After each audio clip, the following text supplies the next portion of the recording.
if needed. Tournament timeline. Swiss stage, 28th August to 12th September. Double elimination, 18th to 19th September. Grand final, 4th October 2025. But how do teams get here? To qualify for Clash Squad mode, teams must place top 16 by the end of week 2 in Battle Royale knockout stage. Here's how it works. Each team plays against others with the same win-loss record. In round 1, all teams start at 0-0. They're randomly paired. Winners move to 1-0, losers drop to 0-1.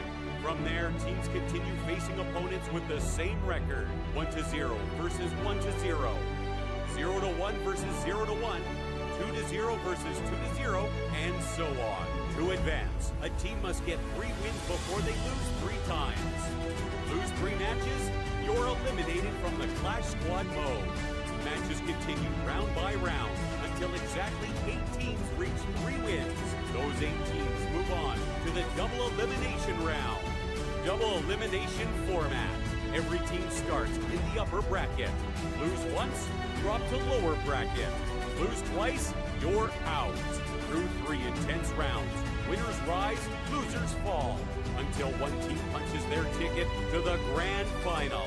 The other finalists will emerge from the semi-final bracket, and then it's all on the line. The last showdown decides the Clash Squad champion of Free Fire World Series SEA 2025 Fall. This is where every skill, every pick, every round matters. Where legends aren't born.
ไม่เป็นเหรอวะคะแนนเท่ากันก็ต้องวัดปูย่าใช่ไหม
Get ready for the next evolution of battle.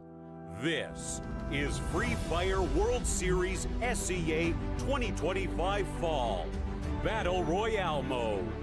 This season, it's all about strategy, adaptation, and domination. Let's break it down.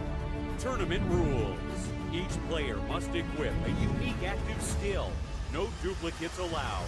And the map pool, 6 battlegrounds in the knockout stage. Teams battle across 6 matches, each on a different map, randomly selected from the pool, with no repeats. But in the grand finals, it's a whole new level. Up to 10 games will be played for games 1 to 6. Maps are randomly chosen.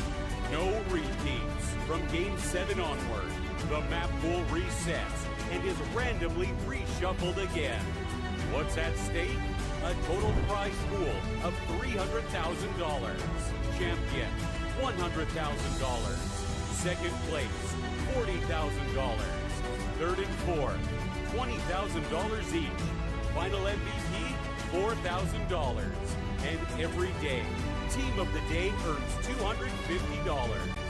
The journey begins August 15th. The knockout stage runs for 6 weeks.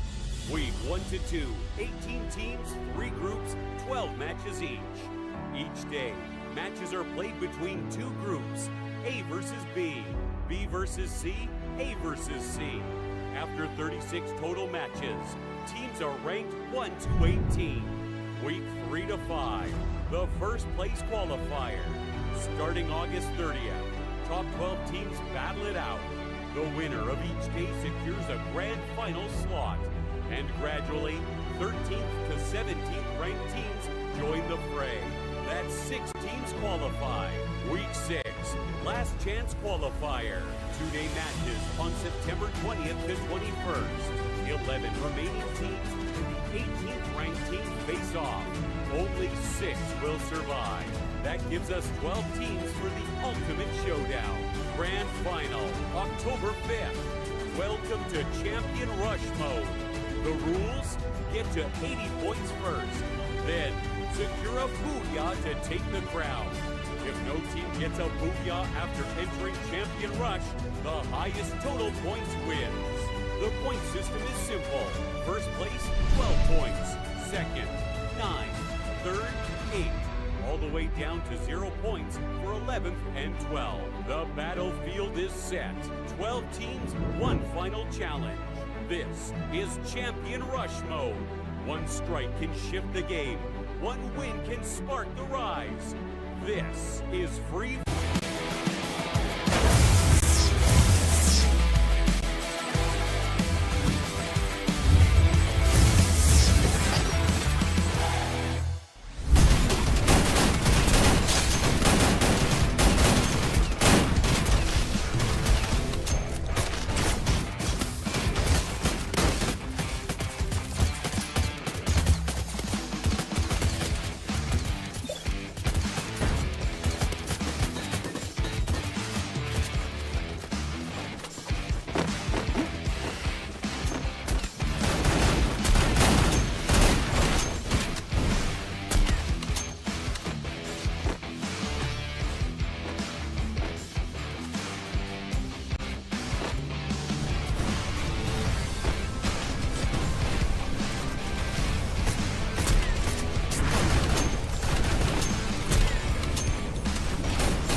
Get ready for intense close quarters combat.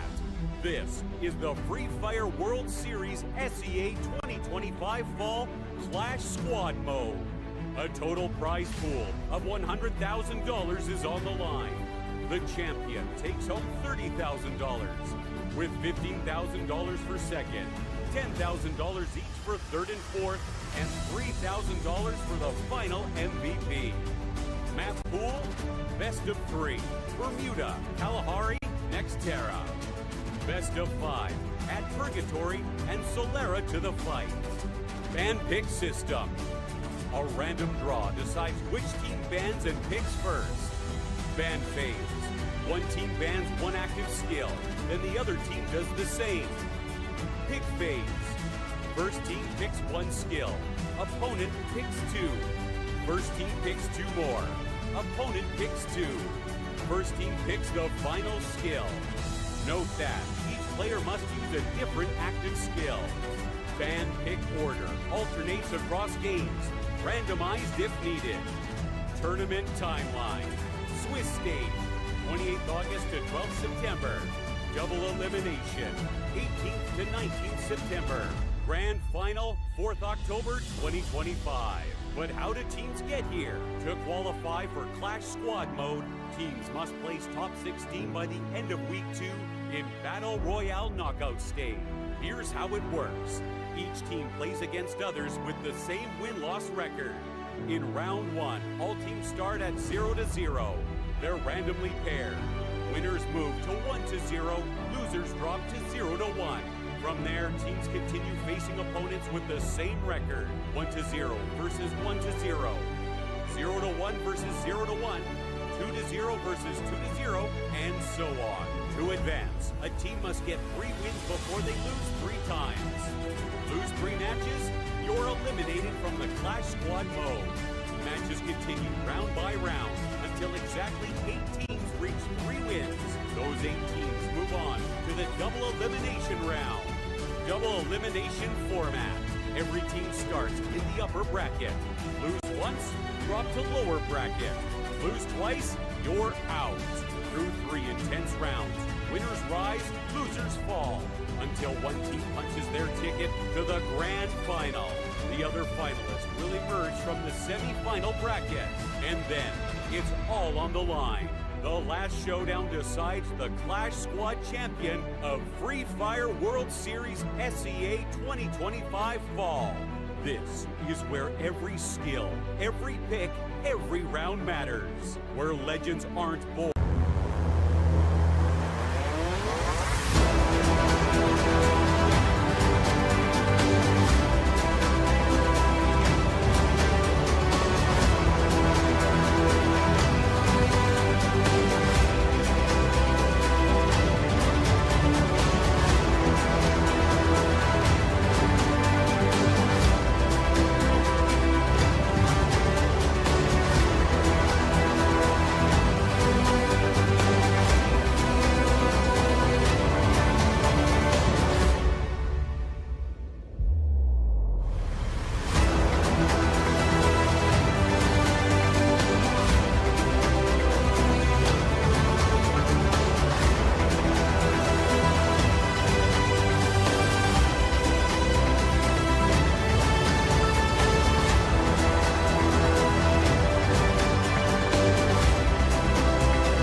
Garena.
Ladies and gentlemen, boys and girls, welcome. This is the Free Fire World Series Southeast Asia 2025 fall season, day 2 of our playoffs. Yesterday, we had to unfortunately say goodbye to WAG as well as Bigatron by Vitality. Today, 2 more teams will be eliminated in our double elimination format. I am the Mustachio. Joining me on the desk today, the one and only Dan. Super excited day today. Honestly, surprised at the number of games we had yesterday, but you know, we had these teams, they fought really hard. Everyone wanted to stay within the competition, but you know, it's double elimination day, so you really got to pull out your finger, pull out your aces, pull everything out, and we might be in for a really long day, AJ. I kind of feel like when you get into round 2, that there's hope for everybody. All of a sudden, everyone's thinking, okay, we can make the distance. We made that first round. I think the games are going to get really close today. Yeah, today, because we've got the creme de la creme of squads in Clash Squad, and this is the server, right? This is the competition that everybody wants to tune into. There's a good reason why Southeast Asia has got so many slots on the global stage, because the quality that comes out of the region. Now, specifically in Southeast Asia, there is one country that is absolutely dominant. It doesn't take no prizes for guessing for sure, because I think I'll lose a lot of money on that. Thailand has been dominating Battle Royale in the past, and now they're dominating this Clash Squad as well. They've got 5 of their teams in here out of the 6, and they're all gunning for the maximum amount of this $100,000 prize pool, from which, if you strike the top, if you get the number 1 spot, you walk away with 30K, Danny. And this is basically a separate prize pool altogether from Battle Royale. So if you think about it, this is just a little extra on top for the teams that are still competing in Battle Royale as well. So lots on the line really for all these teams competing today, because the majority of them, if not all of them, are still within the Battle Royale tournament. So crazy stuff here, folks. Tournament Thailand, just very quickly, we've already done the Swiss stage. We are currently in double elimination weekend. So today is the final day for double elimination, because we have our grand finals happening on the 4th of October. So please, if you haven't already, mark your calendars, make sure you're free, make sure nothing's happening on that day, so you get to tune into the very exciting games here for Clash Squad. One unique active skill, and not just in a team, but across the board in a game. So you will not see 2 Tatsuyas, 1 on each side. You will literally just see 1 Tatsuya. We've got the bans and picks now applied in our Clash Squad. Of course, that has been making things a tad bit more difficult for some of these teams who really favor certain overpowered active skills out there. Yeah, I think we are starting to see where some teams really shine and where some teams do lean towards having certain abilities, actives, and I guess even when it comes to gameplay as well, some teams you can see they need to be in the lead all game to win that match, right? So it's been pretty interesting to see the team dynamics coming into Clash Squad and how the teams sort of function together. We do have the bracket on the screen at the moment, and we've already had our stuff happen for day number 1. We are currently on round number 2, and all of the games today are best of 3s. Just a reminder in case anyone is thinking they might be best of 1s. Nope, all 4 games today will be best of 3. So we could be seeing 12 games, AJ. I'm just saying. The competition's tight now. Well, let's hope those best of 3s end up in some 2-0s, because no better way to knock your opponents down into the lower bracket, no better way to eliminate them from the competition by showing that even though we are only left with the top 6, there is still dominance here amongst them, right? And I think we do have some potential of that happening, but in this first game, it will be really tough to make such a call. This is EVOS Divine taking on Falcons. Falcons, the champions of Clash Squad from our previous spring season in 2025. Obviously, there were not as many teams, there were not as many rounds that were played. This format is way longer and way more matches that we have been entertained by. But they have shown us one thing, and that is absolute quality. Even yesterday against Buriram, when we thought that, okay, all right, Buriram's got this in the bag, this is the comeback, this is the revenge, and they took away game 1. Falcons in that second game, Karoro with a pistol literally changed the fate of the squad. And just as Falcons normally do, right? They come in, they swoop the crown at the last moment. It's actually quite scary watching Falcons, just seeing how good this team can be when they are in sync, when they are at the top of their game. And if you make those little micro mistakes, we've seen this happen in Clash Squad, teams making small mistakes, maybe for some reason underestimating Falcons in a particular situation. Falcons, they capitalize on every small mistake. So I think if I'm EVOS and I'm staring down Falcons right now, I'm thinking, okay, how do we cut this team down? And that's a really difficult question to answer because, AJ, I mean, we've seen Falcons play all their games so far. Is there really an innate weakness to this team? Because I think from what we've seen so far, they haven't really shown us there are any aspects in Clash Squad that they've really struggled with. I think they do struggle when they initially lose the first couple of rounds. Unless, of course, the shop that's activated in the game has got the Deagle in it. If the Deagle is in play, these boys turn into a monster, just like what we saw against Buriram yesterday. Even in rounds where they could purchase, an assault rifle or an SMG, some of them still defaulted over to the Deagle because that's exactly how good the pistol is. And I think that will be a very big factor overall. But as far as, Falcons is concerned, it's very rare that you get to catch them having any sort of weakness. They've been one of the most perfect teams out there in Clash Squad. There have been. I mean, there's a reason why this team was crowned champions. So, Falcons, probably the clear favorite going into this matchup against EVOS Divine. Now, EVOS, this is a team that we shouldn't really be overlooking either. I mean, we all know who EVOS are, EWC champions for 2025, but we have to keep in mind it's Clash Squad, so things are a little bit different.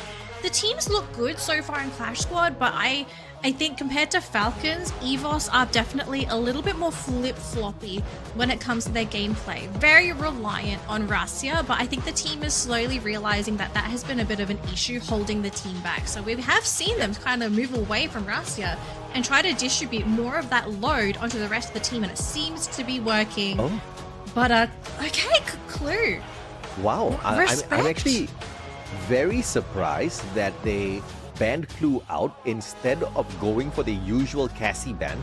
Now they've left this Cassie wide open, and Falcons have not used Cassie at all throughout the whole Swiss stage, which honestly is a super shocker to me because it's one of the most OP skills out there, and they've now not even gone for that pick. They've left this bait out. EVOS, if they drag this Cassie in, I think it's going to be pretty horrendous for Falcons, but it could also be a major bait by Falcons, forcing EVOS to play an aggressive playstyle. Yeah. EVOS not falling for their tricks at all. Oscar, Chrono, Ignis so far, which is still a very balanced playstyle. You don't really need to go crazy with this just yet, especially with Chrono and Ignis, who can be used a little bit more defensively. I mean, of course, we saw a few aggressive moves out there yesterday with the Ignis, but a little bit more defensive, hopefully. Yeah, but also just looking at the lineup for EVOS, like there's no way you fit a Cassie into this anymore, right? Like there's nothing here that Russia plays. Like this last pick has to be Russia's pick. So Falcons, probably understanding that, okay, Cassie's probably not going to be going to EVOS. They're going to go for it themselves, but what's the pairing? Like the only options you have left really is Tatsuya, but they go for Steffi last pick. That's a smart pick. I like that. Absolutely, especially against EVOS, those nades are going to rain down on your head for sure. So bringing the Steffi in is definitely a power pick. And Falcons, for the first time here in Clash Squad, is dragging in that Cassie. This same Cassie which they have banned time and time again. 11 times Falcon has banned Cassie out. They did not want to see this Cassie played at all. And now they're going to show us how she is to be used out there on the battlefield. I am excited. I can't wait to see what Falcons do with this. And Homer will be the final pick here for EVOS, obviously because that Clue has been banned out already. Coda taken away by Falcons. Dropping in here for the Homer, pretty interesting overall, but obviously EVOS will be able to make good use of this. It looks like EVOS is planning to not be super aggressive from the get-go here. Yeah, I actually think I have to agree here. I mean, I don't think EVOS can really afford to be aggressive going into Falcons, right? Because the normal matchup is that whoever has the Cassie, that is typically the team that wants to be running at their opponent. So I think EVOS, they've seen that Steffi Cassie last two pick, and they've realized, okay, we need to be prepared for when Falcons come at us. So what is a last pick that would be able to sort of accommodate a team that wants to rush at you? And I think that the pick for Rasia, like they needed Homer as well. They kind of needed to have access to some kind of vision. And we've seen Rasia play Homer before. He plays a really fantastic Homer. So I kind of think this was a bit of a trap pick by EVOS, saying that, okay, Cassie's in the pool. If this is picked up, we have something available, because they picked up that Homer real quick. This was not something that they had to really think over. So I wonder if EVOS are the ones trying to bait Falcons into picking up the Cassie, but it could also be vice versa, right? Falcons, as you said, because they never played Cassie up until this point, this could be a shocker for EVOS because they might not know how Falcons like to play the Cassie. So it's like a two-way street here. Both these teams trying to trick each other, but who's the better trickster? 78% of the time where EVOS have brought in the Homer, they've walked away with the victory. So this is a pretty interesting statistic coming on through. But Homer in the hands of Rasia, I think this is a very curious one, because a majority of the times, if EVOS is put in a tough little spot, it is Rasia as the final player alive usually. Him waltzing into the battle, reduce fire rate for his opponents when they get hit by the drone. And obviously, if they don't have that Joseph, a little bit slower with the movements as well, is going to help Rasia find these clutches. Unless, of course, he's in a 1v3. I think 1v2, he still should be able to sort that out. But if the numbers kind of stack up against him, that's going to be the only factor that stops him. So Rasia on the Homer, a very interesting selection for sure.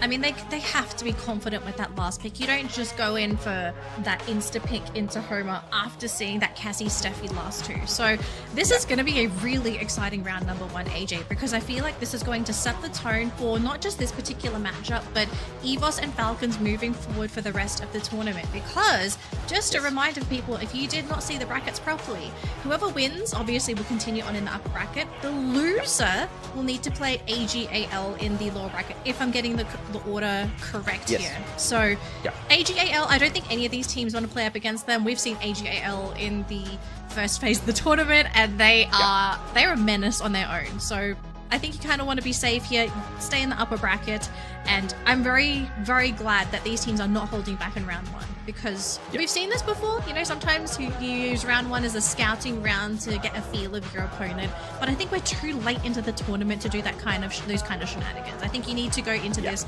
obviously respect from both sides, both teams, they understand who they're going up against, and this game one, I think if this game one's going to be a banger, we're going to get a banger game two and maybe even a game three. I will not doubt that statement at all. I think getting a game three is very likely out of these two teams. And yes, you're absolutely correct. The loser goes on to meet AGL down in the lower bracket quarterfinal. So this one's a little bit of an interesting thing because, imagine EVOS versus AGL, somebody's got to go home, or Falcons versus AGL, somebody's got to go home. That's going to be a very upsetting match for sure. But I don't think that one's going to end in a 2-0 as well. So I think we should all prepare for a long, long day today. And of course, later on today in series number 2, we've got Twisted Minds taking on Virtus Pro. The loser of that matchup will have to deal with Buriram. That as well is a disastrous lower bracket match. I'm pretty sure at this point, EVOS and Falcons, they're just like, okay, thank goodness we play against each other, because if either of us lose, we're going to AGAL, we're not going up against Buriram. So I think there's definitely differing opinions from these teams in the upper bracket. But, right now, I think EVOS and Falcons, they're not even thinking about the lower bracket right now. They're thinking of our first round of game number one. Absolutely. Let's see what these boys pull off here with their plays today. And obviously, round one it's not going to be a very, aggressive round, as obviously both sides going to be looking for that victory so that they've got extra utilities out there for the purchase on the second round. A fantastic super shot by the sniper Rasia with the M500, and Ray finds one as well with the M1873. The shorty getting, oh my goodness, yet another for the squad. A turnaround by Kororo, but that's not going to be for much, because as the final player alive, he is doing so much.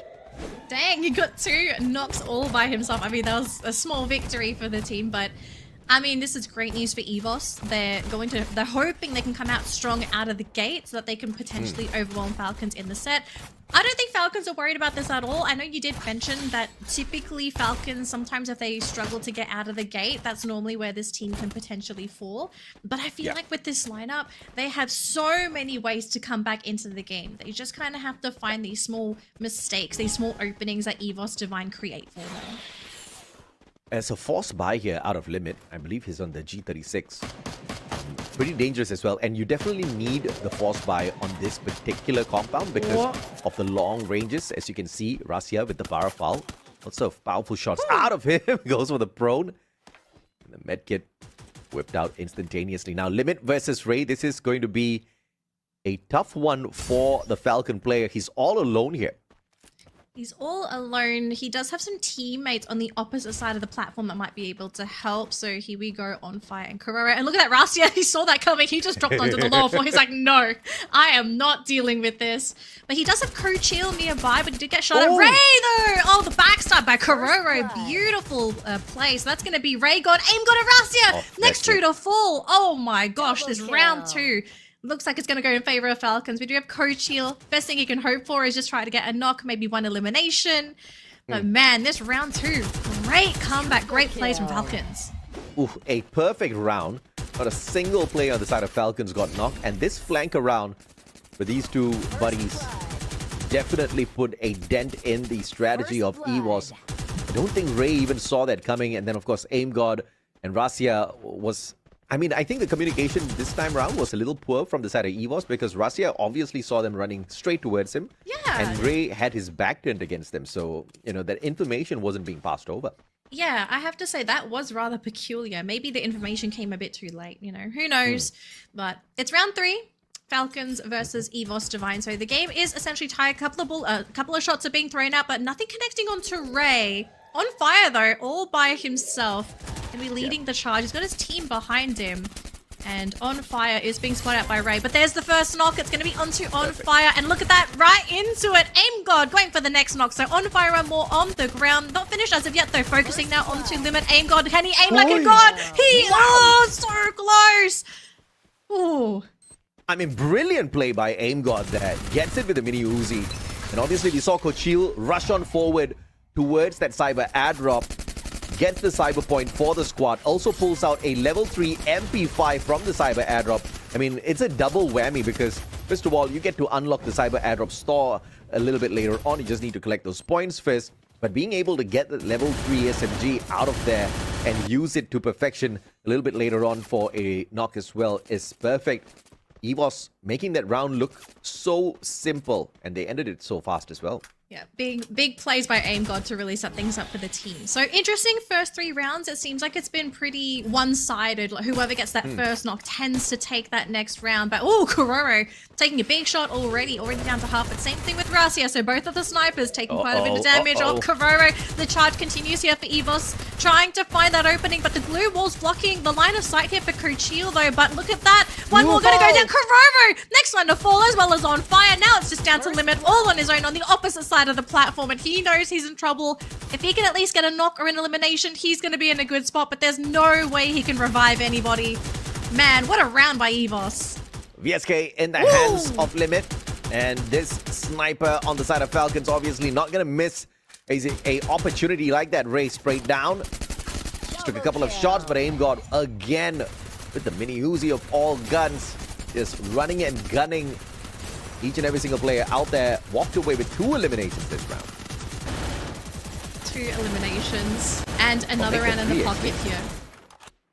Just a lot of work being put in by the front line. I have to say, EVOS today are looking fantastic. Up until this point, we've been so used to EVOS Divine playing this 3 protect 1 play style where they really rely on Rasia to be the one to dish out the damage. But everyone's been stepping up. Aim God stepped up. Kochil and Ray has been there to provide the support for Aim God. And yeah, Rasia's doing his thing, but my goodness, Aim God absolutely stepping up today for the team. I mean, no doubt at all. I think Aim God has been pretty fire. And he was on all of those rounds, mainly running that mini Uzi, now whipping out the Trogon instead. A tier 5 gun, looking to punish the Falcons players. Ingo still out in the open though. One more finding Ray. Picking him up is going to be absolutely impossible. Limit not missing that second shot, but the third one would have been perfect if it was not for that glue wall. So a timely defense by AimGod. But while all that is happening, the rest of my Falcons God! fell. Oh my gosh. Russia is uncontrollable. What in the world was that? Look at this guy. I think Falcons are looking at this saying, wait a minute, guys. Russia's on fire. What have we done? This man has been enabled and he's playing Homer of all things. Oh man, that win rate is no joke on Russia's Homer, AJ. What was that? I mean, with the VSK, he was standing out in the open. Nobody found the Punisher on him. Instead, he was just finding open tags onto those players. Russia missing the first shot, though. Could have found the Punisher onto limit. Aim got right on top. That grenade, dangerous. But if it was a cluster, would have been a little bit more deadly. Can see that Sentino clone already set up here by On Fire. Yeah. Doesn't really do much with it. Ooh, but the backstab though. So we do have a couple trades. Russia, Kochil, and Limit down so far. What? So 2 versus 3 situation. AimGod though can't quite get the angles. Oh, he goes down.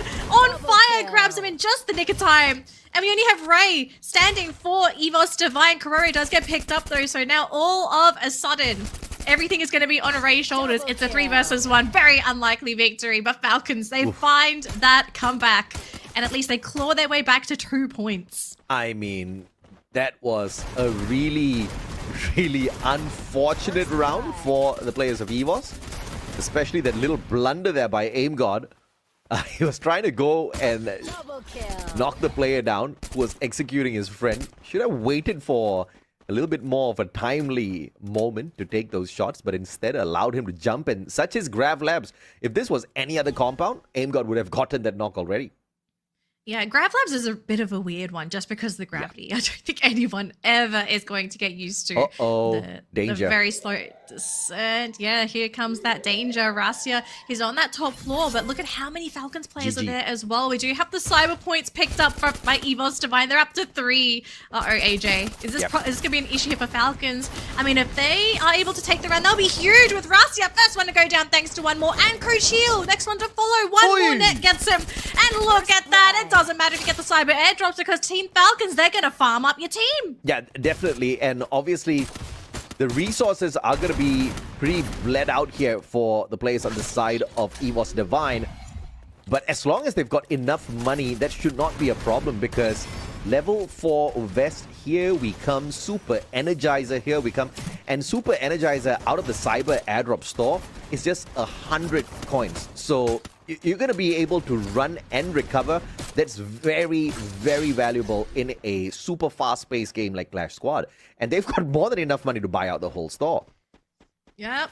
I mean, there we go. So EVOS Divine not too happy with that previous round. So they want to try and push us to match point. That's 4 points to 3. Falcons, they do need to get 2 more wins here if they want to push this next round to match point. And you know, this map in particular for Clash Squad. AimGod caught by one more. That was pretty big, forcing out that glue wall just to go for that pickup. They do pick up AimGod, but I think EVOS, they kind of want to go back. They want to recover somehow. Ray going to be hitting the ground again thanks to Limit. Rasia, next one to follow. And AimGod as well. Oh, the sweep by Falcons. All because of a grenade connecting.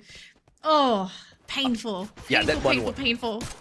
It was sick. And obviously Limit as well, punishing Ray, who was trying to recover out in the open, and it was also the angles of Limit that made it so difficult for EVOS to find the recovery. Yes, they had set up all of their glue walls, but Limit outclassed them with his position, and they had no defense, no response for him whatsoever because of the pace of shots that were being let out by this guy. And again, opportunity to overwhelm with the defense, but not enough money to buy all of those level 4 vests. EVOS, they've unlocked the cyber airdrop, but if you're broke, then it's a tad bit unfortunate. Yeah. Oh my gosh, it's a sniping war between Rasia and Limit, and it matters who gets the shot first. Who gets it first? Rasia's peeking out. Limit's waiting, so patient. Meanwhile, down bottom, we see the rest of the teams just duking it out. Ray, super low, on fire, going down as well. But Ray, first one to go down on the side of EVOS. So whilst the snipers are busy with each other, the rest of the teams are duking it out. And AimGod is the next to follow. Oh, EVOS, they're collapsing yet again. What a comeback yet again from Team Falcons. What was initially looking like a easy game for EVOS just turned on its head. And of course, Limit waking up in this fight has punctured a hole through Razia's defense. His offense really means nothing at this point. Oh, the Riptide Rhythm actually hitting his own pillar. Not affecting Razia, who finds a quick reposition. Still, they have an idea as to where he is, and Kororo's looking for that flank. He got clipped. He got clipped. He is super low. And Nicely there we done. go. That final shot by Limit catches Razia. And that's going to be it. Match point for Team Falcons. And it was EVOS that were leading the majority of this matchup as well. The comeback from Falcons has just been on point. They've been catching out EVOS when they least expect it. They have been punishing them with very, very small micro plays that I think most teams wouldn't really suspect. And now all of a sudden, EVOS, for them to win this set, they have to reverse sweep with 2 wins back to back. And the question is, can they pull it off with this round? Because if they lose this one, game 1 is going to Falcons. Yeah, absolutely. And of course, EVOS Divine, they need to make sure somehow or rather they don't miss the opportunity to shut down Limit. Razia especially, that should be target number 1. He does take his clone out of the equation first, so that's perfect. So no quick reposition for Limit. Tags one more. That was a headshot that would have instantly put EVOS Divine in the spot to win this round out for sure already. But Razia getting very aggressive, a little unnecessary, I think. No, I don't think it's unnecessary. I think he realized if he just sits in a spot, he's not going to be able to do anything. But with Limit taking out Code Shield, all of a sudden, the front line for EVOS just got a little bit weaker. They still have Ray and AimGod to sort of keep things going. But Kororo, he's waiting here, just waiting to see where EVOS decides to pop out. And AimGod, first one to be eliminated. And Ray as well in the backlines, both by one more. Razia is still standing, but he finally goes down, leaving Code Shield all on his own against a full roster of Falcons. And Kororo gonna finish him off, and that's gonna be it, AJ. Game number 1 going to Team Falcons, and just from that one game alone, that Falcons look unstoppable. A deadly game. And yes, Falcons do look unstoppable. Ever since the acquisition of players like Limit, right? You know, what they were missing was a very powerful sniper, and that's exactly what they acquired, and they kind of perfected their squad already. But on top of that, you now have one more as the backup sniper, and that's exactly what, you know, was potentially going to undo the squad, which is bring Razia in, make sure he aims for Limit, take him out of the equation. But this is something Falcons were thinking 3 steps ahead, and they said, all right, you know what? They know that you are a danger. Let's throw another sniper out there as well in the form of one more and wreck their hopes. And this time, Limit barely lifted a finger because one more was just absolutely on fire with those shots. Yeah, no, he did so much, I feel, in the early game to bring the team back, right? Because we did see, you know, as you pointed out earlier today, bit of a slow start from Falcons, but this is not something that is uncommon. I think this team is very used to being a little behind in the beginning. But again, just because of a couple of those really great early rounds, Falcons come back into the game. Their economy recovers as well. They pick up all the necessary guns, the puzzle pieces, you know, to complete their lineup. And even though the early game didn't look so great, the Falcons fully decked out is deadly. And especially when you don't have a solution for some of the problems coming out from Falcons as well. Limit gets the MVP. Honestly, this was a team effort, obviously, but Limit was a major problem for EVOS because in the early game, yeah, sure, not so bad, but in the late game, one of the issues with EVOS's lineup is that they didn't really have a player on the team playing any characters that could really pierce through the backlines to reach Limit. EVOS's lineup was very one-dimensional, where you've got your sniper and then you have that front line that just sort of runs into their team. You didn't have what I like to call a assassin that sort of sneaks in from the side to try and cash out a team sniper. So because Limit was left uncontested, he could do whatever he wanted the later the game got. So, you know, really, really scary times for EVOS. I think they also need to realize that, okay, Falcons, very multi-dimensional team. They can play a variety of styles with double snipers. They can play one-dimensional. So if I'm EVOS, what kind of things am I kind of identifying here with Falcons? Like, we know limit's an issue, but we also know that one more is a problem. So who would you want to target to give you an easier game for round 2? Because EVOS have to win this next round if they want to bring a game 3. Yeah, I dare say the bigger target should be Limit, because without him, I don't think it would have been possible for Falcons to stop EVOS running away and to turn the momentum around. I think Limit did a lot in that equation, so well-deserved MVP first of all. But more assists coming through from One More because of his pacing, especially towards the later end of the game. You saw in that final round, he whipped out that AWM. I think the secret is not really gunning down any specific player from the side of Falcons. Obviously, it would be very helpful if they took Limit out of the equation early, especially in the late rounds, because he's a deadly sniper. But what's more important is they were so hyper-focused on the cyber airdrops, right? Which is very important, we all understand. But there should also be some caution in the air when they do go ahead for the approach. I think they kind of threw away a couple of opportunities, and they did not expect to lose players that quickly. You have to respect Falcons, and I feel like EVOS was a little too confident in the first game. That should be fixed here at Kalahari. Yeah, I think that's a really great statement, AJ. It did feel like they may have gotten a little overconfident after getting those first couple games off of Falcons. So maybe if EVOS sort of tone it down a little bit. I don't know if you can really say give them more respect. You know, I think EVOS are giving them as much respect as possible, but I think they need to be a little more cautious with some of their plays, because they did at times, you know, like it's great to have confidence, but I think you also need to think at the back of your mind, like, okay, we know what we want to do, but we also need to predict what our opponents want to do. Like, how can we outplay them so that they don't expect our next move? Just very quickly, we do need to bring this up as well. Game 2 is going to be on Kalahari. Now, the thing is, usually people would like to say, oh, it's Kalahari, this should be, you know, EVOS's map. Now, here's the issue, folks. Falcons are also pretty dang good at Kalahari, so map choice isn't really an issue here. One thing we do sort of need to look at, though, for both teams is how confident are they in dealing with elevation, because that's what Kalahari brings to the table for Clash Squad, and not everybody is very confident with elevation. And I'm going to point out very quickly, if we see Mammoth in like these first 1 to 3 rounds, I think some of these teams are going to be screaming, because we have seen teams struggle whenever Mammoth comes up. Yeah, no doubt at all. And I think earlier on, I expected to see a little bit more out of One More, but he was playing the Cassie, so he was the designated backup player. You know, to call him that would be a little unfair, but he was exactly that, right? But in the later parts of the game, he kind of realized that it just fared a little bit better if he picks up a long-range gun, especially on the battlefield that they were on in that initial fight.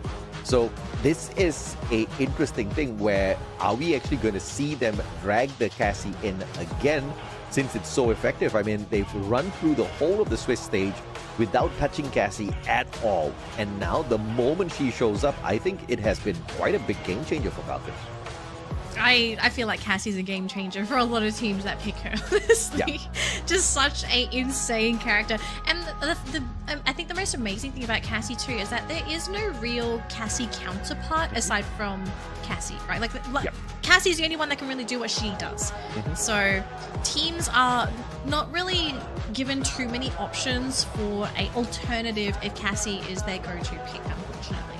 I don't expect it to be banned here, but I do wonder if EVOS are thinking about taking it themselves if it's available. Because Falcons get first pick, and I don't see Falcons first picking Cassie. They might get it during the second round or third rounds of picks. But for EVOS, they've only got 2 opportunities to snipe up that Cassie. And if it's not during that first round, they're going to have to hope that she's still there during that second round of picks.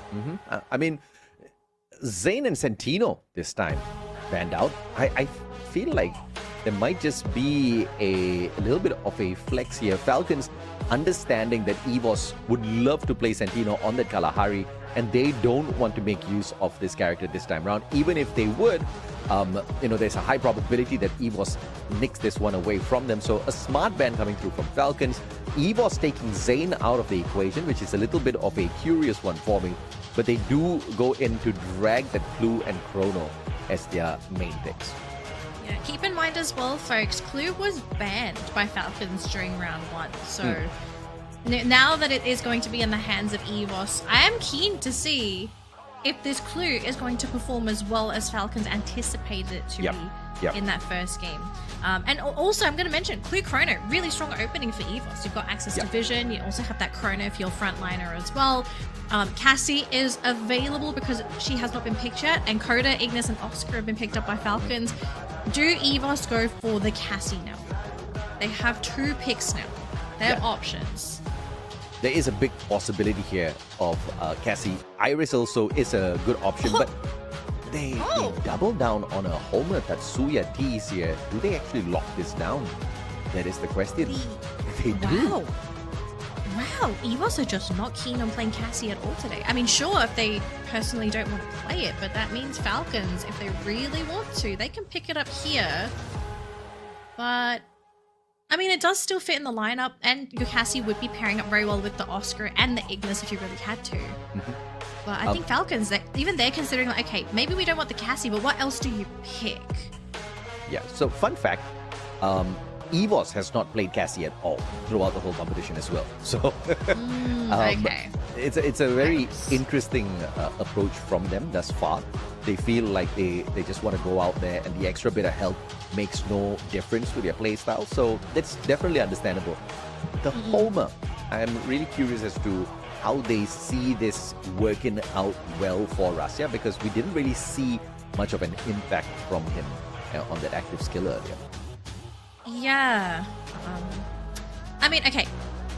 What are the odds of Russia still playing Clue? That's definitely is that an option? I think it definitely is. I mean, Clue's range is just massive, so there's no doubt at all that there is a high probability, but there's also a possibility that he just walks in here with the Homer, right? We will get to see this in a little bit. Falcons, on the other hand, they've got the Iris Coda, Ignis, Oscar lineup. Obviously, having Oscar on your side is a huge boon.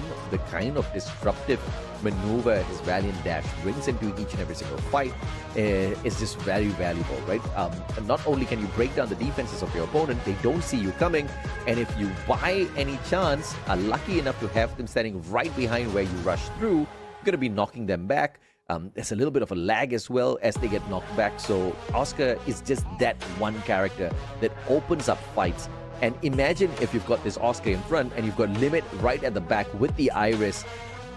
You know, it's just a no-brainer. But Russia on the Clue this time round, thankfully, and Aim God gets to run around with the Homer. Because, yeah, I mean, Russia on the Homer earlier, it just wasn't fitting into my IQ and logic. And I don't think he even used it.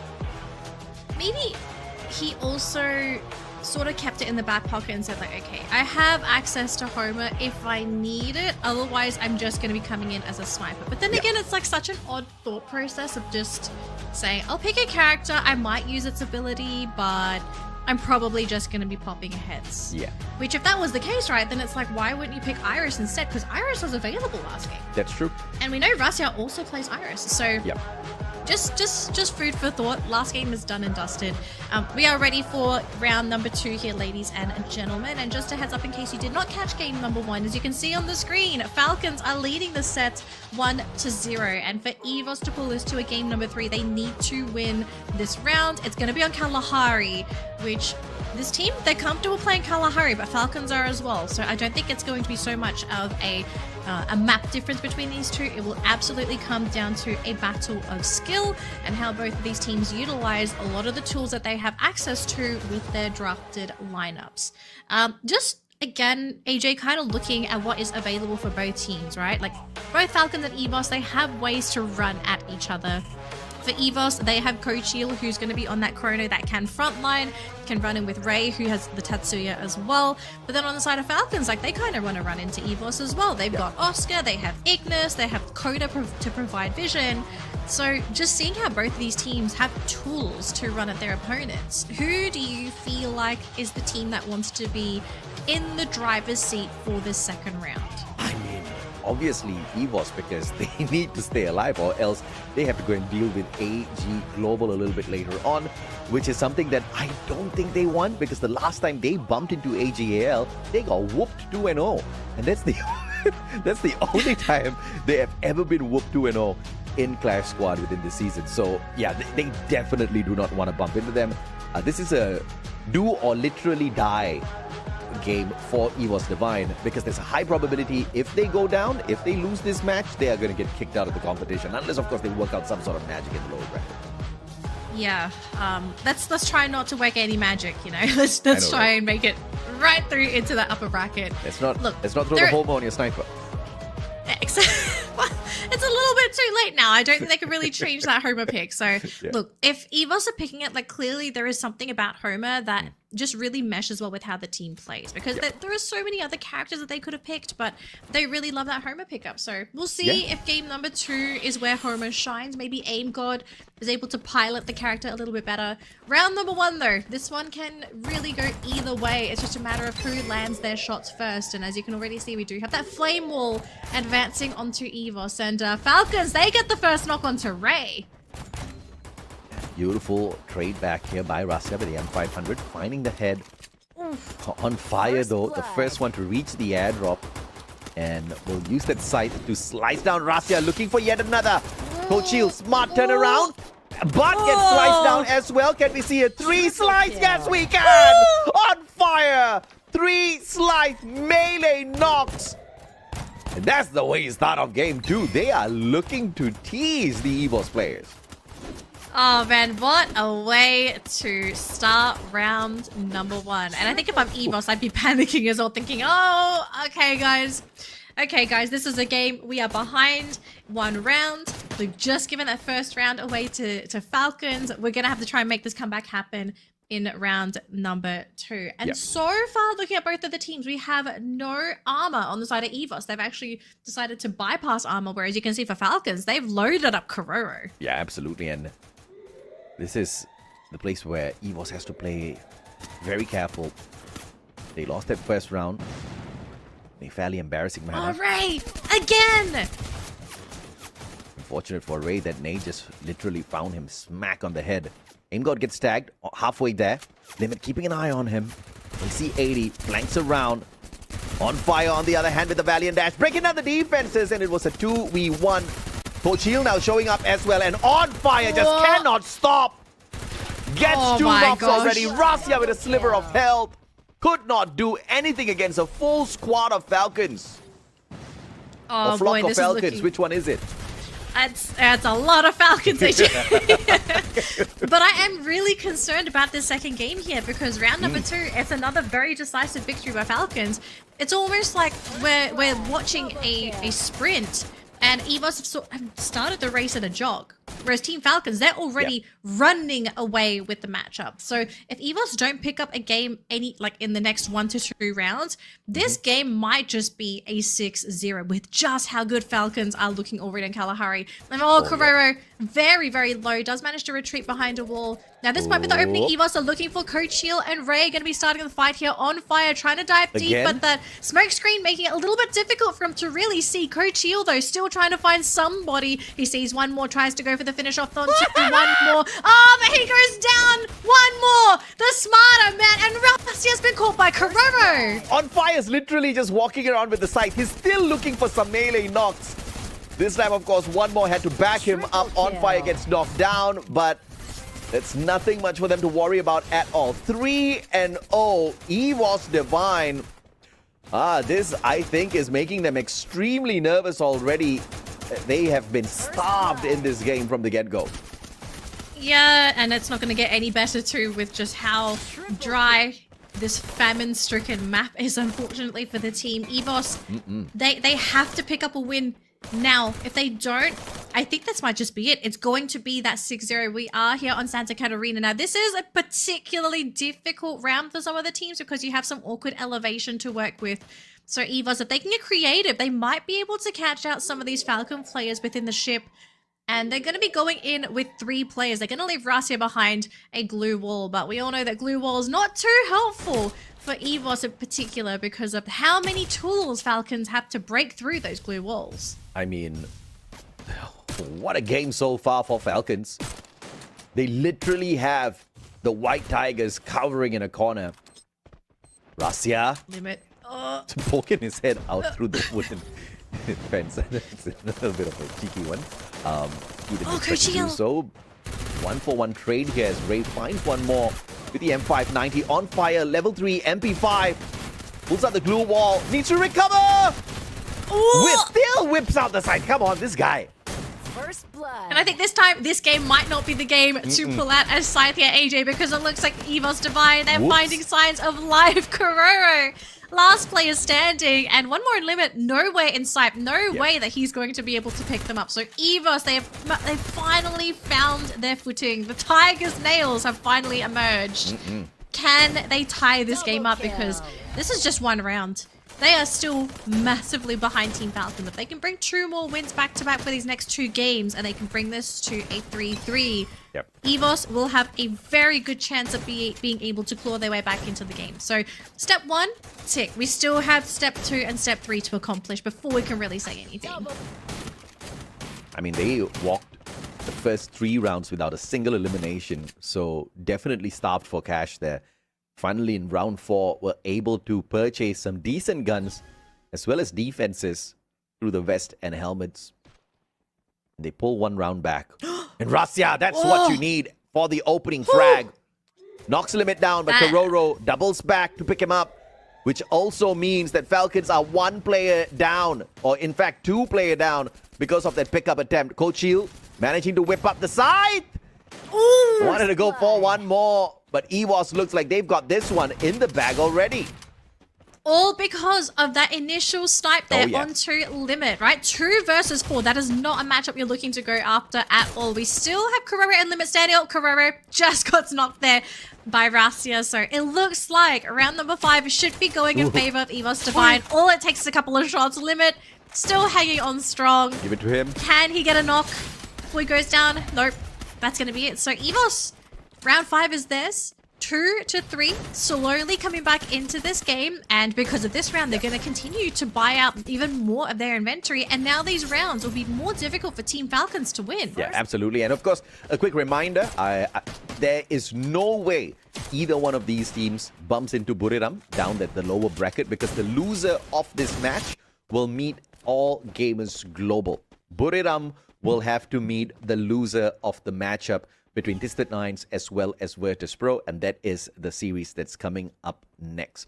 EVOS Divine 2 rounds in a row have managed to pull this one back, all thanks to Rasya and his super snipes, taking limit out of the equation. But can he do it one more time here to find the equalizer as well, Danny? I mean, if he can do another snipe like that onto limit, that'd be beautiful. But I think there's going to be a little bit of respect from Limit himself. On fire though, taking a little bit of damage thanks to Coach Shield. Couple of bullets connecting, but no fatal shots yet. And because there's so much cover around both of these teams, really just trying to navigate all this natural terrain to try and use elevation to just ensure that they don't get hit by any shenanigans. And Rasya, halfway through the stairs here, trying to figure out, okay, who's his next target? Limit is moving, so he knows where Limit is. And Rasya trying to find his arch nemesis who bested him in round number 1. The rest of the teams, though, going into a full engagement. We do have Kochil and Ray standing strong for the team. On fire, though, firing a couple of shots. A couple of them connected to Kochil, who's super low. And there's the follow-up shot as well. Aim God and Kochil down. Next to follow is Ray. And now it's just Rasya against 2 players for Falcons. One more and Kororo are on the ground. I mean, technically against 4 players, but Rasya managed to get the 2 knocks, but Limit finds the finisher with the VSK. Rasya was deadly, but if only he had managed to find those 2 knocks before the rest of his team members got wiped out. And I think the positioning by EVOS was just way off, right? Just staying out in the open a little bit too long, giving the advantage to players like One More and Limit who are running those VSKs. Just not the kind of fight you want to have out here. And Falcons are 1 point away from their series point. They are. They're very, very close to being able to take this set 2-0. So for EVOS Divine, they have to figure out a way They have to find a solution to dealing with Falcons as both teams, just a reminder, both teams have picked up a point of the cyber airdrop, so nobody is leaning too heavily into that advantage. We do see Kuroro though trying to jump into Ray. None of the shots landing there for Ray. He does manage to reload in time though, so it's a battle of glue walls here. And the thing is, unfortunately for EVOS, they don't really have a way to break through glue walls. And they do get the drop there onto Kuroro, but Ray, next one to follow, and On Fire gets picked up by Coachil. So now it's going to be a 3 versus 2 situation. One more next one to follow thanks to Coachil. Leaving Limit all on his own on the second floor of the building. And it looks like EVOS, they're going to be able to bring this set 3-4. A very decent comeback here by EVOS Divine. Like you said, one final player in the version of Limit is going to lose his VSK. But it looks like the rest of the players on the side of EVOS already have enough guns on them. They are not going to loot this guy. They just want to get this as a flex. Coachil gets the ace. 4 players all taken down just by the superstar. Whoa. What a round there for EVOS Divine. They put us some miracle plays just being able to break through Falcons to begin with, because we did see Falcons. They were the ones that tried to go for the push there onto EVOS Divine. They tried to create space for Limit.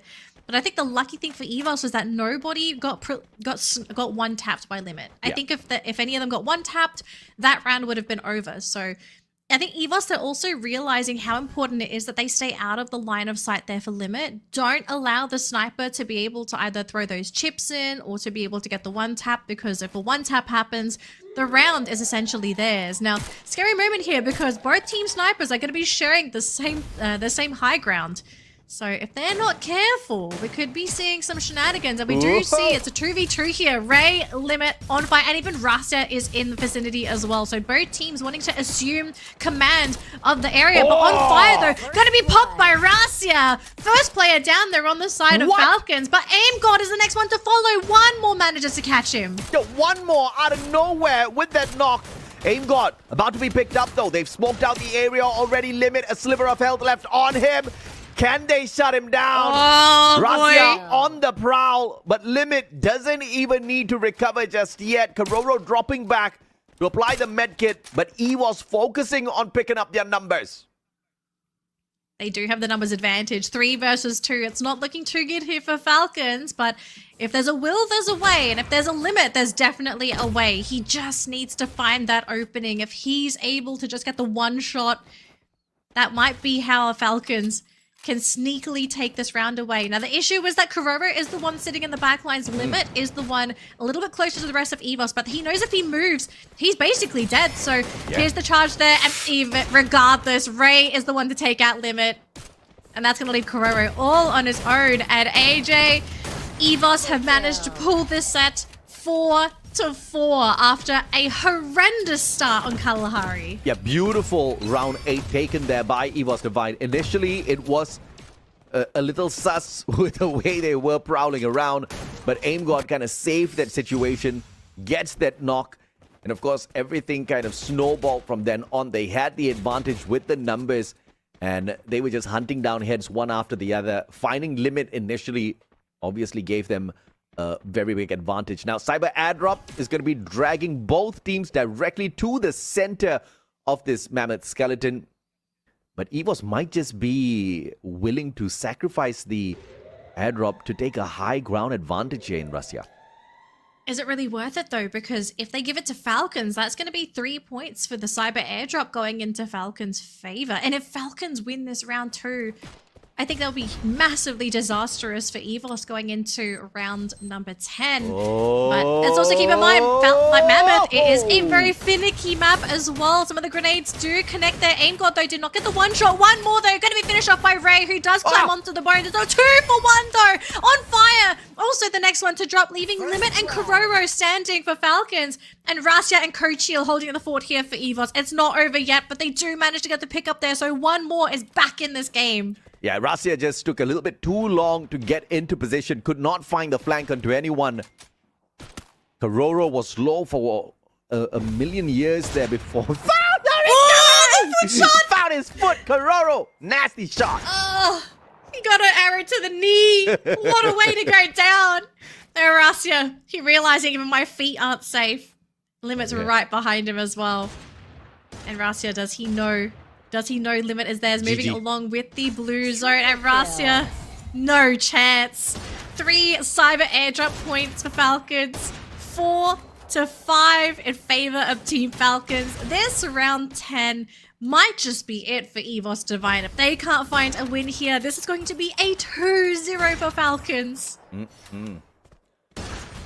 Can they bring the finisher in? Because they also have the level 4 vest that they can purchase. But it looks like the boys are a little broke here. And share cash with each other.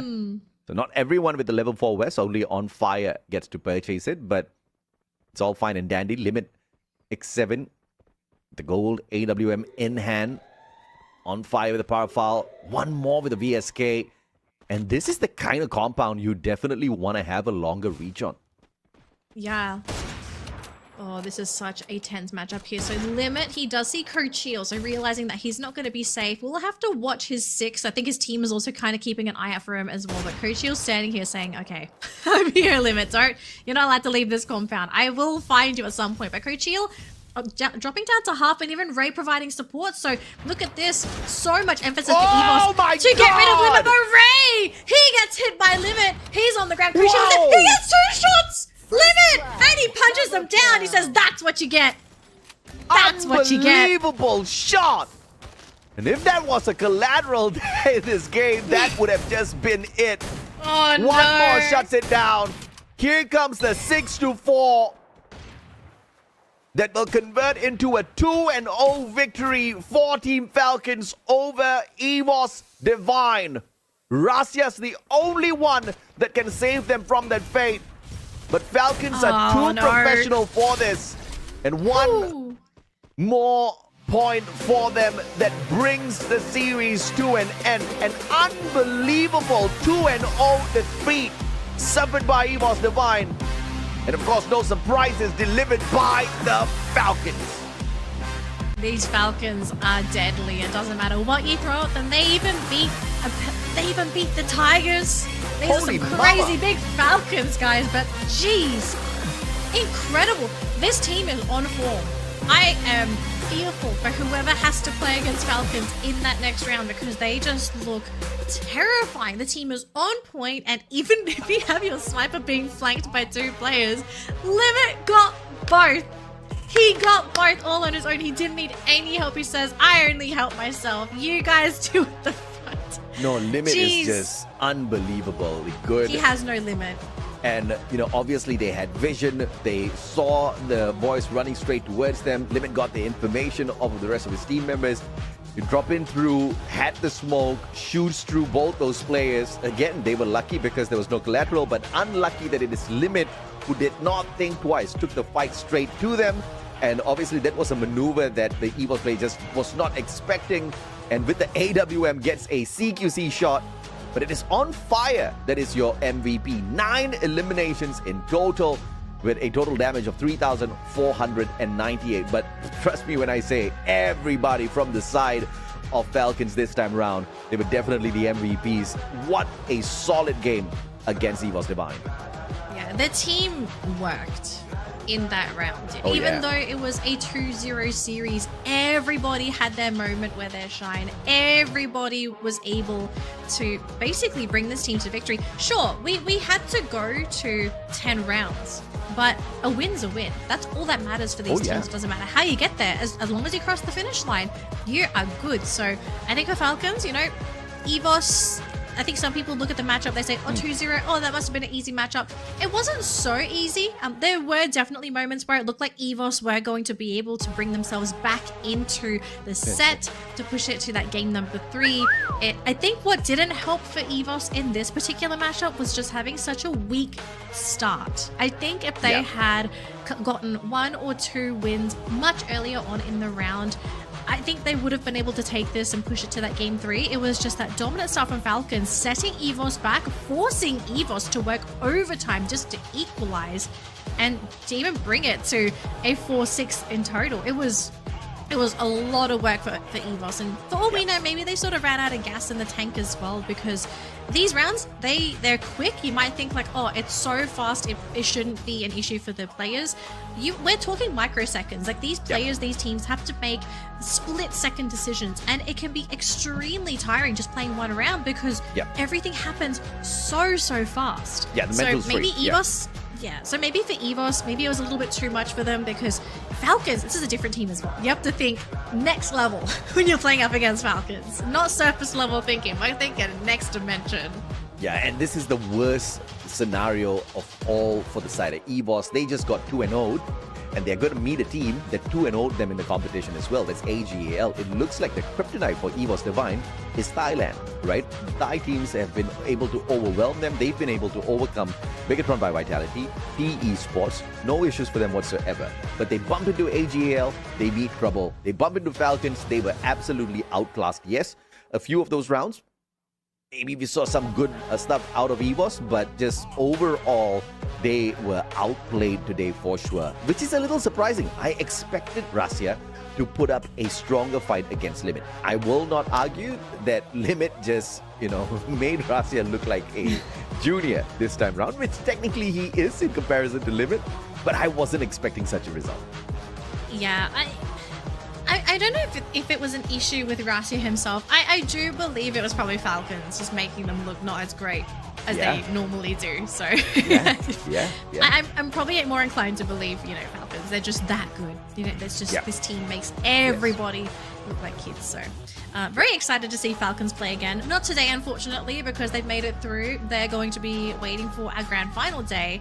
But for EVOS, we are going to see them play again later today. But in the meantime, though, we are going to give Falcons their deserved spotlight for securing that win with a very short interview. Hello Survivor, welcome to our interview section and Booyah from Team Falcon, and now I'm here with Limit. สวัสดีค่ะ First of all, congratulations that now you grant into the upper bracket final. So the first question I want to know about the first map. So I have to say that it was Divine lead the game first, but then your team just back and bring the victory. I want to know that which round or which situation that bring your momentum back. อยากรู้ว่าในเกมแรกค่ะเราโดน FFWS นำไปก่อนและหลังจากนั้นเนี่ยเราได้ราวกลับมาแบบ5ราวติดเลยแล้วก็ได้รับชัยชนะมาอยากรู้ว่าเหตุการณ์ไหนหรือว่าราวไหนที่เป็นจุดสำคัญที่ทำให้ได้โมเมนตัมกลับมาค่ะก็ตั้งแต่เกม5ครับที่โดนพิพิธภัณฑ์ที่เมืองพิพิธภัณฑ์ไปก็ทำให้รู้ว่าเกม6ว่าเล่นยังไงครับแล้วหลังจากนั้นก็คือแก้กลับมาหลังจากราว6ก็คือเล่นได้ตามแบบว่าแก้แผนกลับมาได้ประมาณนี้ So it's begin in the round 5 that score is have to be like 4-1 so that time Team Falcon know that what is the point that they have to fix after that round is going to be round 6 after that they got the 5 round in the row because they know well that what is the problem about that. Okay, so about the second map, how to say that for second map is BU lead now, but then they also come back. So I want to know that you have been like struggle a little bit.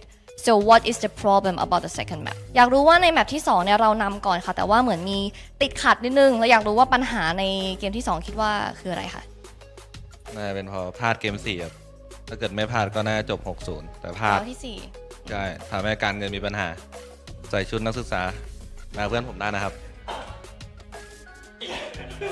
แต่ยังไงล่ะทีนี้ Okay, so about the second map in the round ไหนนะround 4 they have a lot of mistake about that so it's lead to make them have a problem about the money so that they don't have any effort to get the better gun. Yep, and about who's got the problem about money just come to talk to Team Falcon. Maybe you will get some treat from them. Okay. Okay, last question. Do you have anything to say to your fans? Because now you grant into the upper bracket final, which is gonna be in 3 ย่าน Midtown in Bangkok, Thailand. มีอะไรอยากจะบอกแฟนๆไหมคะเพราะตอนนี้เราเข้าสู่รอบต่อไปแล้วก็จะไปเจอกันที่งานออฟไลน์ที่3 ย่านละ ฝากเชียร์ทีมฟอลคอนด้วยครับ มางานกันเยอะครับ วันที่ 4-5 ครับ ที่สามย่านมิตรทาวน์ฝากเชียร์ด้วยครับ ขอบคุณครับ So thank you friends for supporting Team Falcon. So please come to Samyan Mitao, which is in Bangkok, Thailand. Please come to support us. So thank you so much. All right, thank you for watching our interview section. We're gonna have a short break before I get back to Twisted My versus Virtus Pro. Bye bye.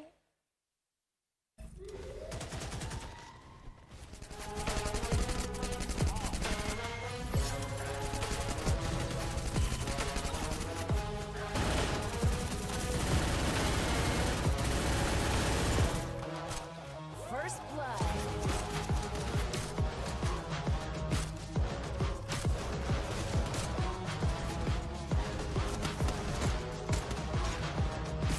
First blood.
go. So apparently my microphone decided to get knocked out as well. But welcome back to Clash Squad Day, folks. It is double elimination weekend. Well, not weekend, but weekday. But we've already said goodbye to several teams yesterday, meaning that we're going to be saying goodbye to a few more teams today. But we're still in the upper bracket. We finished our first round of upper bracket matches with Falcons proceeding to the next round, knocking EVOS Divine into the lower bracket. They'll be playing up against AGAL later today, so make sure you tune into that because that's going to be a brilliant lineup. This match, though, this one's going to be just equally exciting, if anything. We have Twisted Minds playing up against Virtus Pro. This is an upper bracket matchup, and here's the kicker for this matchup. Loser of this set plays against Royale in our next upcoming matchup, which is a terrifying matchup, AJ. I don't think anyone wants to play against Royale, but if you don't have a choice, I think we're going to be seeing both of these teams fight tooth and nail to stay away from that lower bracket. Yeah, no doubt at all. And there's something about this match between Twisted Minds as well as Virtus Pro that we are able to kind of assume who's going to be the winner before it even starts, because the very first match that Twisted Minds took at the start of the Swiss round was against Virtus Pro, as luck would have it. But of course, there was nothing about luck in that first matchup where Twisted Minds got bagged badly, right? Virtus Pro walked over them with a 2-0 victory, just like what we saw Falcons do to EVOS. So there's a high probability that actually happens again. Okay, I know you say it's a high probability, but we have seen repeat matchups in Clash Squad, and what we, or at least what I have seen thus far, is that the opposite happens. Yes, so that's whoever true. won the first set Yes. generally takes the second set. So That is true. we're not saying that is what's going to happen in this particular matchup, but there is a good chance that because these teams they faced up against each other already, they already have an idea as to how their opponent plays. They physically played against them, which is the most important thing. And now there's going to be a lot of adaptation, a lot of learning, and I feel like a lot of research put into this matchup for both of these teams. So I'm interested in seeing in how these teams adapt to each other. Like how quickly do they learn how to move around their opponent? Are we going to be seeing some crazy picks and bans? Because we have, I mean, earlier today, the craziest thing was probably Homer from EVOS, but even then, EVOS play a lot of Homer themselves. So Yes, they do. Twisted Minds and Virtus Pro, maybe some crazy picks. I'd like to think so. But then again, these are high-stake matches, so I don't know if you can afford crazy picks here either. So let's see. The bands of picks are going to be starting off in a little bit.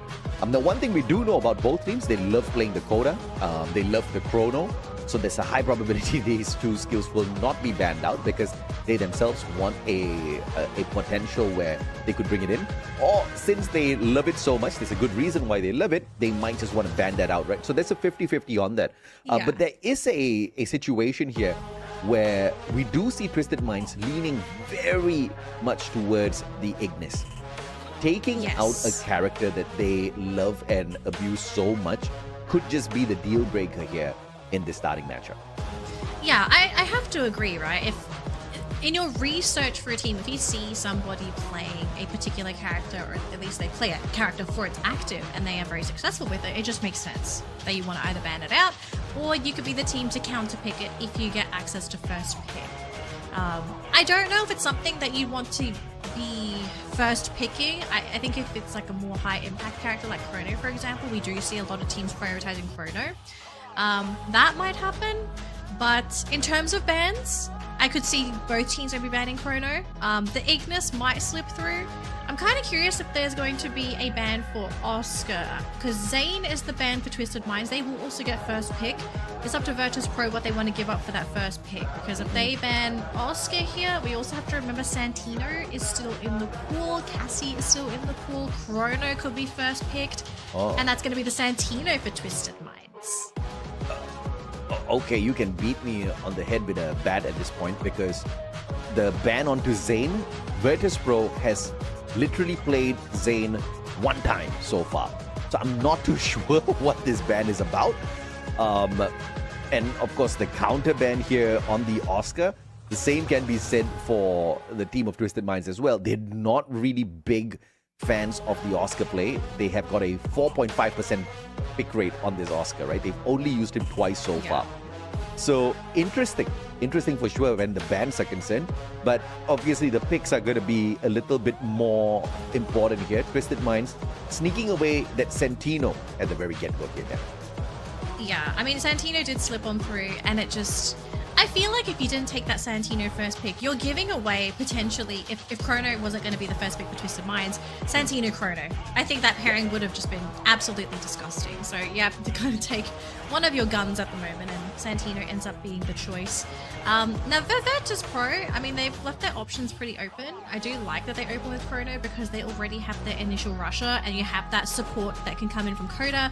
Alternatively, some teams, they actually put their sniper on the Coda as well. So I love Coda as a pick because it's such a versatile character.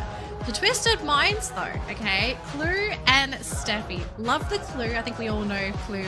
Amazing character, can be used can be used for utility or can also be placed as a sniper for the team.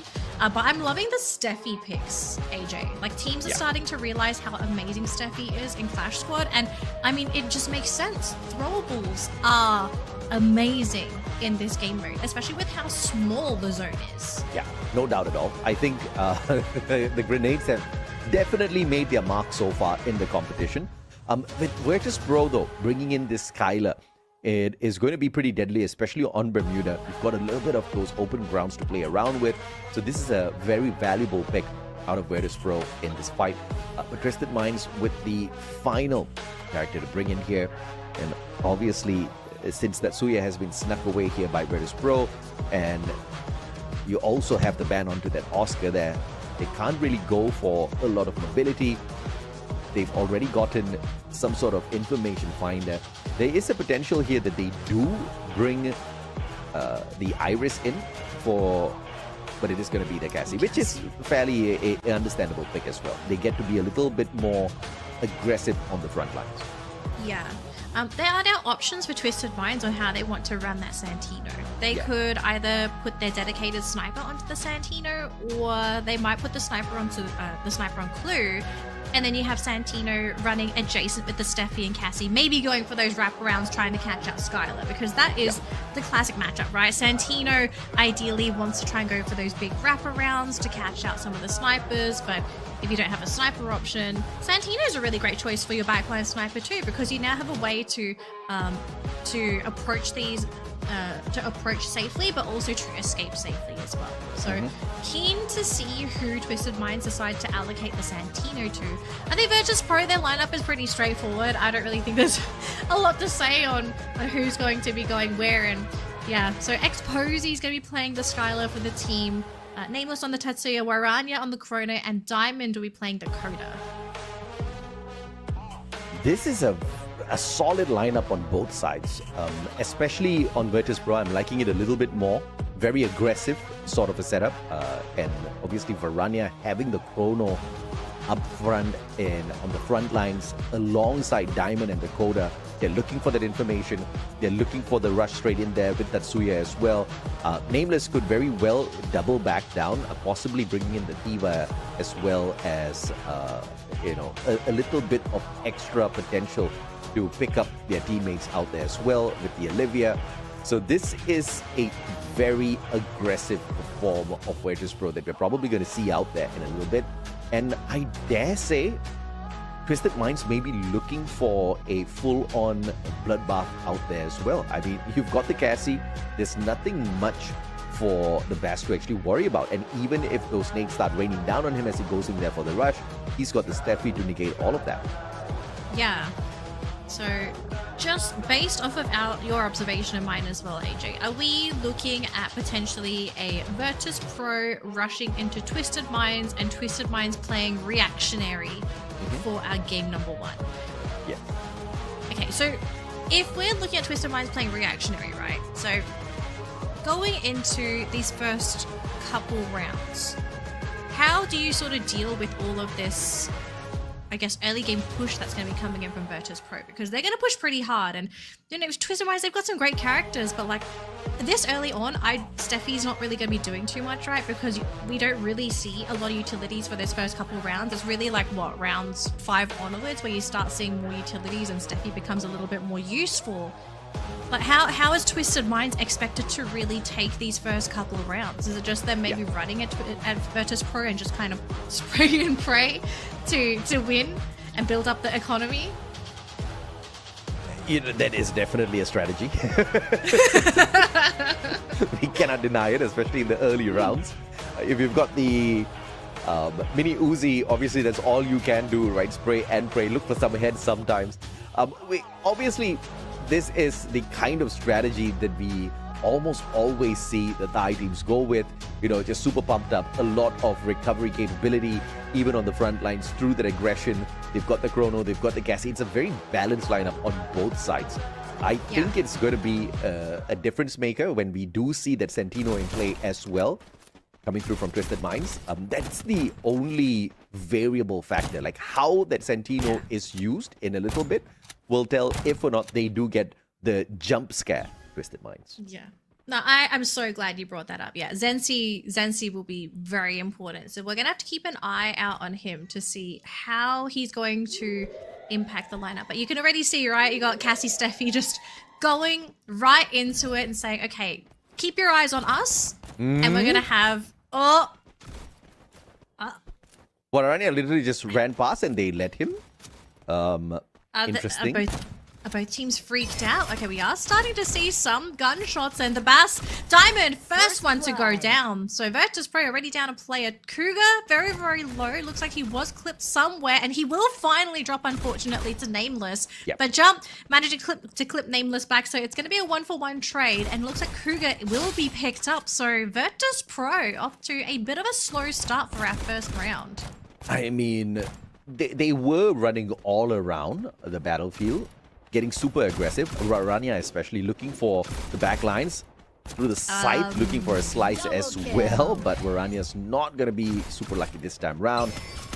And instead of getting a slice, he gets shot down. The Bass, on the other hand, has been on fire from the start.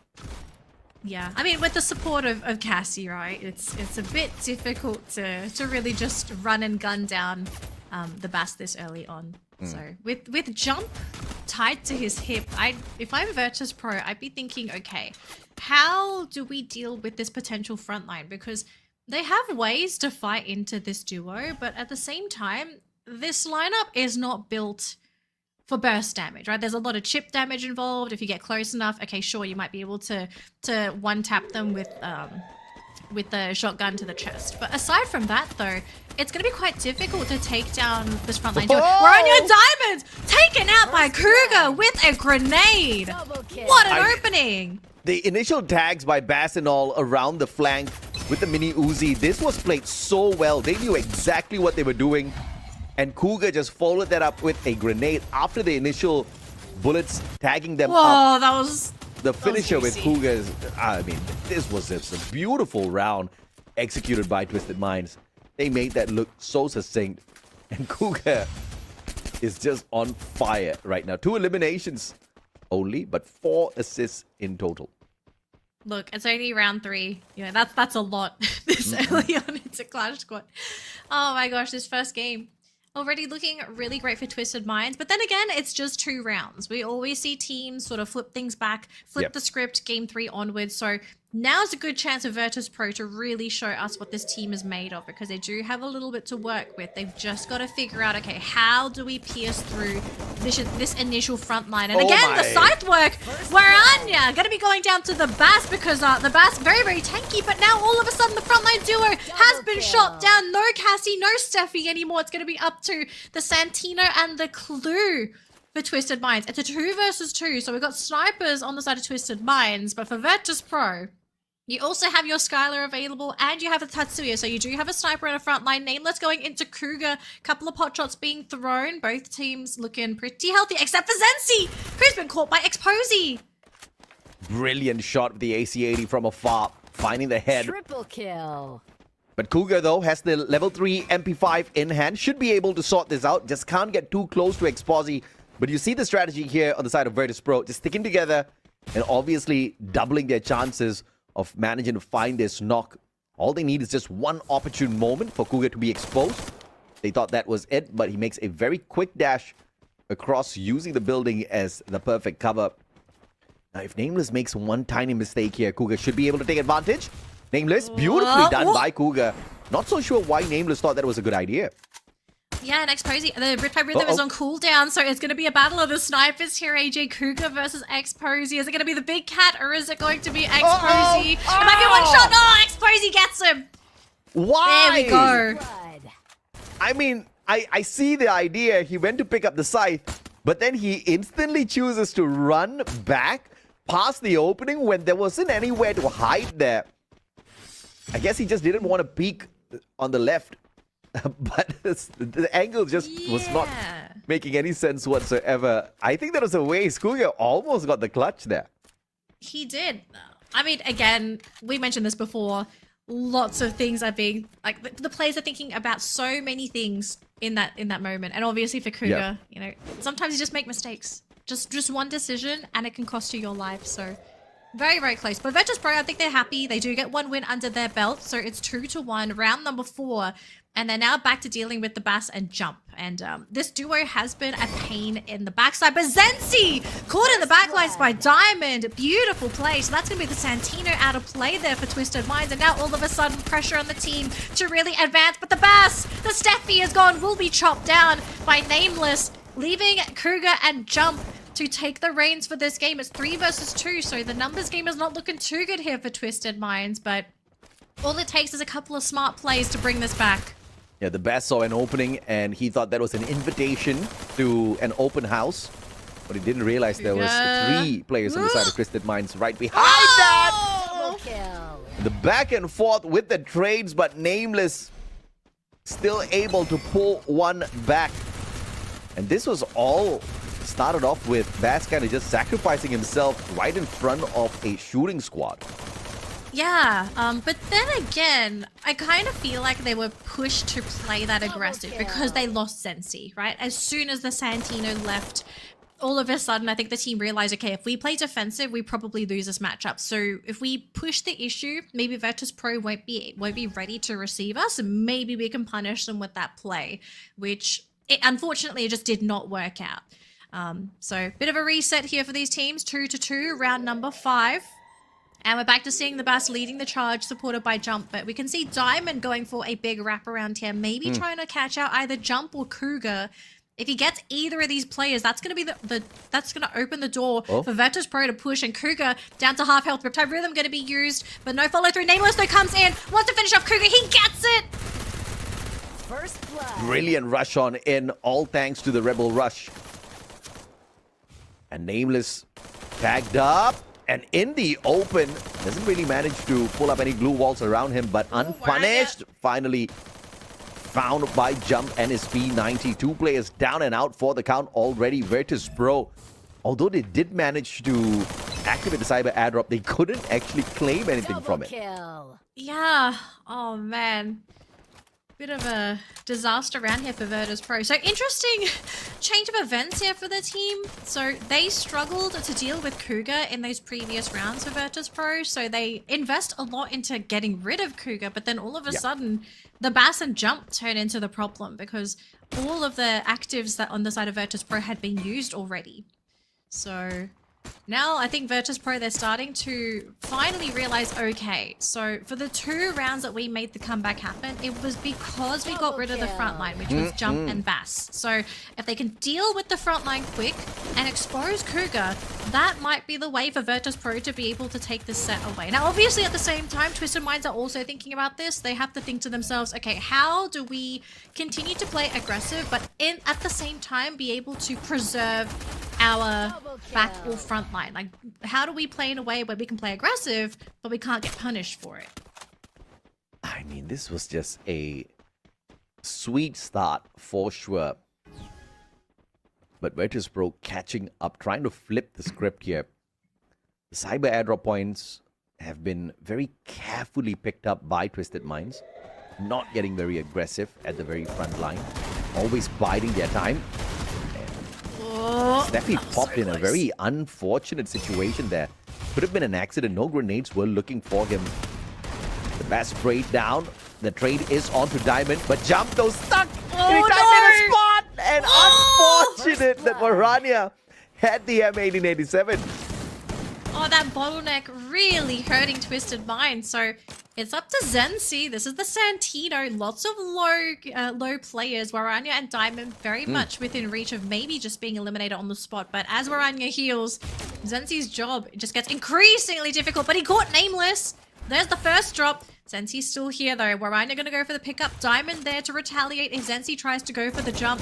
Trying to play with the natural terrain. Couple of shots connect. Not quite there, but they do get the finisher there with Waranya.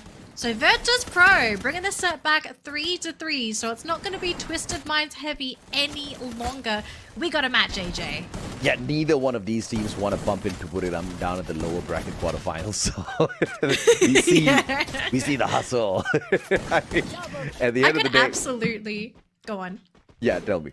Oh, I was just saying I could absolutely see the coaches sort of talking to the players saying, if you lose this set, you know, something's going to happen. So yeah, I don't think it's just Boyram they're worried about. It's probably the coaches as well. If you do happen to bump into Buriram down at the lower bracket, oh, what a Riptide Rhythm. Breaking down the defense, Waranya are still sneaking in there towards that cyber airdrop, taking a lot of risks, playing around with the chrono as well. Nameless with a backstab. And the bastard, no chance. Nameless was the change bringer in that battle. Man, he has done so much for Virtus Pro these past 2 games. So already getting rid of that frontline duo, leaving Zensi and Kruger exposed. Zensi's the next one to drop there. Beautiful stuff. Nameless doing all of the heavy lifting in this matchup. Waranya and Diamond are on the ground though. He has to finish off Kruger. The problem players, 2 versus 1, and the hunting party return with their prize. Unbelievable ace hit here by Nameless, who was just so relentless.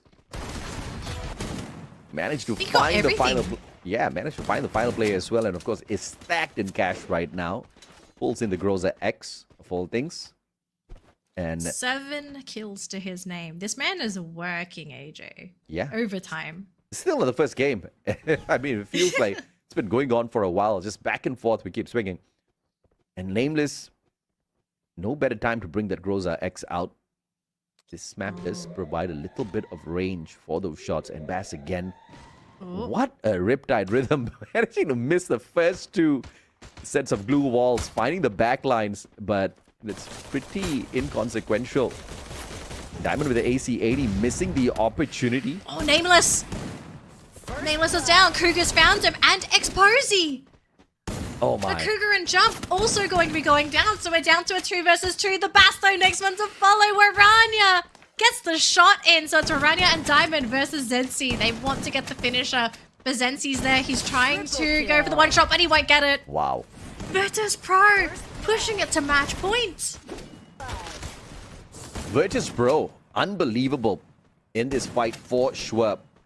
Again, Twisted Minds did lose to Virtus Pro 2-0 in the previous series that they bumped into each other. And what seemed like was going to be 50-50 right at this point of time seems like that script has been flipped a little bit. Match point for Virtus Pro to get the first game. Can they find the finisher here? Nameless once again with 2 tier 5 guns on their side. This is a game that I don't think Virtus Pro is going to lose anytime soon, unless, of course, they do make an unfortunate mistake. Dakota giving them the information already. Bass right in front.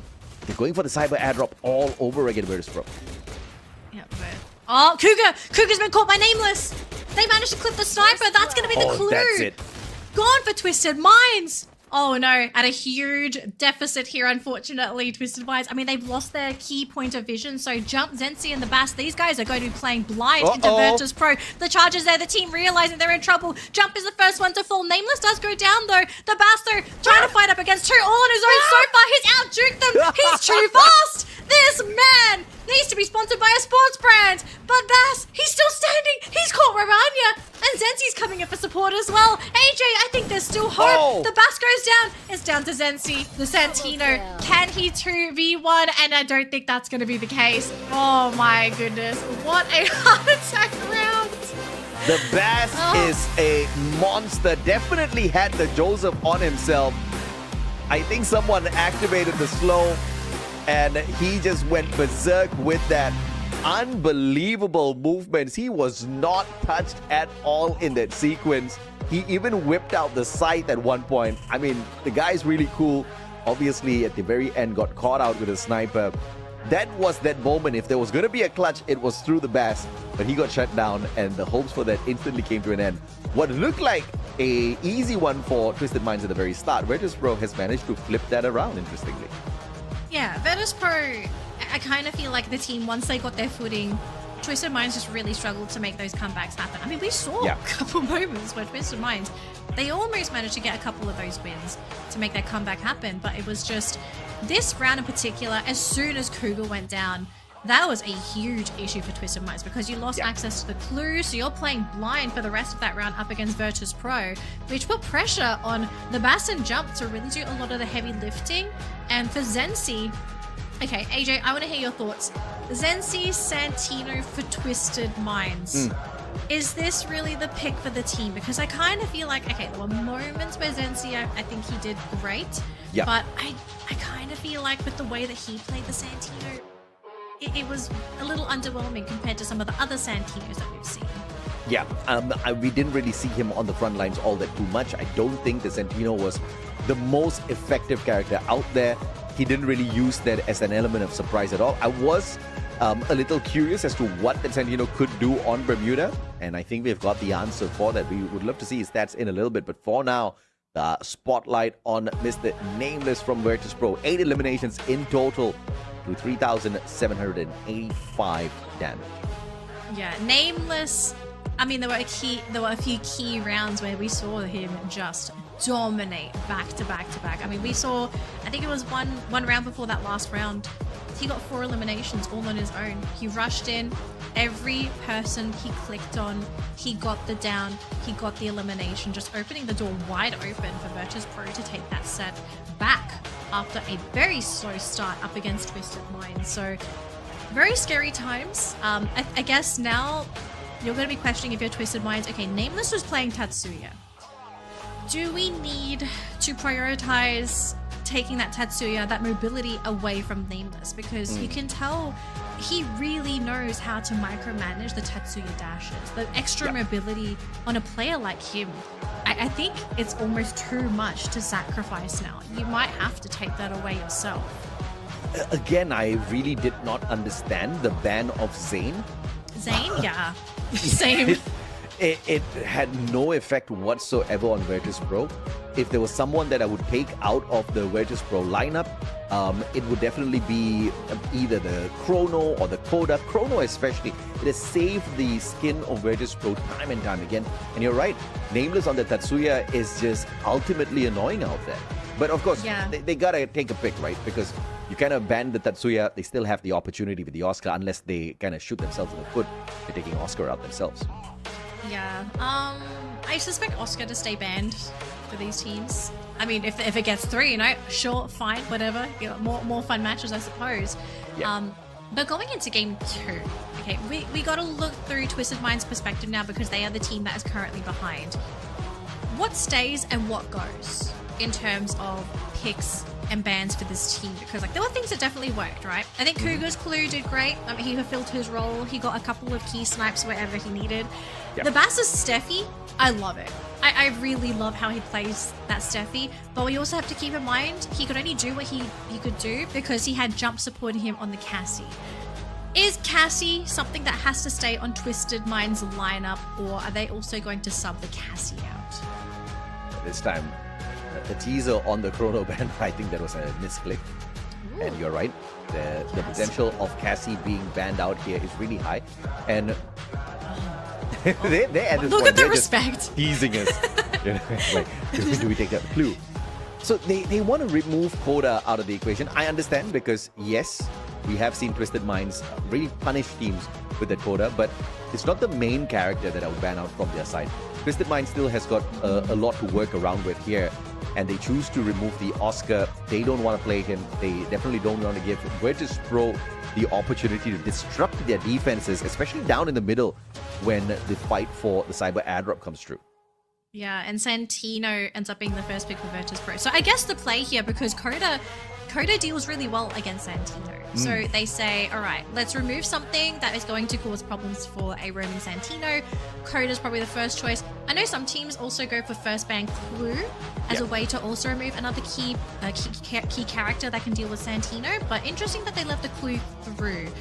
But I do like the first two picks here for Twisted Minds, right? The Bass's Steffi was great. I don't think this needs to change. They get the Clue, but this frontline for Virtus Pro, they're going to give Waranya and Nameless. Actually, kind of depends on what Nameless wants to play. If maybe he wants to play Santino.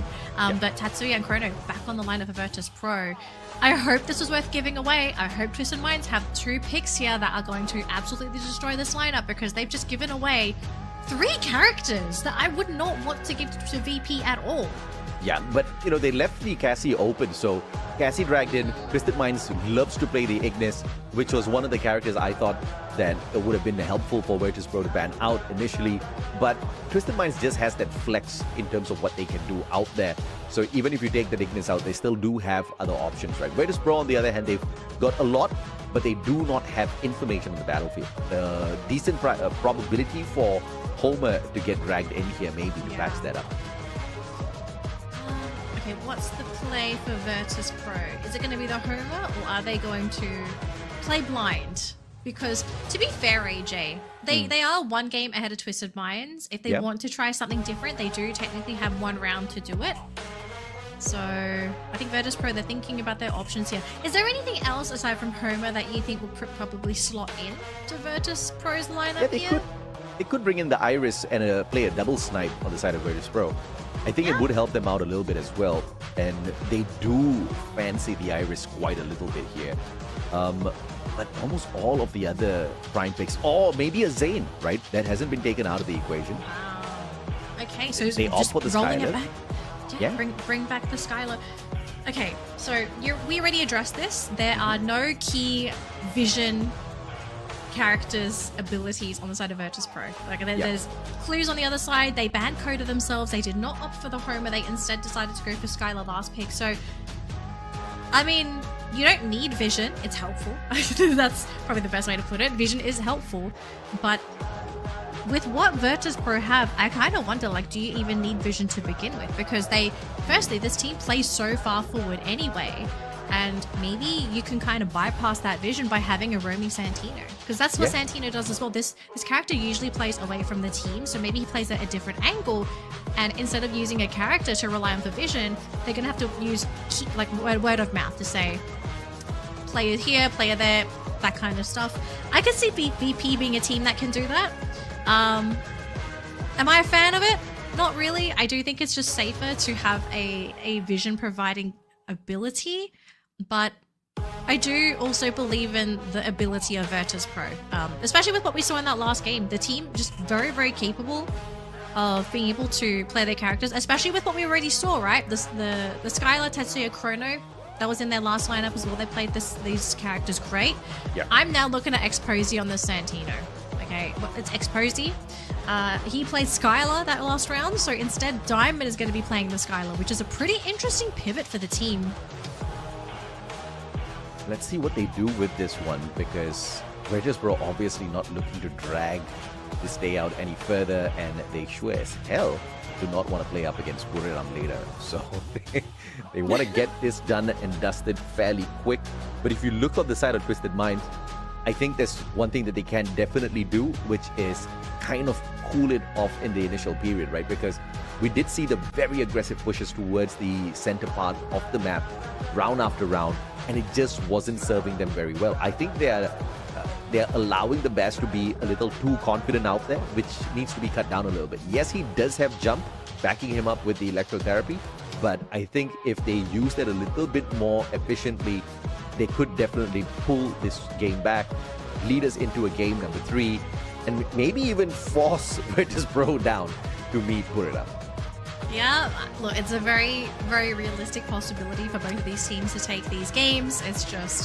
It's going to come down to the second matchup, right? Are we going to see a third game, or is it just going to be Virtus Pro to steamroll through Twisted Minds? Which, you know, the lineup of Virtus Pro a little unconventional, you know, because we don't have all the pieces. But then again, sometimes you have to ask yourself, do you even need the pieces to begin with? You know, sometimes you have to play a different game compared to your opponents. And I think Twisted Minds, they're also kind of questioning, like, okay, Skylar, Tetsuya, Chrono, Santino.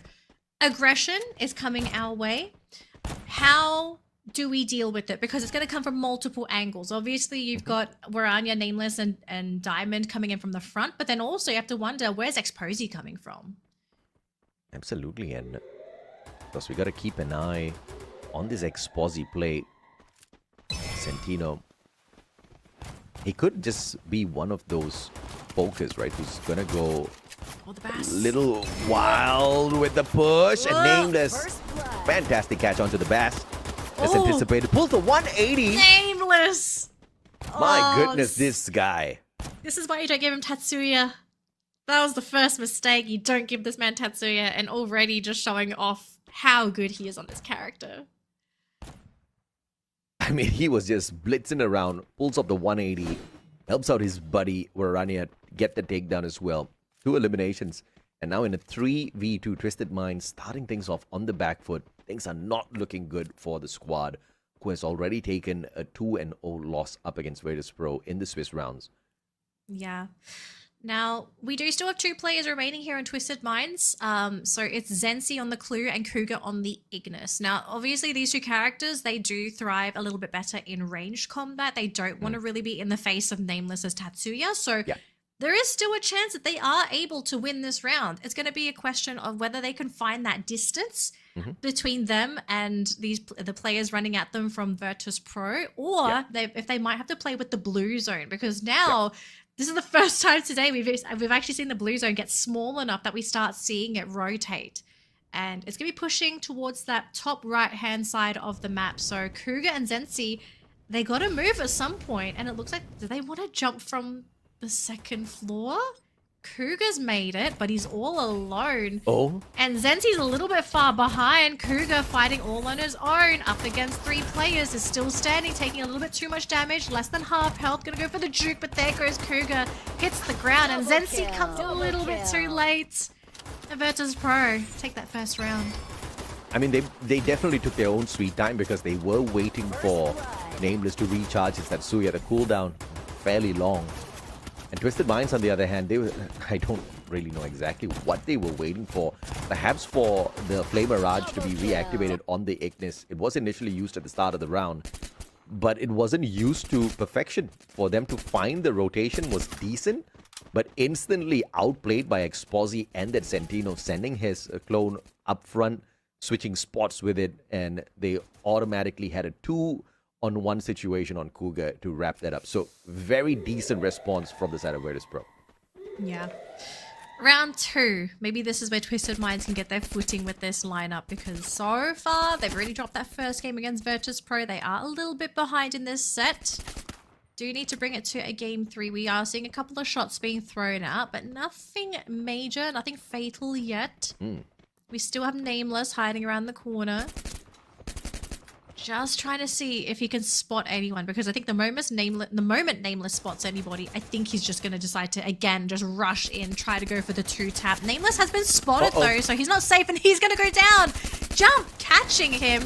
Big pick for the team. Diamond's going to rush in as well to try and finish off the Bass, but no, Diamond is going to lose his life, trying to protect his teammate, and Waranya taking damage himself. Next one to fall. And Virtus Pro, in an effort to save Nameless, they lose their lives, leaving Exposy all on his own. Yeah, a little careless, unfortunately, by Diamond. Sent out the Riptide Rhythm unnecessarily, jumped into that fight, thinking that he could win it out. But obviously, the rest of the Twisted Minds players going in and piling onto Nameless was an unexpected situation. Bass tried to turn things around, couldn't find that. But Twisted Minds, at the end of the day, they obviously were looking for a little bit of dominance, and they found exactly that. And 1 round pulled back. So we are tied, 1 apiece for both of these teams. The Cyber Airdrop's going to appear in this round as well. So there's going to be a fight for that.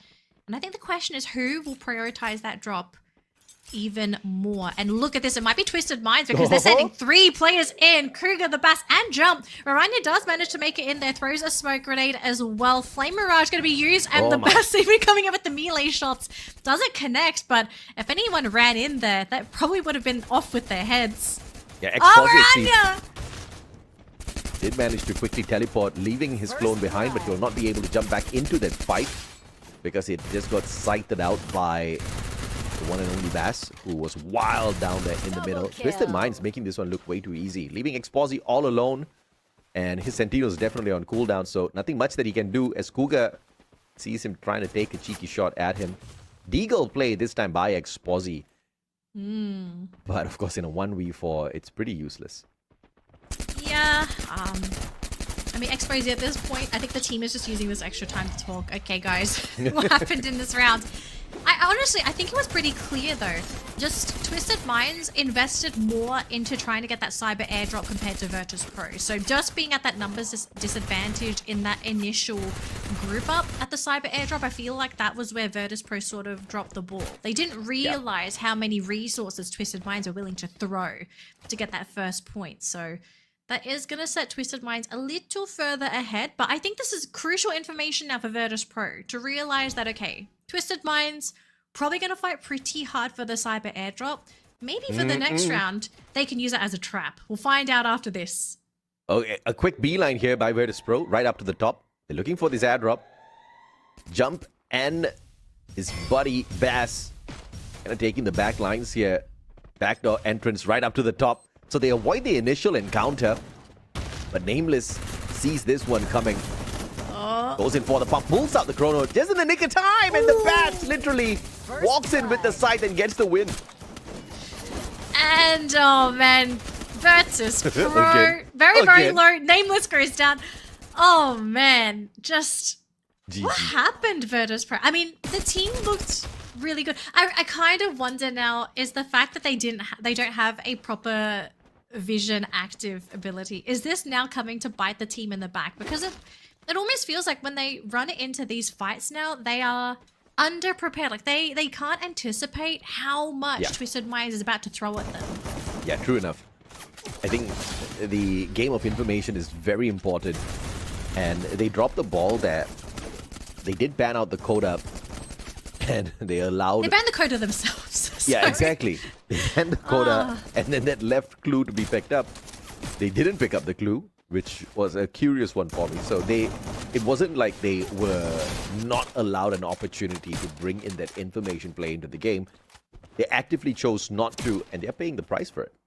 Yeah, they prioritize Exposy Santino for this too, which... Yeah. I mean, to be fair, I do feel like Exposy is the better Santino in this total matchup, but just without the vision, without the openings, you can see he really struggles to even do anything. But we are coming into round number 5 here. The smoke screen is not helping Virtus Pro at all. And Twisted Minds, they're getting into position. Jump is leading the charge for Twisted Minds, and again, we still see them fighting under the tower. Cougar and Jump, they're first ones to go down on the side of Twisted Minds, and Virtus Pro still 4-man strong, hanging in there. The best. Beth, come on! Come on! Oh, no! I mean, it's such cheeky plays. He wasn't even trying to win that round. Bass was just looking for some melee knocks just so that he can laugh at Virtus Pro. But I guess they are the ones who will walk away with the final snicker. Man was really low already before he put the side away finally, but obviously it was a little bit too late to sneak themselves away from that one. AWM and the M590 combo pulled away by Virtus Pro. Yeah, that last round was a really odd one. Like, do you sort of feel like that play happened because Twisted Minds maybe got a little overconfident, thinking that, oh, we've won all these games back to back to back. We can easily take out Virtus Pro with a very cheeky play around the cyber airdrop. I mean, it was just very, very odd. I do hope the team sort of narrows it and focuses in on this next game, because they don't want to drop this matchup. And with the Bass down and isolated, they're going to lose the Steffi right off the bat. First blood. I think that's karma in play there, AJ. They were just done with the scythe plays, so they put him out of the equation first. A good play coming through. And Exposi, I think now that he has got the sniper, maybe we'll start to see a little bit more fancier repositioning coming on through from that flow. Cougar, where's his name? He gets a mad grenade, but Exposi saving his buddy by shutting down Cougar from afar. That was unexpected. That was some really great teamwork. Really, really great teamwork. And all of a sudden, Twisted Minds are the ones struggling up against Virtus.pro. As they've lost their Steffi and they're about to lose Cougar as well, leaving Jump and Zensi as the ones to try and pick up this game, but against 4. Yeah. The odds are looking very bad, but they do manage to catch out Zensi here, so all of a sudden, I think their hopes and dreams for taking this round has been dashed. As Jump will be making the jump, and Virtus.pro have brought this game back 3 apiece. Yeah, I definitely feel like Exposi is the better player on the Centino. No doubt about that this time round. With the repositions that he's finding here, absolutely sublime. Allowing him to play multiple angles, which is very much needed on this compound. And now we head on into Grav Labs, where things just get super dicey, man. I absolutely hate this place.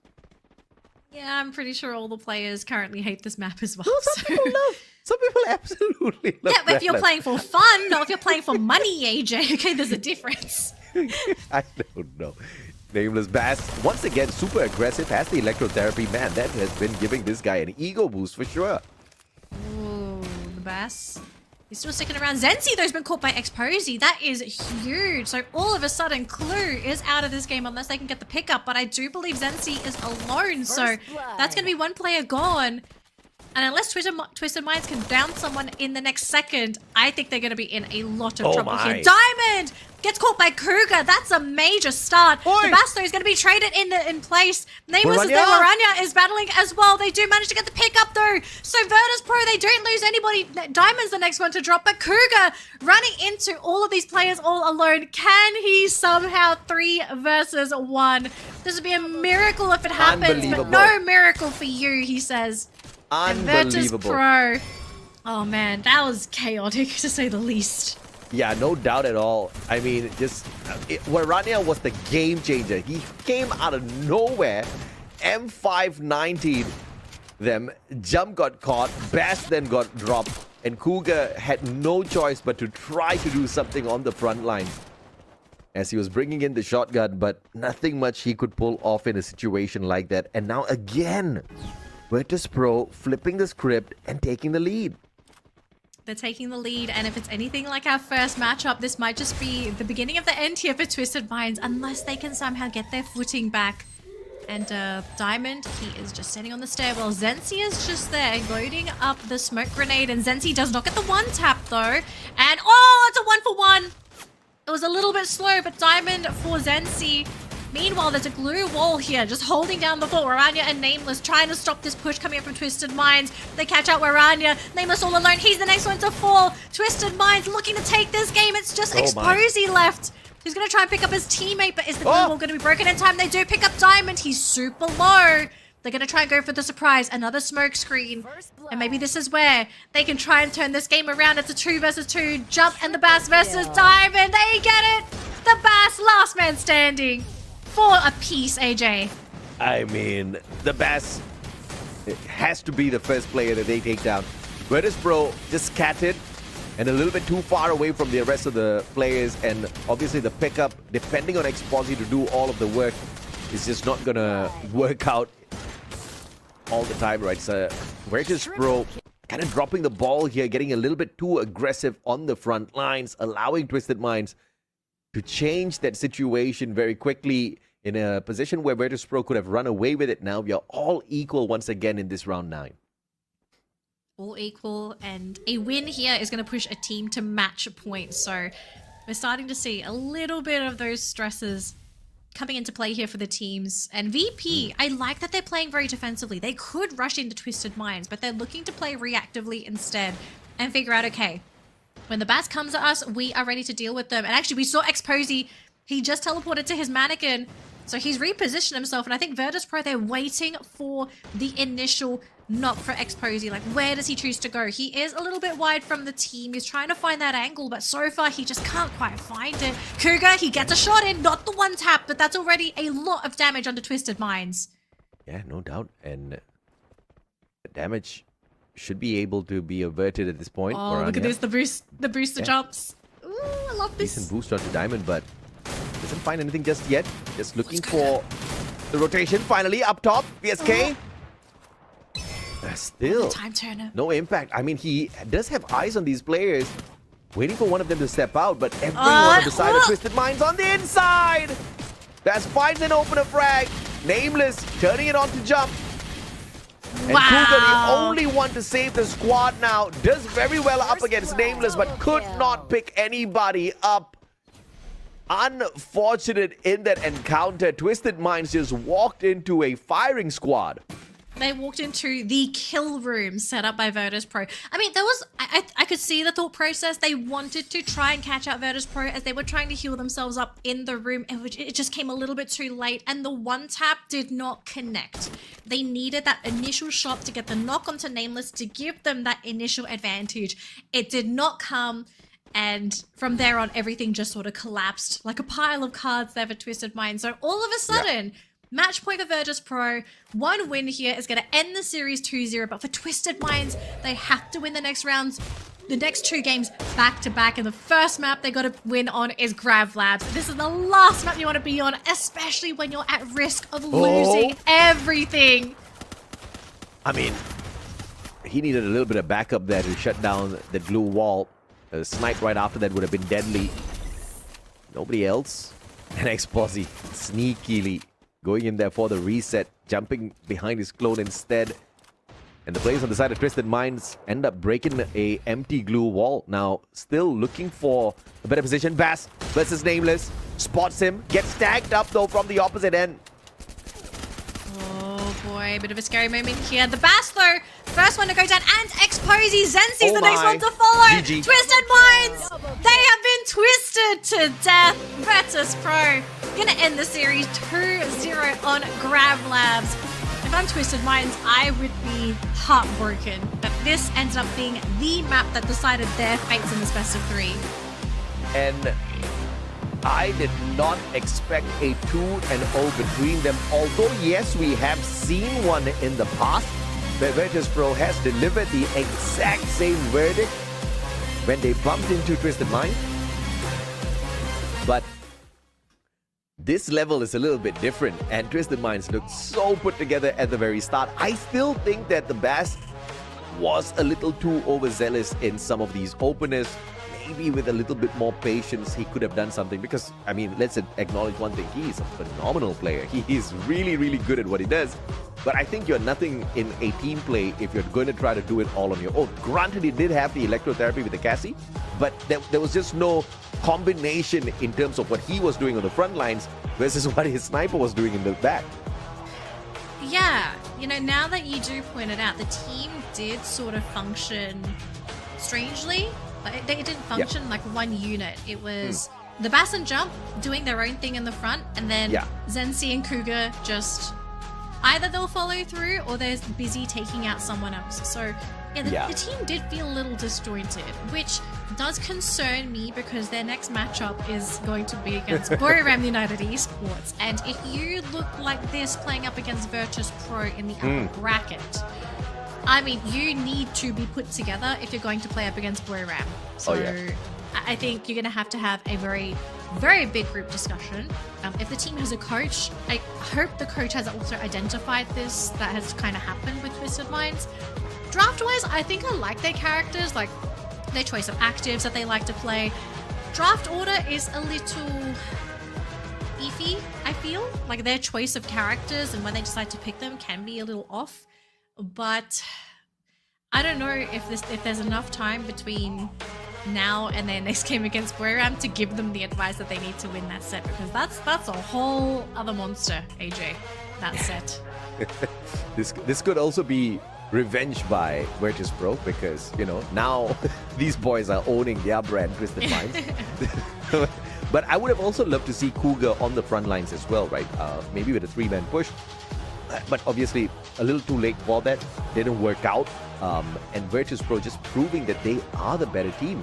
6-3, 6-4 on the scoreline at Bermuda, and Nextera with another 2-0 delivered at the start of this day. Unexpected stuff happening here, Danny, and I will not be surprised if we continue to see a scoreline like this down there at the lower bracket quarterfinal as well. Yeah, I think we both agreed at the beginning, right? We thought we were going to be getting those full 3 games, but now that we're seeing these 2-0s, maybe this is just an indicator of that line between these teams, like that skill gap widening between our top teams and our top teams. Okay, so Yes. you know, we're already seeing who is primed to continue on in the upper bracket. I think the lower bracket is where we're going to be seeing these much closer matchups, because like these teams now, they're now under threat of being eliminated. So they don't have those 2 lives anymore. They realize that if they lose this, they are out. So I feel like that's where everybody is going to be pulling out all the stops to win, including dirty strats, surprise picks, maybe a little bit of cheese, because we do love seeing a bit of cheese in these kinds of games. Yeah, Twisted Minds, like, if they still have anything in their back pocket, they're going to have to bring it out in this next matchup, because it's going to be a very wild one. But as we sort of wait for that matchup, we do need to have a quick interview with Virtus.pro, because they just won this set and they're going to continue their journey in the upper bracket. So let's see what Virtus.pro have to say. Alright, Survivor Booyah from Virtus.pro, and now I'm here with Nameless and Diamond. สวัสดีค่ะ สวัสดีค่ะ Congratulations that now you into the upper bracket final. So first, I have to ask about the second map in the round 9. So Nameless, you are the one who made play for your team. So how to say that fight is took a long time, and you just fight in there and wait for your friends to join the fight. So I want to know that what made you to what decision that you make, and how is the communicate in there. อยากรู้ในเกมที่ 2 ค่ะในราวที่ 9 จะเป็นราวที่ Nameless เนี่ยเล่นยื้อไฟเพื่อนนานมากเล่นอยู่คนเดียวเลยอยากรู้ว่าตอนนั้นเราตัดสินใจยังไงแล้วก็การคุยกันเป็นยังไงบ้างคะก็ตอนนั้นไม่มีอะไรในหัวเลยครับแค่คิดว่าต้องเอาให้ได้สักตัว2ตัวก็ได้ครับ About that time he say that he has nothing in mind, is like a blank that time, but the things that he think is he have to do something in there. For example, have to got the elim just like 1 or 2 to make more advantage, and yep, he did it, and that round is become to Virtus.pro. Okay, so let's go to the next question. I want to know that about the first map and second map, have to say that it's a close game for both team. So I want to know that what is the key factor, or what is the advantage that you get more than Twisted Mind. อยากรู้ว่าบอก2เกมนี้ค่อนข้างสูสีเลยอยากรู้ว่าอะไรที่รู้สึกว่าทำให้ไฟท์ของเราเหนือกว่าเขาบ้างค่ะผมว่าน่าจะเป็นแบบเรื่องกำลังใจครับเพราะแบบเวลาผมพลาดพวกผมก็ให้กำลังใจกันเองครับไม่ซ้ำเติมกันครับ So about the Virtus.pro, have to say that even they got a mistake, no one blame each other. They just support each other, and yeah, we can do it. We just try another things, something like that. So have to say that they support each other very well. Okay, let's go to the last question. So yesterday, Twisted Mind in the interview section, they say that they want to play against Virtus.pro because they want to take some revenge. But today is not success for them. So do you have anything to say to them? เมื่อวานนี้ Twisted Mind บอกว่าอยากเจอเราอยากแก้แค้นแต่วันนี้เขาทำไม่สำเร็จมีอะไรอยากจะบอกไหมคะครับก็มาให้ตามนัดแล้วนะครับแต่ขอโทษด้วยครับที่ให้แก้ไม่ได้ Okay, so they want to play against with Virtus.pro, and Virtus.pro just come here to fight with them, but sorry, we cannot get this ticket to you, so you have to play in the lower bracket to bring on. So now Virtus.pro grant into the upper bracket final, and see you in the offline event in Samyan with Tao. Alright, thank you so much for watching our interview section. We're gonna have a short break before get back to the lower bracket.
ไม่เป็นเหรอวะคะแนนเท่ากันก็ต้องวัดดูยากใช่ไหม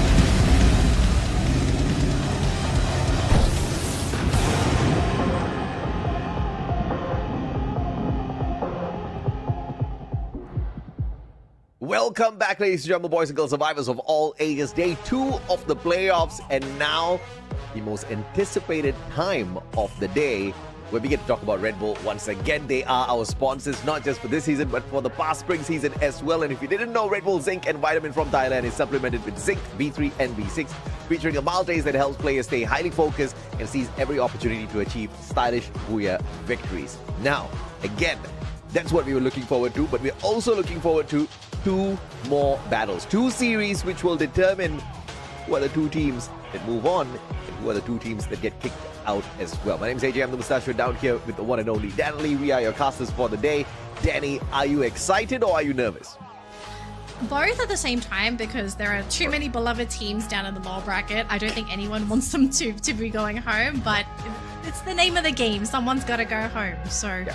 I think now people are kind of wondering, okay, who's the first team that's going to be going home? And if you didn't know what the matchup is that we're about to jump into, it is our first lower bracket game. It is Twisted Minds going up against Brim United Esports. Now, if I'm Twisted Minds, am I happy being a team that plays back-to-back, right? Because we didn't get a break. They just finished their first game of the day, and unfortunately they lost. And they're already playing up against Buriram. I mean, I've heard differing opinions from teams. Some teams like playing back-to-back because they're warmed up, they're good to go. It's kind of like a warm-up session. Some teams don't like it because they're like, we wanted a break. We wanted to have a moment to talk with our coach. We did have a 5-minute break in between the interview section. So, I mean, they did have time to speak, but yeah, I don't think anybody has enough time to talk before they play against Buriram. I feel like this is one of those teams where it's like, no, talking's not going to help. It's going to come down to action. And, you know, Buriram's been waiting in the wings since the start. I mean, they've watched all the games. And if I was Buriram, I absolutely would have watched that previous matchup. So they already know that Twisted Minds are capable, what they're capable of playing, how they kind of play. And I would even consider that a disadvantage, you know, having your opponent watch your previous game. I do agree in terms of the strategy part of the matchup. It is a little bit of a disadvantage to have your opponents who are going to take you on to see every single card that you're potentially going to play up against them as well. But the one thing that could be on the side of Twisted Minds is they've warmed up. And you know, usually on your warm-up matches, you're not really, you know, the best yet. And then as these rounds go, you really start to pick up pace, and then all of a sudden you're acing your games. Maybe that's the kind of head start Twisted Minds needed. And look at Wasana, the man's already sleepy. You know, he was so bored waiting for this moment. So that's the disadvantage of playing a little bit later. This man needs a Red Bull. It's time to wake up, you know. So elimination matchup, boys. Come on, let's go. Let's go. I expect to see a lot more exercising, but it's a scary time here for both of these teams because thankfully it's not a best of one. I think if it was a best of one, that is like the scariest, absolute scariest situation to be in. Elimination match or best of one. But you got best of 3, so at least 2 games for these 2 teams. If there's an ace up Twisted Mind sleeve, whip it out now, broskies, because you're in trouble. You're playing up against Buriram in the lower bracket. And Buriram very clearly hates to deal with Sentino and his capability to reposition. They've banned him out a total of 7 times in the competition so far, and that continues to become the 8th time here that they've done that. Oscar taken out of the equation here, and that's actually a very good skill to ban because we have seen Buriram kind of abuse the Oscar in the past. And the very first pick is for Get High as he brings that Cassie through. The combination of Cassie and Wasana on the front lines, I think, is going to be the solution to an overzealous Bass, right? Yeah. I don't think he's going to be rushing forward as quickly. If he does, I would be pleasantly surprised. I want to know if they're going to go straight back for the step. Like, is it something that they want to go for the first 2 picks? But no, they tone it down a little bit. I do like this. So Coda Chrono, very safe opening. They do have options with the Coda if they want to keep it as utility or if they want to maybe throw their sniper on there. So I do like this. But this does mean Zane and Clue is going to be going in the hands of Buriram. And we know that if it's Clue, it's typically going to be Moshi. Yeah. So I'm a bit scared, actually. This front line for Buriram is terrifying. You got Zane, Cassie running at you. You got Clue to come in and provide them that intel. And who knows what they're going to be coming in with that last pick. I kind of wonder, like, what do you kind of want to go for? Do you maybe just go for Ignis last pick? Then you have access to the Flame Mirage. Helps you with the push. You most definitely could do that. Or you could also grab the Tatsuya if Twisted Minds doesn't do it just yet. And they don't. They've got the Iris and Ignis on their side. So mobility-wise, Buriram is a high probability Tatsuya pick coming on through here. I think Twisted Minds literally just gave Buriram a very decent draft here by not sneaking away any one of their prior picks, which is a little unfortunate. If you look at the grand scheme of things, I don't really see Oscar being used as often by the side of Buriram. If anything, I think the first character to ban out would have been that Clue, or maybe even Tatsuya, because this is the team that has always favored Tatsuya over Oscar. Yeah.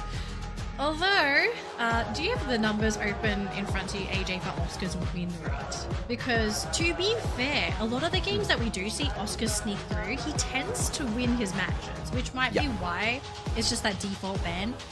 And also, Oscar functions similarly to Tatsuya, so it's like...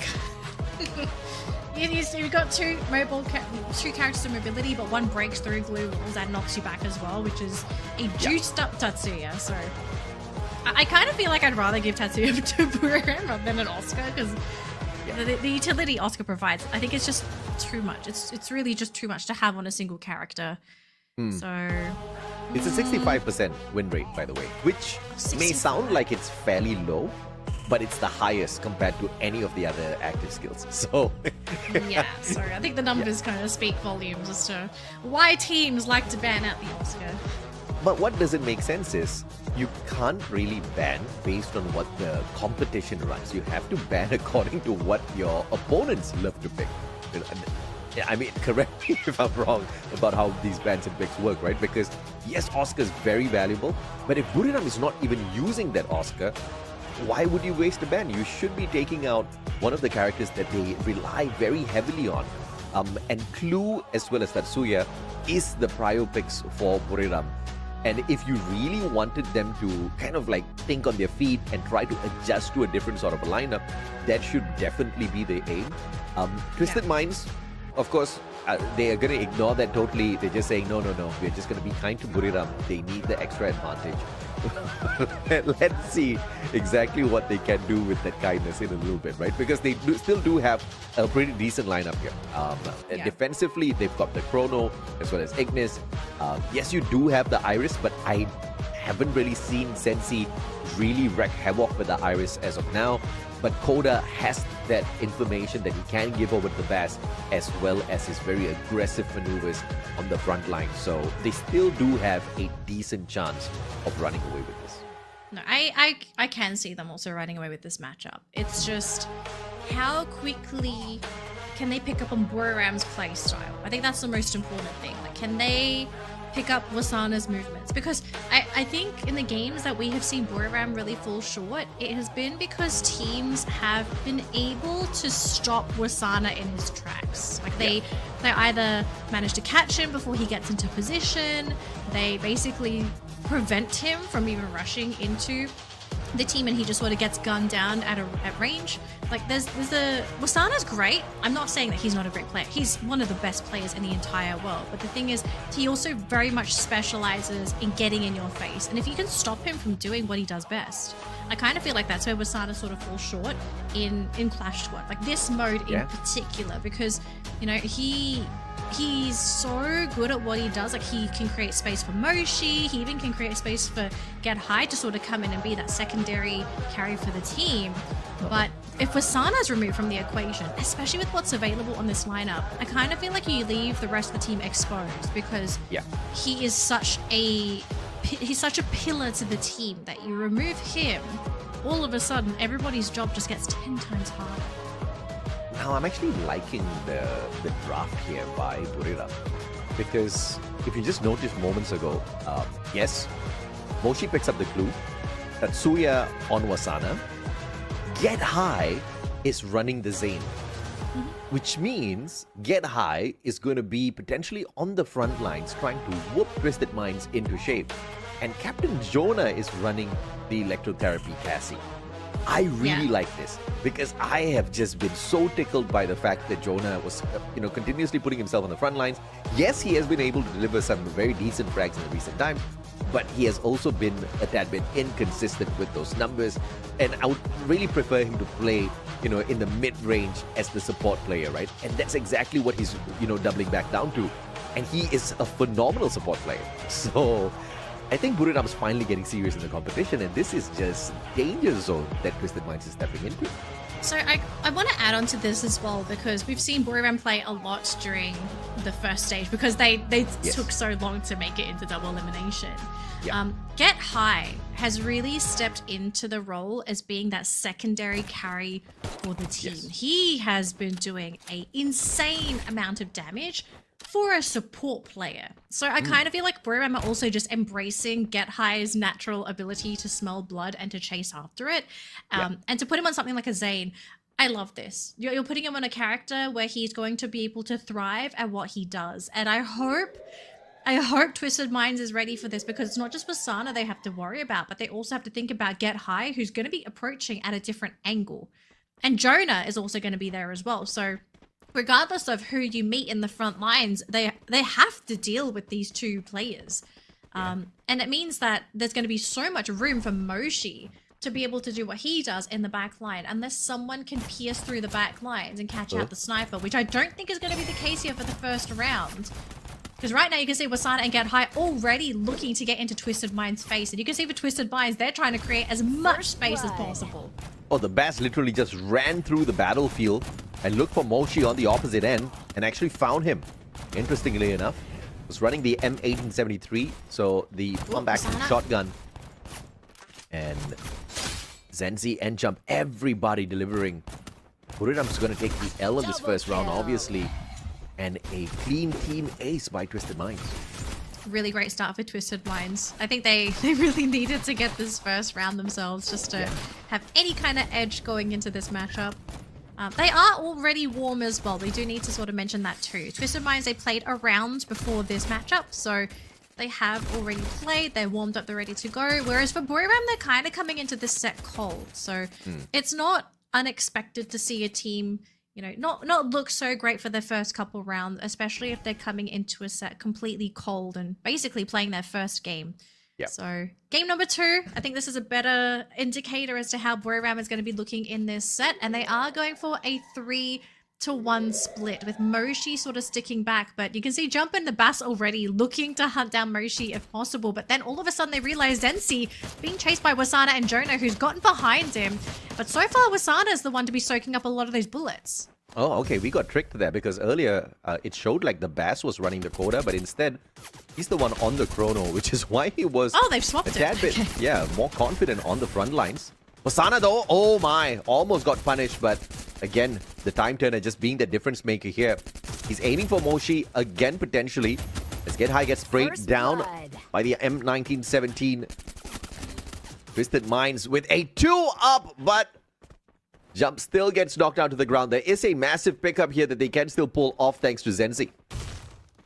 Yeah, and Jonah's still bleeding out on the ground, so see if if Jump gets picked up. We do see a bit of a run in there by Wasana, but no, unfortunately, his rush fails. So they will be able to pick up Jump, and that's going to be it. Moshi going down to Kruger 2-0 for our first game between Twisted Minds and Buriram, which for Twisted Minds fans, starting to get a little bit excited, but it's still very early to say if they're going to be able to take this set. Buriram, it's just 2 games. They still have a few more rounds to go before we can actually hit the panic button. And this is not a game that's out of hand just yet. We've seen greater comebacks, but the question is there going to be a comeback? Because Twisted Minds, they are looking very well put together. Everybody's contributing for these engagements.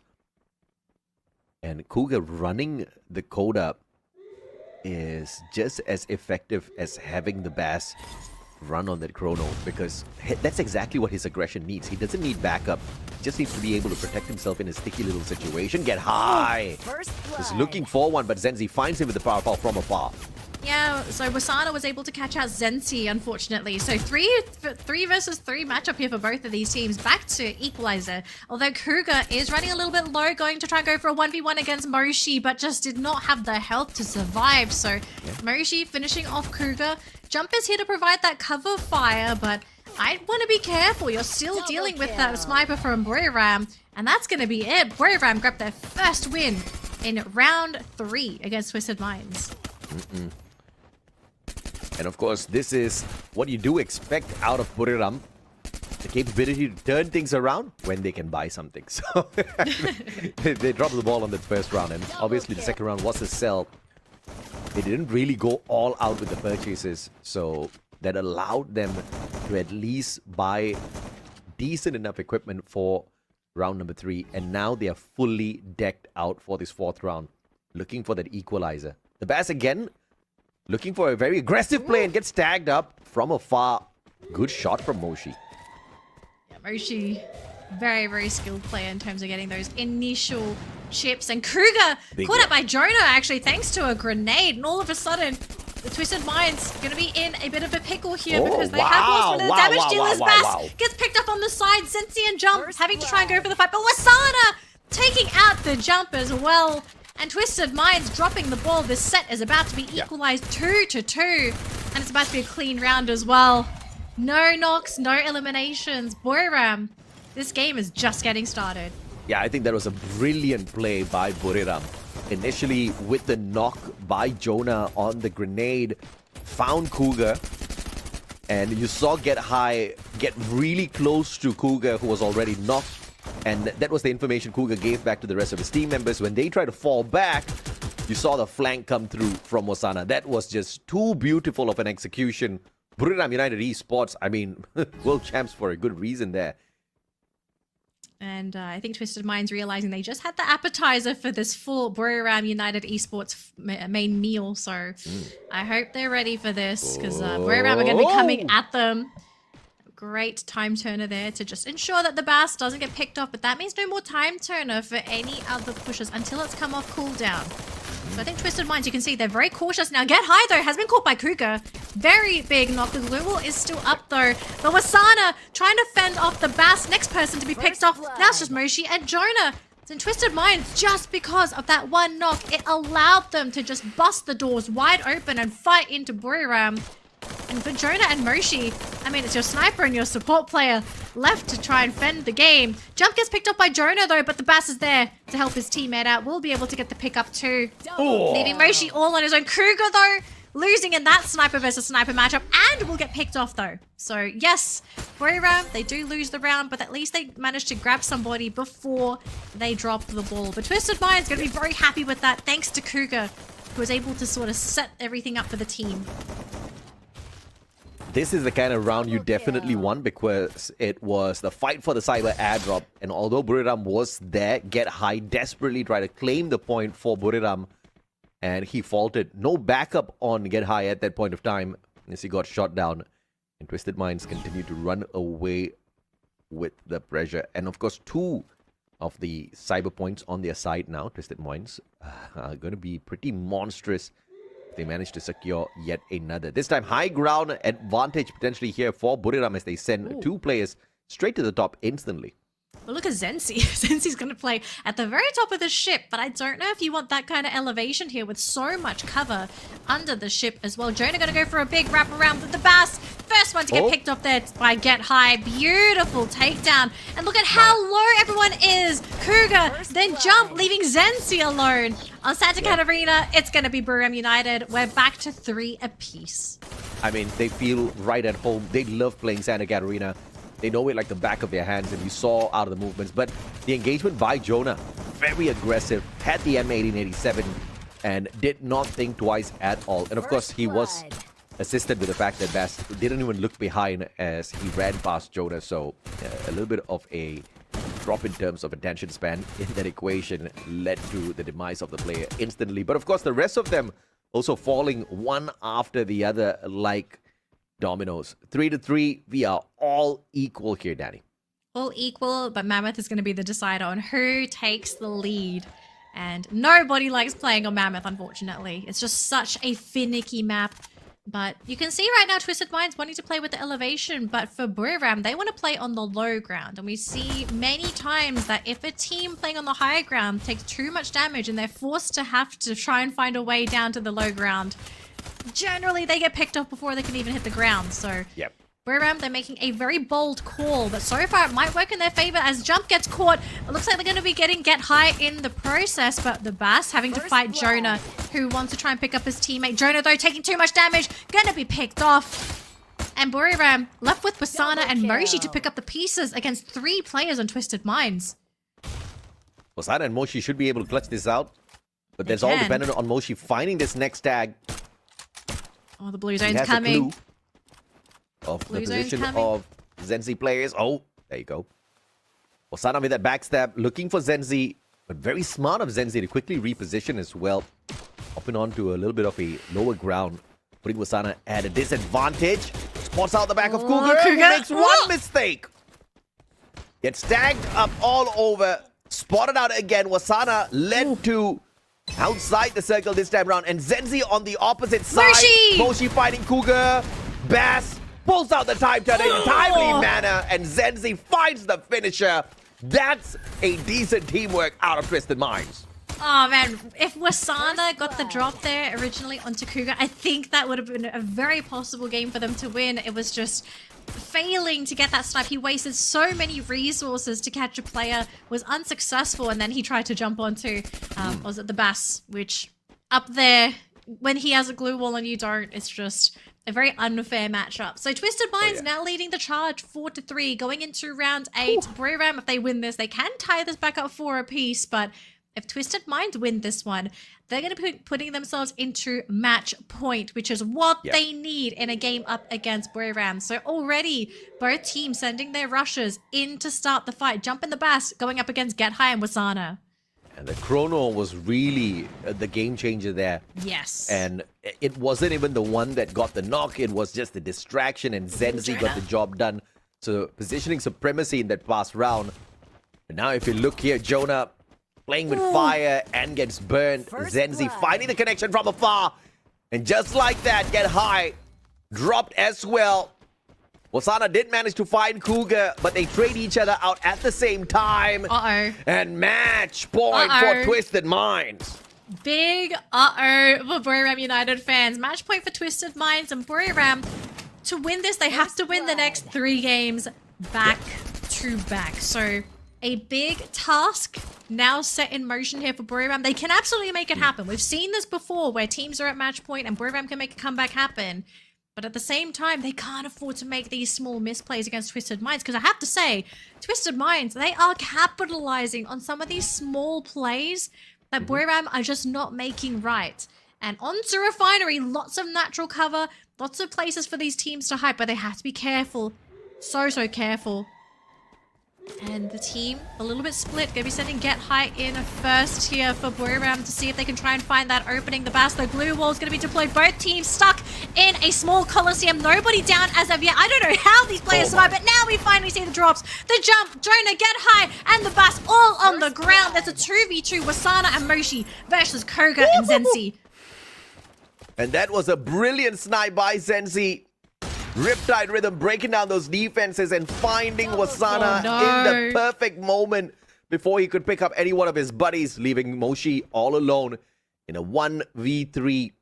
Unwinnable for usual players, but now Moshi turns around, finds Cougar brilliantly.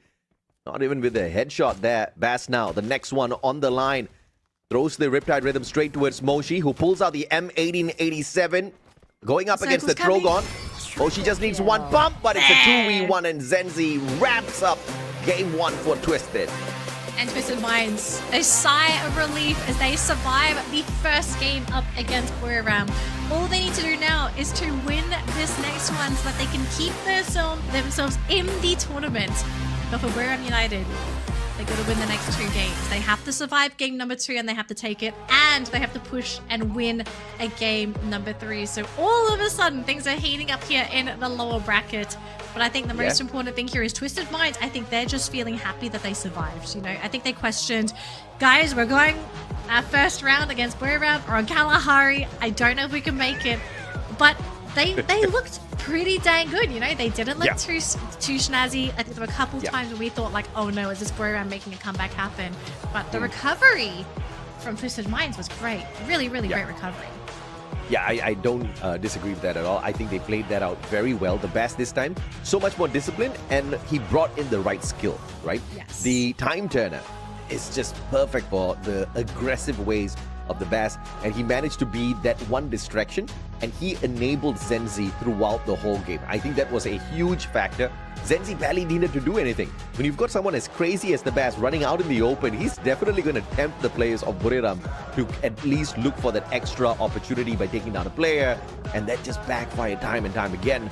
I think Buriram's going to be a little bit more careful on this next game. Match MVP, Zenzi, enabled by the one and only the Bass.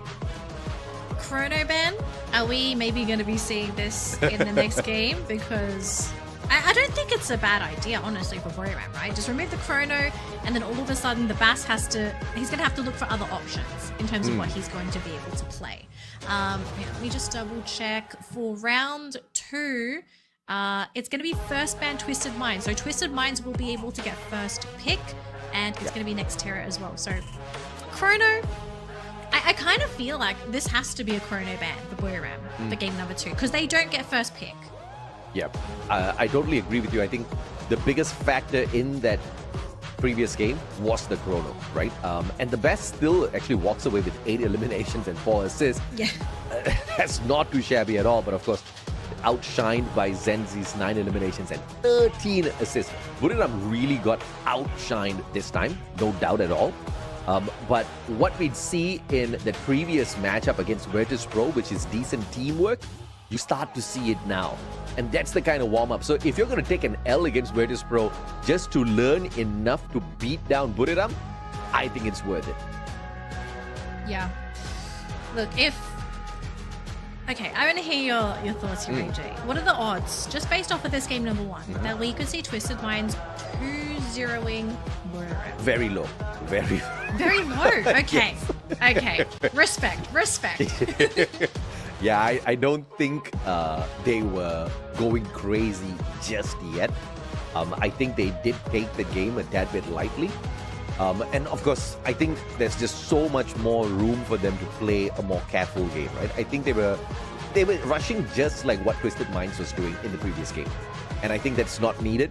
If Buriram wants to slow things down and start going for picks first, that's something that they are very capable of doing, and we've seen it in some of their past matches as well, where they have successfully dismantled teams with such an approach, right? Even Falcons felt it hard to approach the Buriram in Prime.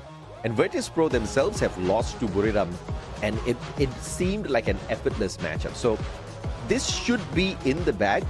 The only thing that I am not too pleased is we have to go to a game 3. But even if we do go there, yes. I think there is still a very decent fight Twisted Minds can put up. There is a slight possibility that there is a 2-0, but I don't think it's going to happen. Well, I think at this point now, Twisted Minds are probably going to try and prove you wrong. Because okay, all right. Look, everything is on the line for this team. But same thing for Buriram. Now that they've played a game, the team is now probably warmed up. They probably now get a better feel of how Twisted Minds play because they got to play against them in that first round. So I'm expecting Buriram to pull out some really crazy plays, really crazy stops, maybe even go for a really out there draft. Yeah. Just to sort of play around how Twisted Minds play, which in that previous round, I think Twisted Minds, they played so aggressively because they had so many ways to enable their lineup. In particular, the Chrono pick. I think if you remove that Chrono, I feel like you remove a lot of the freedom that Twisted Minds is going to have in those fights because you won't have access to that time turner. So if Chrono is gone, the prediction here so far is Buriram will ban Chrono. What does Twisted Minds prioritize for their picks? Because they will be getting priority pick. Yeah, take the clue, ban the clue, steal away the coda, GG. But they take Cassie out of the equation instead. I guess they felt like there was some sort of an impact there, which obviously we didn't really see. Jonah wasn't really being the most aggressive player up in front. But Buriram just very smartly take the Chrono out.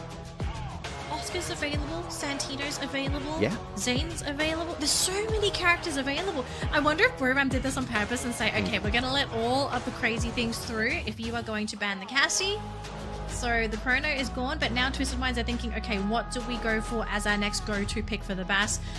I mean, Oscar's probably going to be his choice of character here, which I feel like Oscar is another character that you probably shouldn't be giving away to the Bass. But I mean, Buriram, they get the next two picks. I hope this was worth it. Clue giving away Tatsuya. Oscar. Bring it, baby. I mean, they definitely need the mobility out there.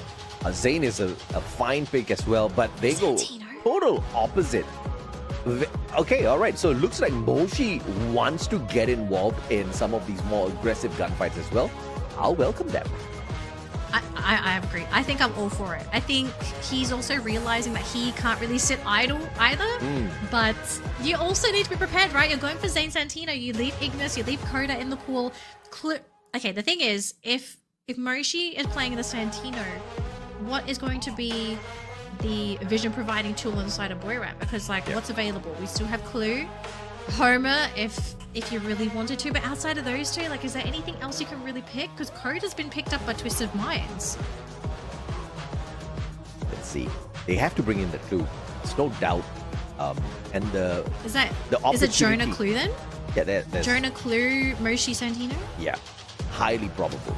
And of course, you want that Tatsuya for Wasana, There's a Tatsuya. most probably. Yeah. There you go. So Clue and Tatsuya is going to complete this list. And Buriram, I guess, just didn't want Twisted Minds to be playing on that Santino or Zane. So extra layer of defense is not available on their side. This was a steal by Buriram. And the Clue and Tatsuya obviously just not opted by Twisted Minds, just leaving it open for them. And Twist will complete this list by bringing in the Iris. And we all saw how effective this Iris was in the hands of Zenzi. Not for a lot. I think it was the marking capability mainly, as well as just an extra opportunity to finish off the players of Buriram if they do play defense out in the open with their glue walls. Because the rest of it, Zenzi was just finding those open tags onto them with just pure mechanical skills. Yeah. Actually, speaking of blue walls, you've got Iris and Ignis and Oscar, meaning that if you're Buriram, blue walls are not going to be a reliable defensive tool anymore because you have three characters that can really take advantage of glue walls. So I kind of wonder, does this now alter the way that Buriram play? They can't play as aggressively out in the open because your glue walls are not going to be as effective as they normally would. Yeah. And knowing that, does Buriram just play around compounds out? They have to just sort of leapfrog their way from building to building, using Jonah as a way to provide their vision on their next target. I mean, that feels like the only way to really play against an Oscar Ignis Iris comp. I mean, of course, there are a lot of approaches out there that we have seen thus far in Clash Squad. What's mainly going to matter is how does Buriram slow Twisted Minds down? Because in the previous game, it was just way too fast. They were just getting involved. They were getting baited into these engagements, which were not going their way at all. Bess was able to get into the thick of things, time and time again. But obviously, the Chrono saving his skin multiple times. This time round, he's not going to have the opportunity to do that, right? So I think it is a little bit of a game changer here. So a very decent ban coming through from the side of Buriram to slow the pace down of the best at the very least, because that guy is insane. Well, I hope Buriram have an answer for the Bass, because he's gonna have a heck of a game. I mean, the fact that we even get to see the lineup of characters that we did in the draft be let through, that already was quite a shocker. So for an elimination game, clearly a plan is being set in motion for both of these teams. For Twisted Minds, they want to win this set so they can 2-0 Buriram out of the competition. But for Buriram, they need to survive and win this set to force a game number 3. And Zenzi and the Bass deleted from our first round, not even given a chance to fight back. And Cougar, next one to fall. Jump is the last one, and Buriram off to a strong start in game number 2. Yeah, they knew the Bass was definitely going to go in for the site instantly. And they targeted him at the right time. Wasana and Get High both closing in on him. And with that scissor, they pincered him in, getting that knock. And of course, Get High sneaking away the scythe to get his own melee knock as well later down in that round. And Buriram with the first round here, but a force buy out of Twisted Minds. Okay, so do you... I mean, was it necessary for Twisted Minds to go for the force buy? I mean, it's still early. They don't... Kingfisher really? on this map is very valuable. And Bass, look at this. Bass and Jump going in for the backstab, but finds nobody home. Oh, Pierce from the opposite side, and Moshi pulls off the Punisher.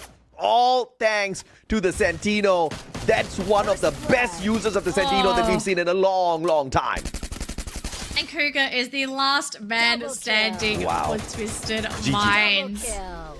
Oh, that's brutal. Oh, that was 2 games.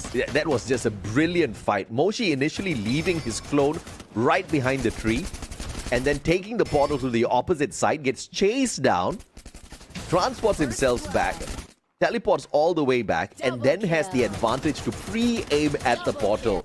It was a genius move by one of the most masterful snipers out there. But of course, Buriram cannot get too excited just yet.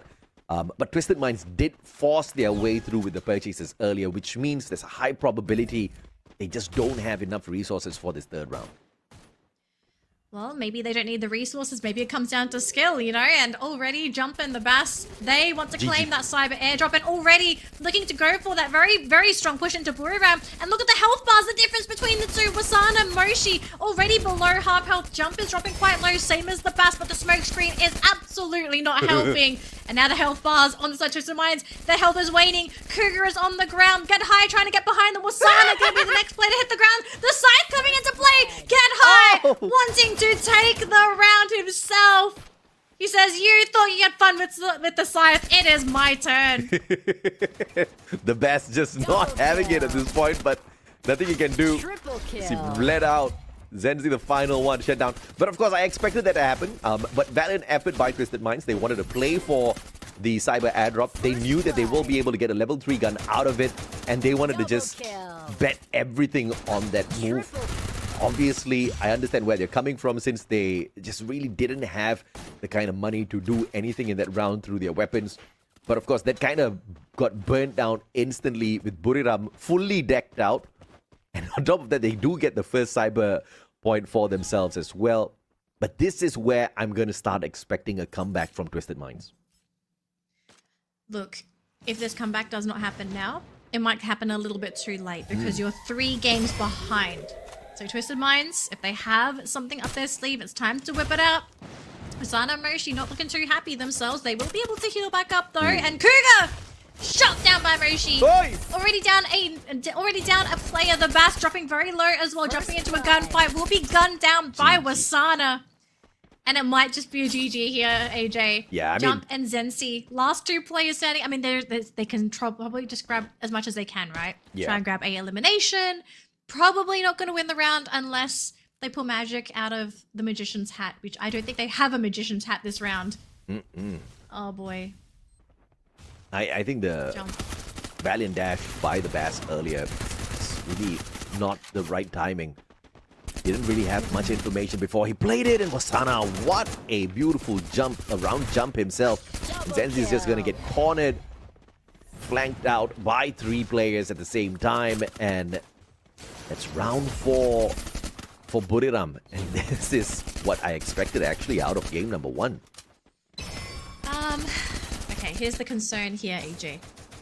This is either going to be a 6-0 or Twisted Minds will find that ray of light, that ray of sunshine, the light at the end of the tunnel, starting from round 5. Because if they don't start now, I think this set is basically over. They'll just have too much of a deficit against Buriram to be able to just mount that comeback. It's going to be a marathon if they can somehow claw their way back to victory to force a 2-0.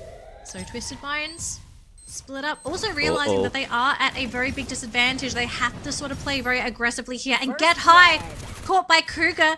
That is step 1 of this 3-step plan. If they can find another one, the glue ball, they're kicking in at just the right second. So Wasana not able to get the pick off there. Still fighting into... Zenzi! Zenzi's clipped Wasana, forcing only Moshi and Jonah to pick up the pieces. Kruger, though, will be picked off by Moshi. So 3 players left standing on the side of Twisted Mind. It's not over yet. It's Moshi and Jonah. You have to show these 2 players the respect that they deserve. It doesn't matter if there's a player disadvantage. Moshi, under half health. He's hiding, trying to heal up. Jonah, though, not going to survive as the Bass cuts him down. And Twisted Minds ready for round 6. Yeah, Zenzi they just need to finish off Moshi. Yep. Zenzi knowing exactly where to find him. And Moshi finding Zenzi first. Has an opportunity to turn things around here. Going clutch. But doesn't have any health on him. Has the medkit, but just no time to patch himself up and jump. Finds him in a tremendous round for him. There's so much of pressure and distraction jump through in there. Pretty much the reason why Zenzi got the tag onto Asana.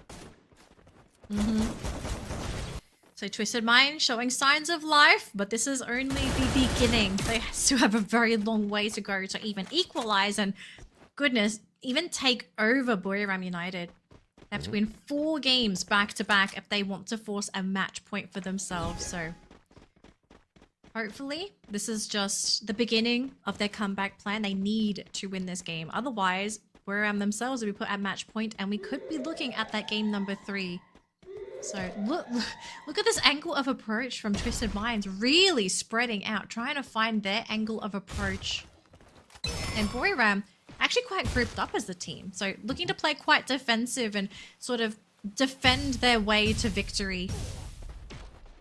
Bass with the VSK up to that 2nd floor. 1 more level above him should be able to get him a little bit of a vantage point. Great glue wall to block off Osana's entry. Get high! Caught by jump! He's on the ground and his teammates are not nearby either. So now Moshi, he gets a bit of a tap there. Looks like the Bass has been caught as well. Get high will be eliminated. So all of a sudden, Buriram down to 3 players, and looks like Wasana is in a fight by himself as well. Stuck on the low ground, multiple angles. Kruger is going to be the one to finish him off alongside Zenzi. It's a 2 versus 1 down there. And that's Moshi and Jonah again, AJ. This is the kind of comeback you want to see out of Twisted Minds. Moshi does manage to find a tag, but exposes his spot as well. Foot found. What a tag by the Bass, and Zenzi will not miss an opportunity like that. And they do manage to pull 1 more back in here. Buriram United Esports, if they want to wrap things up, they better do it now, because Twisted Minds is looking for a 2-0 on your 2-time world champs. And every round that Twisted Minds wins, their economy grows. Their savings just increases exponentially, and they're just going to be decked out very, very soon. And I'd be worried if I was Buriram, because if you are struggling to deal with them now, it's not going to get any easier as they have access to more and more utilities. Now, this is Gravlabs. This could be the map that sort of saves Buriram and gets them that point to cross them over to the match point line.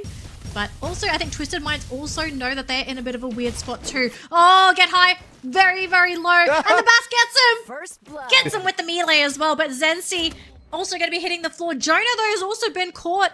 Moshi catching out Kruger. Oh, no. Okay, Buriram, they're not out of this yet. Moshi going to be snapped up by the Bass. Does not fully connect, though. Moshi very low. Oh! was just zoned out at the last second thanks to his mannequin and the Bass. He has to be the one to save his team. Jump and Zensi still on the ground. He does pick up Jump. I think Zensi... Oh, Jump has been caught again though by Jonah. They're not going to let him have his teammates back. Oh, beautifully done here. And Zenzi's not going to stand a chance to be picked up. The best valiant effort initially, but the situation turned around all thanks to Moshi and the brilliant play with the Sentino. One of the best Sentino users right here in Moshi. That's how you use him. And that's also one of the reasons why you do not allow a team to put their sniper on Santino, because trying to go for that sniper kill, it's not easy when they have access to that level of mobility. Yeah.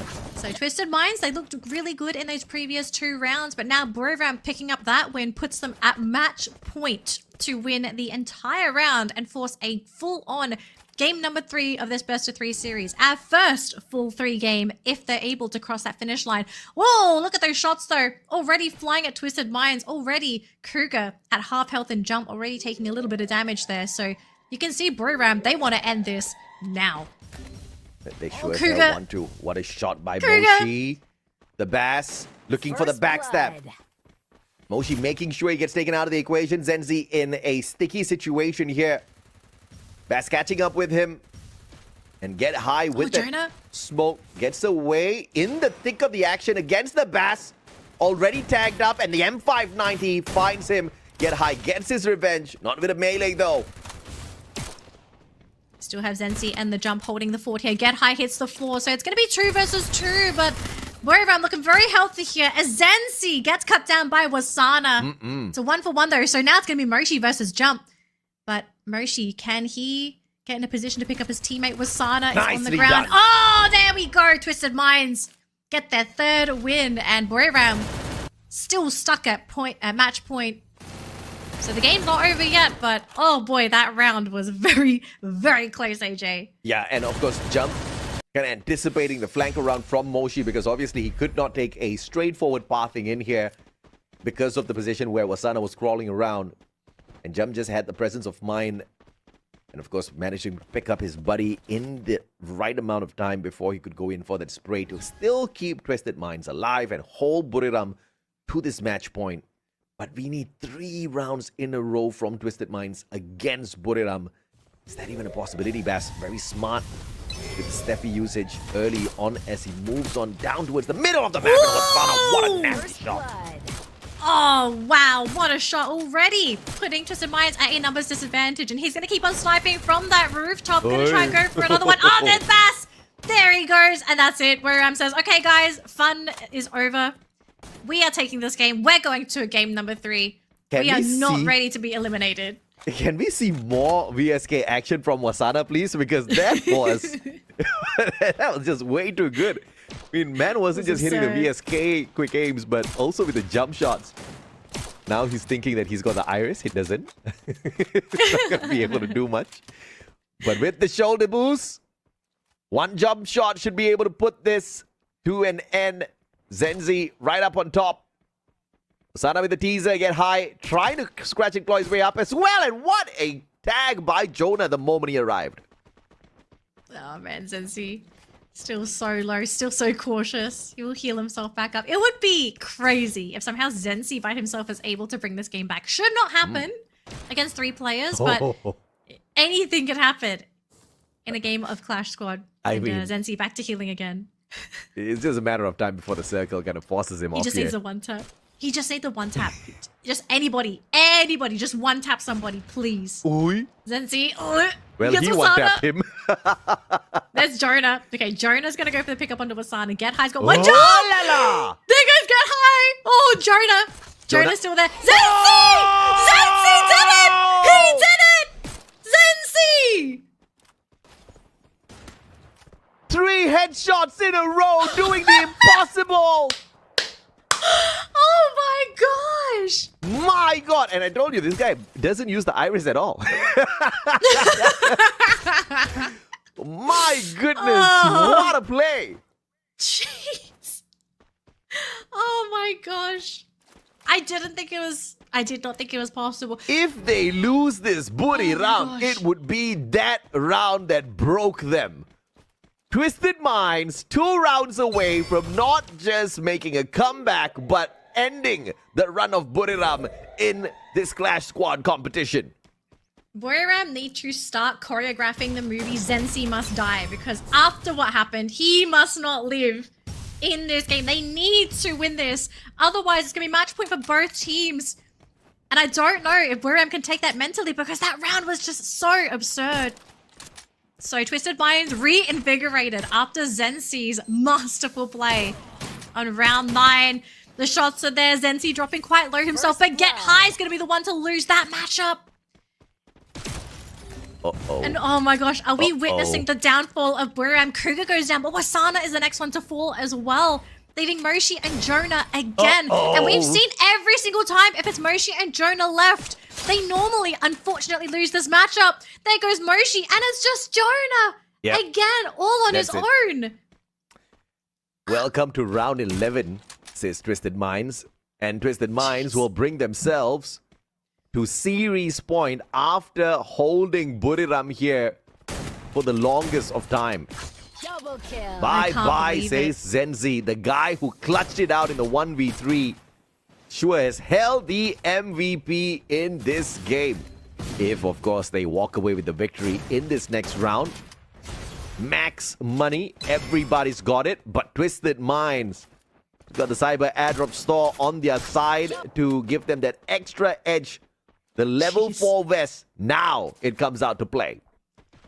It comes down to this, AJ. And we thought at first it was Twisted Minds stuck in a room with Buriram, but I think it's now the opposite. Buriram is stuck in a room with Twisted Minds. Round 11, match point winner of this round will take the round. And if it's Twisted Minds, they will end Buriram's run in a 2-0 fashion. And already the Bass, he is being swarmed. As we do see a couple of players here from Buriram looking to advance. Wasana is there, ready to go. He just needs anything. He needs to see a body. He needs to see something. And even Moshi sending in the mannequin too. So there could be 3 players here if they need the support of Moshi. This is such a scary moment, but we do have Kruger standing around as well. So it could be a 3 versus 3 on the spot. Zenzi standing quite far away from the team as well. Wasana playing on that top floor, trying to look down. But so far, just not finding the angle. The level 4 West, how much does it contribute in this fight, Bass? Smart crouch there. Would have been a quick walk past by the players on the side of Buriram. Get High. Gonna get caught with his pants down. And Kruger finding him the M590 jump. Needs one more onto Wasana, but the protection by Mochi. Jonah and Mochi getting it done from the round, and Buriram stays alive. That was such a tense round. It was a case of who made the first move, who was able to get the first drop, and thank goodness for Buriram they were able to pull it out in that game, because we get a game 3. Their tournament life is still in the running, and Twisted Minds don't run away in a 2-0 fashion. After what happens with Zenzi, that play by Zenzi, I kind of feel really messed with Buriram coming into round 10, because that just should not have ever happened. I mean, no, this one should have ended a little bit earlier. Buriram just kind of got a little overzealous in the previous round, got capped. And you would think that, of course, their synergy was broken, probably some infighting in the squad, but none of that. You saw the serious focused faces on the side of the Buriram players, and they just wanted to get this done. But the catch onto Get High, I thought, was the breaking point. You know, you've got one of your front runners being taken out very early, but the mistake here was, I think, the opposite happened, right? Twisted Minds, they allowed their own confidence to become a little bit overconfident. They were out in the open. They did not expect a double snipe setup on the side of Buriram. Jonah picking one up as well, and it was just a shooting squad on the side of Buriram that managed to find the tags. And it was the game of the snipers here on both sides, I have to say. 12 eliminations, 6,493 deaths. What? It's that kind of game, AJ. It was long. What? It was tedious. And Moshi, we have to remember as well, Moshi was playing on he was playing on the. Did he really play Clear? Am I looking at the wrong one? He plays Santino. Yeah, Santino. Sorry, I had the wrong stats. He plays Santino. He was playing as a active sniper for the team. So this number on Moshi, I absolutely anticipated this because I think after the first round, I think the team realized that Moshi was not going to be able to play that very classic, just sniper staying in the distance kind of role. So as soon as he got the Santino, the team said, okay, Moshi, you need to be actively moving with our rushes. That's what he did. And just, I feel like if Moshi didn't dish out all this damage, they would not have been able to grab the necessary eliminations on a lot of those Twisted Mind players. So yeah, Moshi, he might be MVP, but ultimately it was a necessary evil for Moshi to pop off for Buriram to even take this set because it was far too close. Oh my goodness. Yes, indeed, it was far too close. But Twisted Minds have allowed Buriram to stay alive in this fight, initially beating them down 6-3 on the Kalahari, allowing Buriram to run away with it initially, and then with a phenomenal comeback, and Zenzi with a 1v3 that was unexpected by everybody. Even I think the rest of Twisted Minds was surprised he got that one. But of course, towards the end, Buriram still managing to find some way to survive. Look at him, he's rubbing his heart. He's like, I got a heart attack, you boys. I know. That was a heart attack of a match, if I ever said so. But, ladies and gentlemen, because we're going to a game number 3, we are flying into Bermuda to end this series. And I mean, everybody knows how to play Bermuda, but I think in particular, Buriram really know how to handle this map. So my question now is, can Twisted Mind handle Buriram on Bermuda? Because yes, okay, Buriram looked like they got manhandled in a couple of the rounds that we previously just saw. Maybe just a few, but I don't. No, feel... Moshi, no. No. Yeah, I agree. Yeah, I totally agree. But whilst that is happening, Buriram are getting rid of the Oscar, so they're giving. Okay, Cassie first pick for Twisted Minds, because that means Chrono could be first picked by Buriram if they really want it, which Buriram play Chrono, don't they? Yeah, Buriram Would they prefer plays Tatsuya? Chrono, but not all the time. Zane? It's not the Zane? prime pick for them. Clue Tatsuya definitely should be their prime pick. They could just pull that Zane away because they don't want the extra layer of defense on the Twisted Minds players. So it's a very smart ban phase coming through here from the side of Buriram. And initially with the Oscar, they are literally gunning down on the Bass, acknowledging him as a very powerful player, and also taking the nerf on Zenzi. They are sick and tired of Zenzi using this Iris to get the best of them here. Not the next round, they say. Of course, Zenzi could double down for the Skylar pick. Yeah, they could. I will add on to here though. Twisted Minds, okay. They know Chrono was let through, but instead they're stealing away Wasana's Tatsuya. Nice. So I love the Coda. They do need it. They did need the vision. Tatsuya steal, great. So now, what does that leave for Buriram? Because now Wasana's going to have to play something else. He's not going to have access to Tatsuya. Oh. Okay, all right. One of the rare walk-ins here, the Ignis, paired up with the constant clue on the side of Buriram. They are getting creative with this draft for sure. Buriram is pulling out something that they have not shown us yet in the competition. I think we need to pay attention. Yes, I do agree. Last pick for Twisted Minds. You've already got Tatsuya Koda, and there's the Skylar. Okay, so they say, all right, we have ways to break through your glue walls, but does Buriram even need glue walls? Yeah, they definitely need blue walls. Okay, thanks, AJ. But of course, the Skylar is gonna make sure that it takes it out instantaneously out there on the battlefield. But of course, Buriram could just opt to play very defensive sort of a pacing, because we are heading into Bermuda, and you do have quite a bit of compound assistance when it comes to some of these natural defenses that's already provided by the map. So yes, the Skylar will be effective only in certain conditions, right? So as far as Buriram is concerned, I think they're very happy with this draft. And pulling that Zane away from Twisted Minds, it's just that extra layer of pressure that they can play against them a little bit later on. You've got the Ignis to kind of block out a lot of their visual information. And then you've got the Clue on your side to get all of the info that you require off of them. But of course, it's not like Twisted Minds will be running into this one blind. They've got the coda on their side. Yeah, so they got the coda. I also want to mention for Buriram, they don't have a natural side quester, a assassin that goes on those side missions to try and go for the backstabs onto Zensi. So I do suspect Zensi to have a free game unless Moshi's role is to just hunt Zensi, which is a very possibility because we do see that in a lot of those sniper versus sniper matchups. Yeah. So keen to see where Moshi's priority is going to be, if the team has allocated him to being the Zensi assassin or if he's going to just sort of be there and provide cover fire for Wasana and Get High as they hold the fort up against this crazy combo of the Bass and Jump, because we're looking at Tetsuya Cassie. This is a lineup that's going to want to get in your face.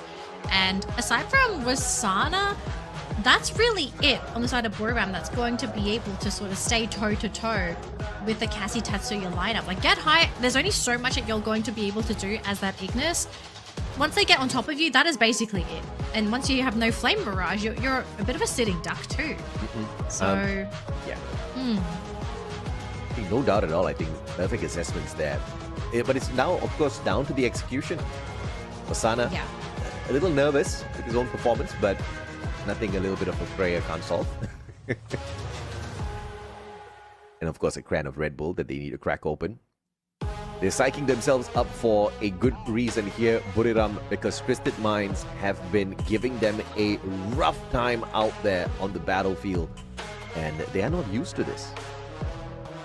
They're not used to it, and I kind of feel like they're not used to playing up against a team that is confidently as aggressive as Twisted Minds is, because in a lot of the matches that we have seen Buriram play in, they're playing up against teams that play reactively, that would sort of play in anticipation of Buriram making the calls. But then now Twisted Minds, this is a team that is kind of forcing Buriram to be the ones to play reactively, which it's not a comfort style for Buriram at all. They love to play aggressive, and you can see Wasana trying to outpace them by kind of rushing at them whilst they're rushing at each other. So honestly, very interesting dynamic for both teams.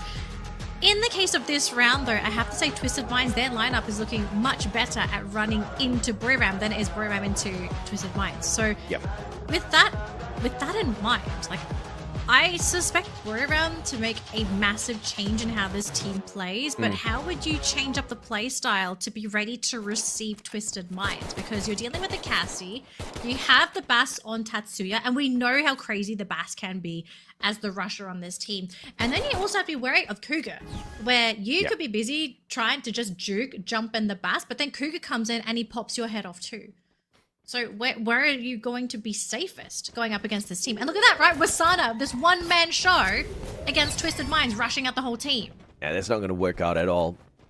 Wasana might just get punished here with the play. Bass spots him. Oh, Cougar's been spotted. And one grenade up to the top. Wasana still manages to catch the Bass as he tries to run away. Unbelievable. A little bit of a misplay there by the Bass, giving Wasana the advantage. Yeah, big advantage. And I think I feel like he drew so much attention away from the rest of his team that Buriram was just able to punish the rest of the Twisted Minds lineup. So this one-man show might be what Buriram need to beat Twisted Minds. Just make them get very excited going after the Zane. So great stuff there for Buriram to already open with a round 1 victory. It's going to boost their economy, because ideally for Buriram now, they just run away with this set. 6-0, finish Twisted Minds on the spot. Don't give them a chance to potentially knock them out of the competition, because this is now officially a elimination match for both of these teams. Yeah.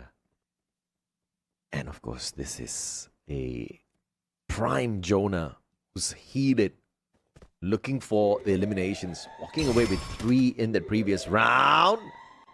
And Bass has to be really careful here as he is about to get outflanked by the Buriram players. Get High awaiting his presence. Wasana finding one. And the double revolver is just giving them that extra layer of advantage. 1-1 so far though, so jump for get high. Both teams still sitting on 3 players, but the Bass is incredibly low. So he's gonna have to try and find an opportunity to heal himself back up, which is what is happening. Zenzi is isolated from the team, trying to go for a backstab onto either Wasana or vice versa. They do go into that 1v1, but Zenzi's gonna lose it against Wasana, leaving Cougar and the Bass all on their own against a 3-man lineup here for Buriram. And that circle's getting smaller, so Cougar and the Bass, they're going to have to move soon. But where's that circle going to move? Could it maybe move in their favor? And a 3v2, Twisted Minds definitely have to play this as silently as possible. But without Zenzi, it's not really much of a issue here. They didn't even have the sniper anyway. They lost that first round. Everyone depending on the M1917. And Twisted Minds is just going to be waiting this one out. Oh, that is a Buriram circle if I ever saw one. So unfortunately for Twisted Minds, they're going to have to try and make their move.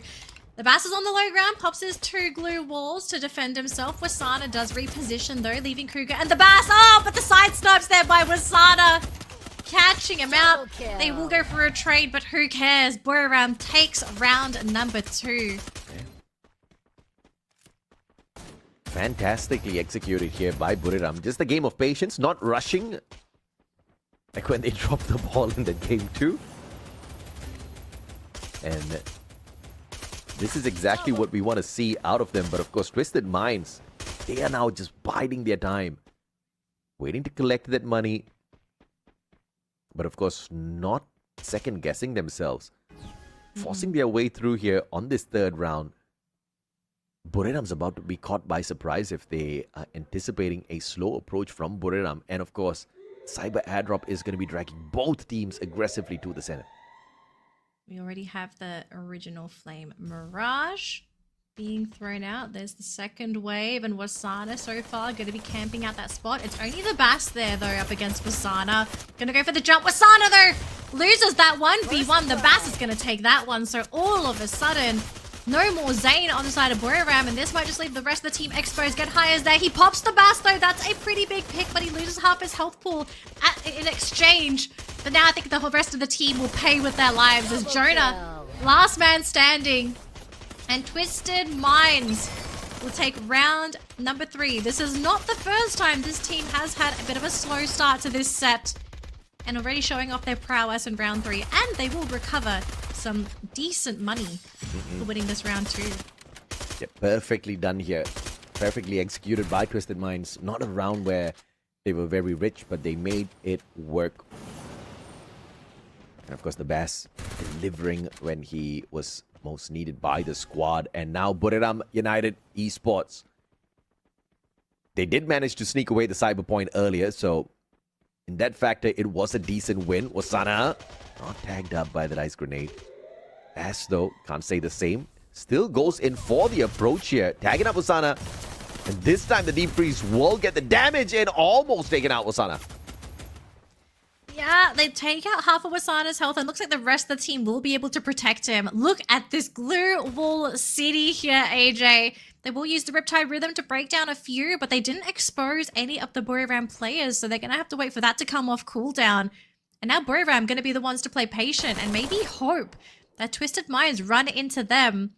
And Wasana back into his post, that front line to scout and check things out for the team. But it might come down to just where this circle ends up being once it gets small enough. Where does it rotate? Who's that circle going to give its advantage to? As both teams refuse to enter the fishing hut. Well, this is just a standoff indeed by both sides. But I'm not looking to make a mistake. 3 level 3 SMGs on the side. Twisted Minds jump, and Bass gonna be really dangerous. They finally take the approach. The Bass! Oh! Truly the best in such a rush. And Twisted Minds overwhelming Buriram as they fight a team ace over them. Team ace, 2 apiece, and that was a crazy successful angle coming out from Twisted Minds. The rush in from the Bass to get the pop off onto Moshi and jump onto the low ground. Kruger on the high ground to basically shoot over those glue walls.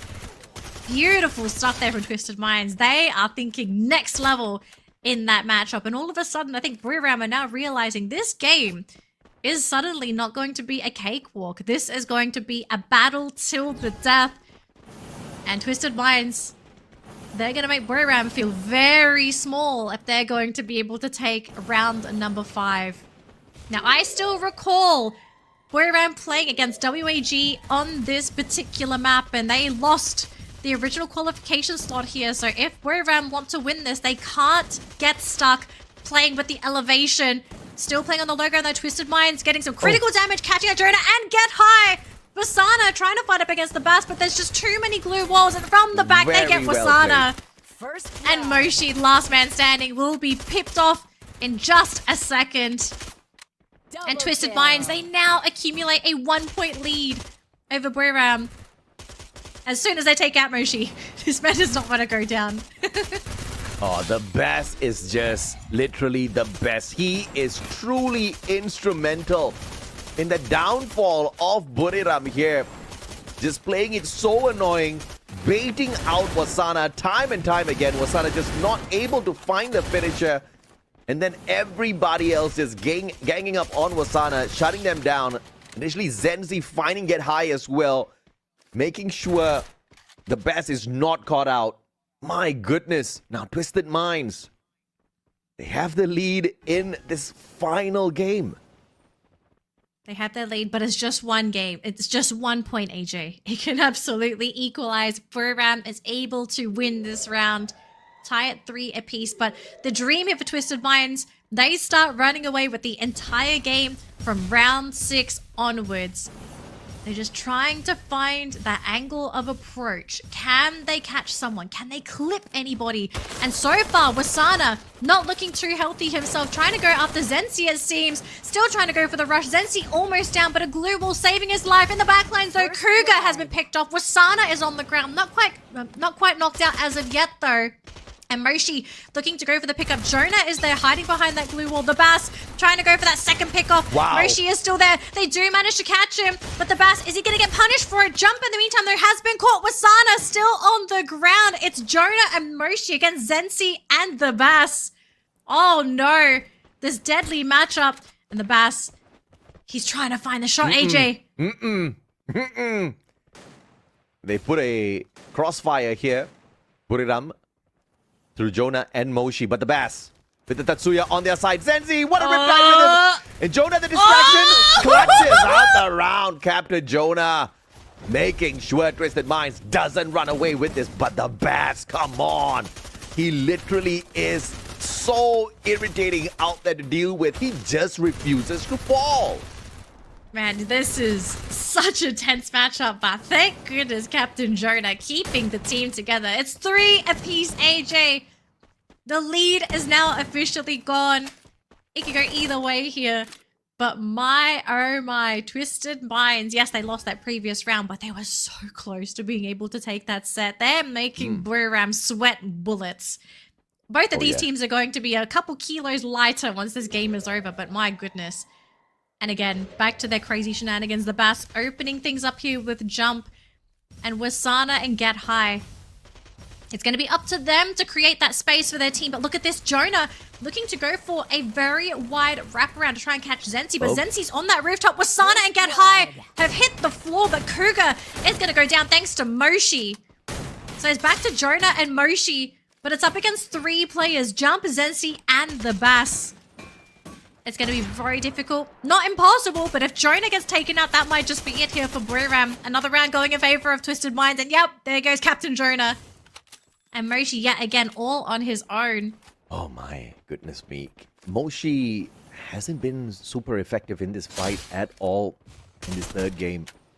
Now all alone, He has Zenzi struggled. still has the advantage over him with his bird's eye view. And it doesn't really matter what Moshi does, because if he hides behind a glue wall, there's a Riptide Rhythm ready for him. Zenzi wants to jump on top of him. The Bass wants to jump on... Jump wants to jump on top of him.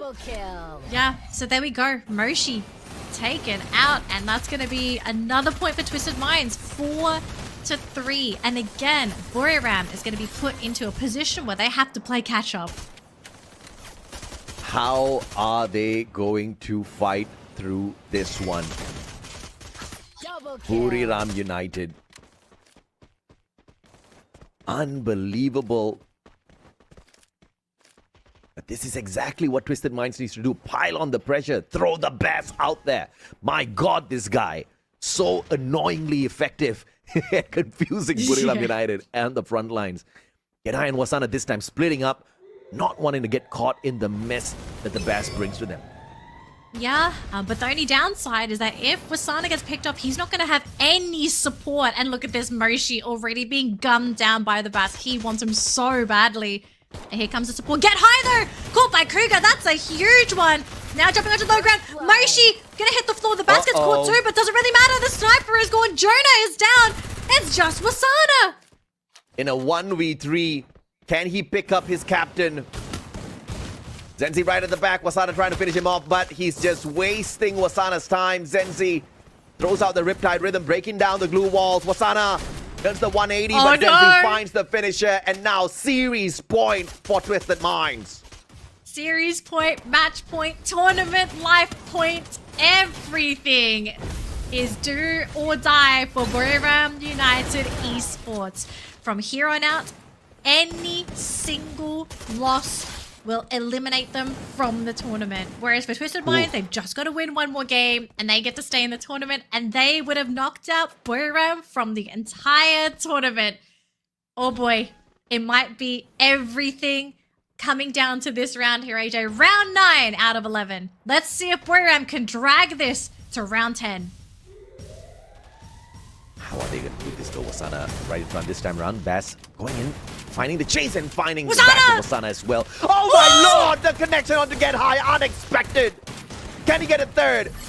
The Bass definitely deserves to be the MVP this time round. Gets the tag onto Jonah, turns around, finds Moshi. Triple kill. And that's game as Twisted Minds kicks Buriram United Esports out of Clash Squad. And here we are, thinking that it was going to be Buriram to be able to take the set after some crazy matchups, but Twisted Minds as a team pull it through, and it was not a case of luck. It was all 100% skill, AJ. My goodness, but the Bass, this man, I feel like he ran this entire series with his entire team on his shoulders. He pulled off so many plays that essentially set the wins up for Twisted Minds. Going into the next matchup, anyone that's going to play up against Twisted Minds, if you don't target the Bass, you lose. Just Bass an observation. Is literally the best at this point of time in terms of unnerving his opponents. I mean, it didn't work out against Virtus Pro. The team looked so messy. The Bass was trying to do the exact same thing there. It did not work. Against Buriram, it worked perfectly. I mean, again and again. And not only was he the annoying distraction this time round, Danny, he was also finding those frags. Those were some heavy hits he was delivering to the players on the side of Buriram. He deserves to be the MVP, no doubt at all. My God, truly instrumental. And of course, Zenzi just playing his role, just the better sniper. I mean, usually it's Moshi, but Zenzi definitely outclassed him this time around. And the target to pull the Iris away from Zenzi backfired big time because the Skylar was just so tough to deal with. The Skylar was tough to deal with. I also feel like Buriram didn't give themselves a very easy game either, just because of the type of lineup that they went for, right? Like, they already really had Wasana that was going to really frontline for the team. We had Get High who played, was it Ignis? Yeah, so he played Ignis, but the issue with Ignis is that this character also really wants to play at range. It doesn't really have a lot of mobility to work with. You're really playing that character for the Flame Mirage. And I think it was just too much pressure on Wasana to start things for the team. And that Moshi, and even to a certain degree Jonah, they just really struggled to follow through because they had so few opportunities to really shine. Okay. And again, we have to mention the Cassie combo. I think if you go up against a Cassie +1, you can't just have one frontliner. Yeah, but this one was just stolen away from the Bass. It was clearly the MVP there. 12 eliminations. This man was just rocking it. 2 assists in total. Not a lot on the assists because when he finds you, he's just nailing you down and, pretty instrumental in terms of dragging out the aggression of Buriram, irritating them enough to make them make a couple of mistakes out there as well. My goodness me, such an unexpected win for Twisted Minds here, not because they overpowered Buriram, but it's just because of the way they did it. And the best finally finds perfection in terms of playing that one annoying guy that successfully baited out. He rage baited all of the Buriram players so well. Yeah. Oh my gosh. Incredible. I love how they also returned the 6-3 because they got 6-3 at the beginning of the round. So it's just gave it back on a silver platter. You can have this back. Thank you, Buriram United Esports. But Twisted Minds, honestly, incredible plays by this team today. And keep in mind too, they played 2 games back to back. So they played their upper bracket match. They got knocked out. And in a lot of cases, you kind of don't want to play your next game in the lower bracket when you've just been knocked out of the upper bracket. But they had to do it anyway. And they did it. They did it in such a stylish fashion as well. I'm very excited to see more of Twisted Minds moving forward, if they can continue forward, because we also don't know how much further this team is going to be able to make it in the tournament. Because again, still a lower bracket. It's a long journey, and they have a lot more opponents to go. But I'd love to hear their thoughts. I think their interview is going to be so insightful on how the team's thinking, of what they were originally thinking firstly going into Buriram, because I think that's what's on everyone's mind. Like, if you are scheduled to play against Buriram, like what's the thought process? Is it kind of like oh dang, like we got unlucky, or we're ready for this? For all we know, maybe they wanted to play against Buriram. Maybe they said, okay, we know we can't play against AGAL, but we know we can beat Buriram. Like that's something I'd like to know. That's a little bit of a big question for sure, right? We've got another matchup down here. All gamers global, just awaiting this opportunity. Once again, it's not something where we expect EVOS Divine to run away with. History does tell us a very different story here. You've already mentioned that yes, but when teams do bump into them with another chance, they do manage to turn things around. I think this is beautiful, but we've got yet another interview. Me, of course, back to the one and only Morphin. We'll be back with you guys in a bit. Hello Survivor, welcome to our interview session, and Booyah from Twisted Mind, and now I'm here with Kuga, Sense1 and the Bass. สวัสดีค่ะทุกคนสวัสดีค่ะ So I have to say that this game is what a close game for both teams, because they play 2-1 and Twisted Mind is the team that win in this match. So I want to know that how do you feel to win Buriram United Esports, and what is make your team fight better than Buriram United Esports? อยากรู้ว่ารู้สึกยังไงบ้างชนะพวกเขามาได้แล้วก็อะไรคือจุดสำคัญที่รู้สึกว่าทำให้เรามีความได้เปรียบในเรื่องของไฟก็รู้สึกดีใจครับความได้เปรียบก็คือเราเล่นสกิลที่เราซ้อมมาครับ Kuga say that he really happy to get this win to grant into the next round, which is have to go to the offline event. And about the team fights, they are better in they use the skill that they already practice and plan to use in this match. Alright, I have to ask you this question because that was a good performance for you, Sense. So that round is gonna be second map in the round 9, which is 1 person versus 4. I want to know that how you decide how you play in that time.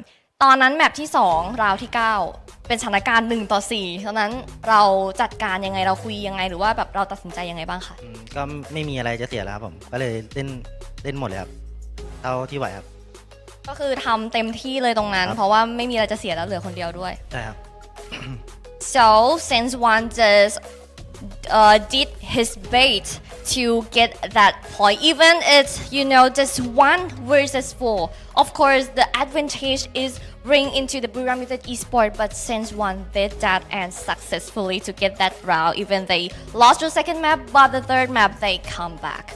Let's go to the last question. So Buriram United Esport already told us yesterday that they want to play against Twisted Mind because they want to face with Pinamo, which is your coach. Do you want to say something to him or how do you feel about this? ก็เมื่อวานนี้บุรีรัมย์เขาบอกว่าเราอยากจะเจอ Twisted Mind เพราะเขาอยากเจอกับโค้ชนโมวันนี้เราชนะเขาแล้วรู้สึกยังไงบ้างหรือมีอะไรอยากจะบอกไหมคะ ก็รู้สึกดีใจครับ ไม่มีอะไรจะพูดครับผลงานมันออกมาให้เห็นแล้วครับผม He's really happy to win Buriram United Esport, but nothing to say. But you all saw the performance of Twisted Mind already. That who is better one. Alright, thank you so much for watching our interview section. We're gonna be back to the tournament soon with AGAL. Bye bye.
Get ready for the next evolution of battle.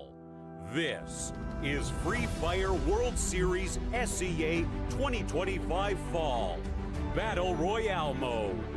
This season, it's all about strategy, adaptation, and domination. Let's break it down. Tournament rules. Each player must equip a unique active skill. No duplicates allowed. And the map pool? 6 battlegrounds in the knockout stage. Teams battle across 6 matches, each on a different map, randomly selected from the pool, with no repeats. But in the grand finals, it's a whole new level. Up to 10 games will be played for games 1 to 6. Maps are randomly chosen. No repeats. From game 7 onward, the map pool resets and is randomly reshuffled again. What's at stake? A total prize pool of $300,000. Champion, $100,000. Second place, $40,000. Third and fourth, $20,000 each. Final MVP, $4,000. And every day, Team of the Day earns $250. The journey begins August 15th. The knockout stage runs for 6 weeks.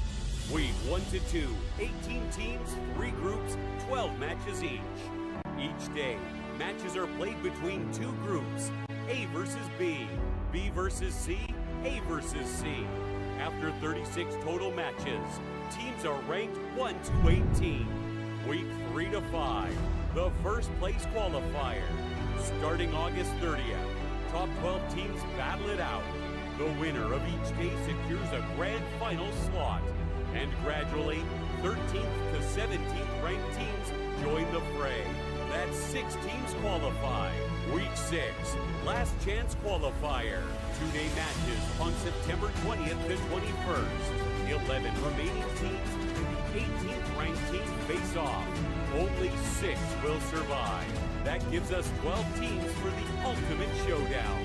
Grand final, October 5th. Welcome to Champion Rush Mode.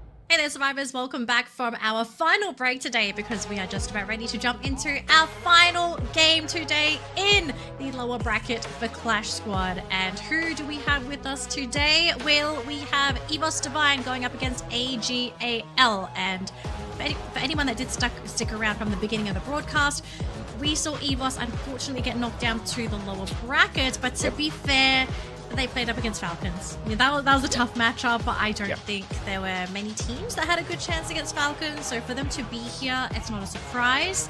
But their next challenge is going to be equally difficult. It's up against AGAL, and this is a team that has proven themselves in Clash Squad to be incredibly powerful. And I told you this right before we went live, AJ. I feel like this is definitely in favor of AGAL. The team overall just looks really well put together.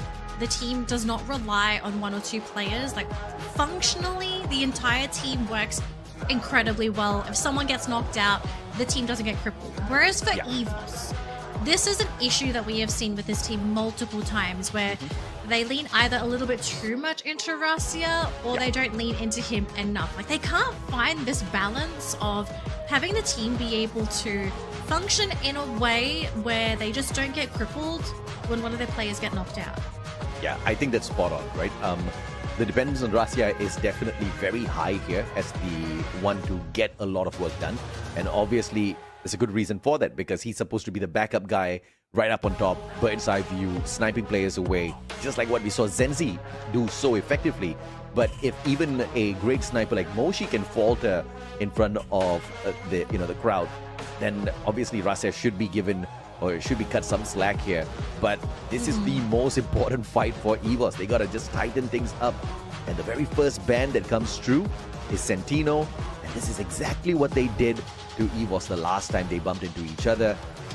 I do assume an Oscar could be ripped away here by the side of EVOS, because the last thing you want is when you're playing defense up in front, AGL to come busting through all of your glue walls, surprising your players.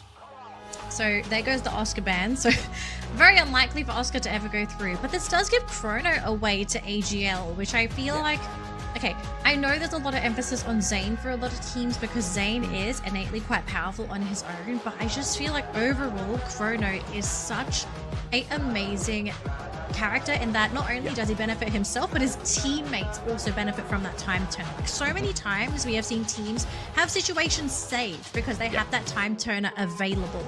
So the counter picks at EVOS, I do think this is great. Zane, Cassie, really great duo that wants to run at you, but you're running at a Chrono. And now you're running into Ignis Tatsuya as well.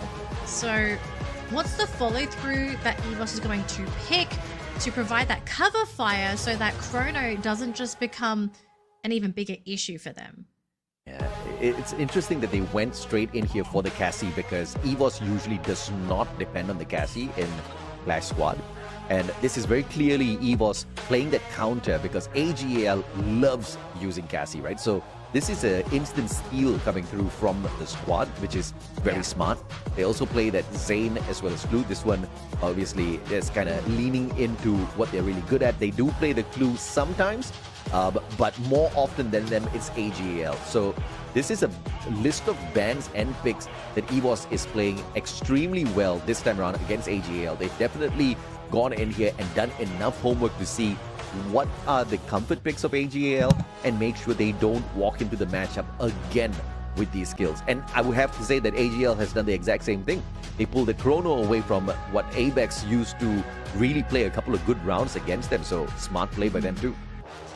I'm a little bit afraid too for EVOS because we also get the Iris picked up on the side of AGAL. Yep. I actually forgot to mention too, another reason why AGAL is the team I'm preferring in this matchup is that EVOS and AGAL actually play almost identical in terms of play style. They have their dedicated sniper, but then they also have their frontliners. It's like a 3-1 split for both of these teams. And between the two of them, AGAL just plays this style much better. And I can see EVOS, they're trying to make adaptations. They're trying to make their frontline incredibly strong. They also have Moshi on a character with an active that can benefit the entire team. Clue is great. I love Moshi's Clue. I think the only problem that we now have to sort of deal with is EVOS's frontline strong enough for them to barrel through AGAL? And what's the solution for dealing with Iris? Because we also need to give AGAL's sniper a lot of respect because okay, there are definitely situations where Russia is the better sniper, but I feel like for Clash Squad, Du is the ideal sniper. His positioning is always on point, and he always knows where to provide assistance. Yeah, I think when it comes to veteran experience on the big leagues, Du's definitely the one. But Russia is that kid that has just been watching all of these masters for the longest of time, awaiting his opportunity. And when he got introduced into the mix, he just brought so much of fire to the battlefield, right? Du has had his downtime, and he has desperately needed the rest of his team members to step up. And one by one, they definitely did so, right? Cypher, Chinoy, Team SR, not as much, but he's starting to wake up in the competition as well, and it is very timely. So fingers crossed they do continue on with their plays. But the one thing that I'm concerned with initially was Ray being super aggressive with the Ignis. I guess I didn't have to worry about that much this time around because it was initially pulled away by AGAL. This time Team SR is going to be running that Ignis, and EVOS has to default over to the Steffi, which is something that we don't have to worry about because now Ray can't really go out there, you know, very aggressively and in some cases pretty carelessly as well. So probably he's going to survive a little longer, which is going to benefit EVOS. I kind of feel like Steffi actually matches Ray's playstyle a little bit more, so I'm kind of glad he doesn't have access to the Ignis, to be honest.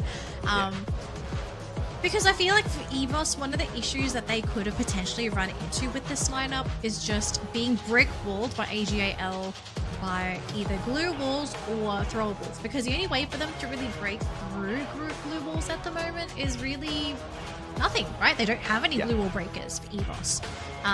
So I know they have to deal with the glue walls still, but at least they don't have to worry about being boxed in and being finished off by a grenade or an ice grenade. That kind of business. But they have to make sure they even reach AGAL first. They got to deal with Cypher. I do remember all the games that I have covered for AGAL. Cypher has always been the biggest pain in the neck. In a good way for AGAL. Okay, he's the good kind of pain in the neck. Everyone else bad. Very, very bad pain in the neck. See a chiropractor, he's really bad. But he's on Chrono. This is one of his signature characters. And I think it's like, EVOS had to have known they're giving away Cypher his Chrono. So I hope they have a solution for this, because if they unknowingly gave him his best character, I'm pretty sure they knew. I hope they have a solution for him. He's going to be a massive problem. Yeah, no doubt at all. I think Cypher is definitely one of those players who have stepped it up in the competition, and with the Chrono on him, that's the extra layer of defense that he does need out there, right? And as the rusher, I think he will be able to play a lot of these situations very effectively with the extra layer of defense that the Time Turner provides him. We kind of saw the best pull this off very, very well in the previous game, and no doubt Cypher is going to be able to do that. But there has been some inconsistencies out of Cypher in the past as well. Yeah. So we never know exactly which side of him we are going to get in this play day. Fingers crossed AGL is not too tired, not too sleepy, because they've had to wait quite a while for this fight. EVOS, on the other hand, did have their fingers warmed up earlier on already, and obviously they got disappointed, and that would have fired them up. And you know, I don't know what they would have been doing in the background, but they definitely wouldn't have just been sitting down yawning, waiting for their matchup, right? So this might just be a hot start here by EVOS. And maybe AGL just needs an L on that first game just to wake them up. And if they do wake up, I think EVOS needs to be afraid, very afraid. Well, they could wake themselves up with a Red Bull. They've got plenty of Red Bull on the table, so hopefully they crack a couple of those open, because this is an elimination match. One's not enough, guys. You might have to have a few to really take this set. Yeah. But even though EVOS played one round, they did have an extended break. So I kind of want to feel like EVOS are at ground zero as well today, alongside EGAL. So I think it's an equal start for both sides. Okay. But at least, I guess, for AGAL, they do have a little more intel on EVOS. Like, yes, they've played against them in the past, but yes, every day you're going to feel a little bit different, and they've seen how EVOS played today. So I kind of wonder what notes they've taken on EVOS. Like, are they maybe going to change their priority on who they're going to target in these fights? Because just based off of what we saw against their matchup against Falcons, Aim God is really starting to step up for the team. I feel like today is Aim God's day. He has gotten multiple rounds where he absolutely carried the team. Of course, there were others where you're up against Falcons, sometimes you just inevitably go down. But I kind of wonder if AGL, they're also noticing Aim God's form today and maybe realizing, okay, Razia's always going to be a problem, but we now also need to address Aim God. Yeah. Because Ray's been a little off today. I think we both kind of agree on that. Ray's been a little off. Like, sometimes he's great, sometimes he's not. A little bit too far forward, a little bit too excited. Coach Hill, I feel like today he's a bit under the weather. Like, he hasn't really stuck his head out in a lot of these fights. Like, he's playing very passively, just trying to... He's still providing support for the team, but I feel like today Coach Hill's just been a little quieter than normal. See, the last time it was Chinoy on the Ignis, and Team SR was running the Cassie when they bumped into the team of EVOS Divine at the Swiss rounds. So a little bit of a change for sure. And of course, we did see, what's this kid's name? Razia walking in with the Iris. This time, Dew sneaking away that Iris. So a little bit of a flip here in terms of what they did bring in the previous time they did bump into each other. So I wonder if that's going to be making any bit of a difference.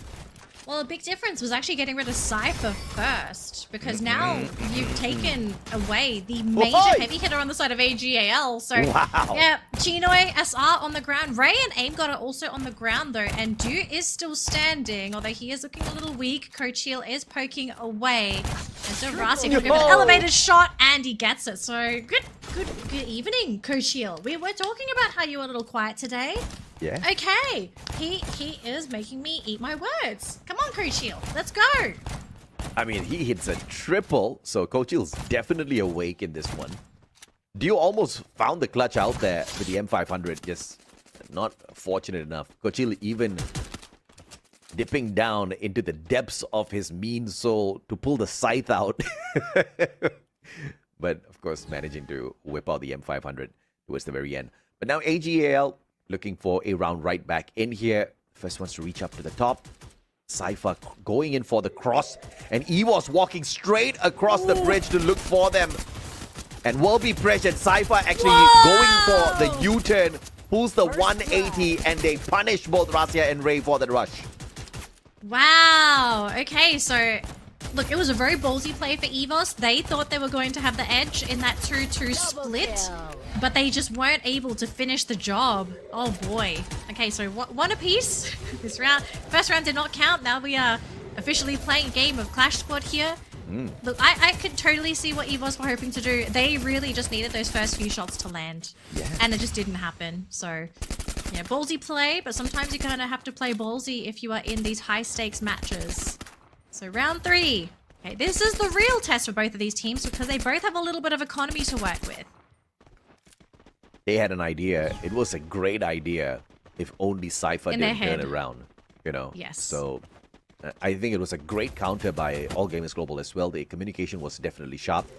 Flame Mirage just goes wide. I would have expected it to stop right before The players of EVOS blocking out the cyber airdrop, but that does not seem to be the case. Yet another Flame Mirage sent out, and Team SR shuts down Rasia.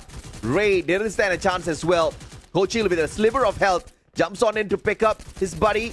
AGL can't get through the glue wall just yet. Finds Rasia again, puts him down. A smooth finisher by AGL this time. Oh, that was so painful too, because according to the scoreboard, AJL were the ones to actually end up getting that cyber airdrop. So EVOS, even though committing 4 players to getting the cyber airdrop, not only did they lose the round, they didn't even get the point. Oh, that is so painful. So painful. All Gamers Global winning out a double here. Not just that round, but also that cyber point. And the big objective dropped here by EVOS Divine. Nothing that they cannot recover from this time. They've got decent defense on the level 2 vest and helmet. AG Global, on the other hand, it's all about the weaponry on their side. Level 3 on the vest and helmet. So does make a slight difference. Also has the level 3 MP5 in the hands of Cypher. I love Dew going for that big wrap. I think he's going to try and surprise Rasia. This was one of the reasons why EVOS lost to AJL in some of their preliminary matches. It was because Dew hard focused onto taking out Rasia. And it happened multiple times. So Rasia's on the ground.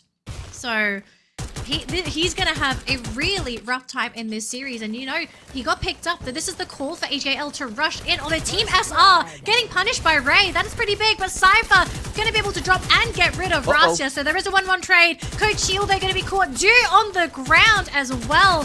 Both teams trading players one by one. Aim God going to be targeted by Chinoy. Not picked off yet. Chinoy runs out of health at the nick of time. Cypher? And now it's going to be Cypher versus Aim God.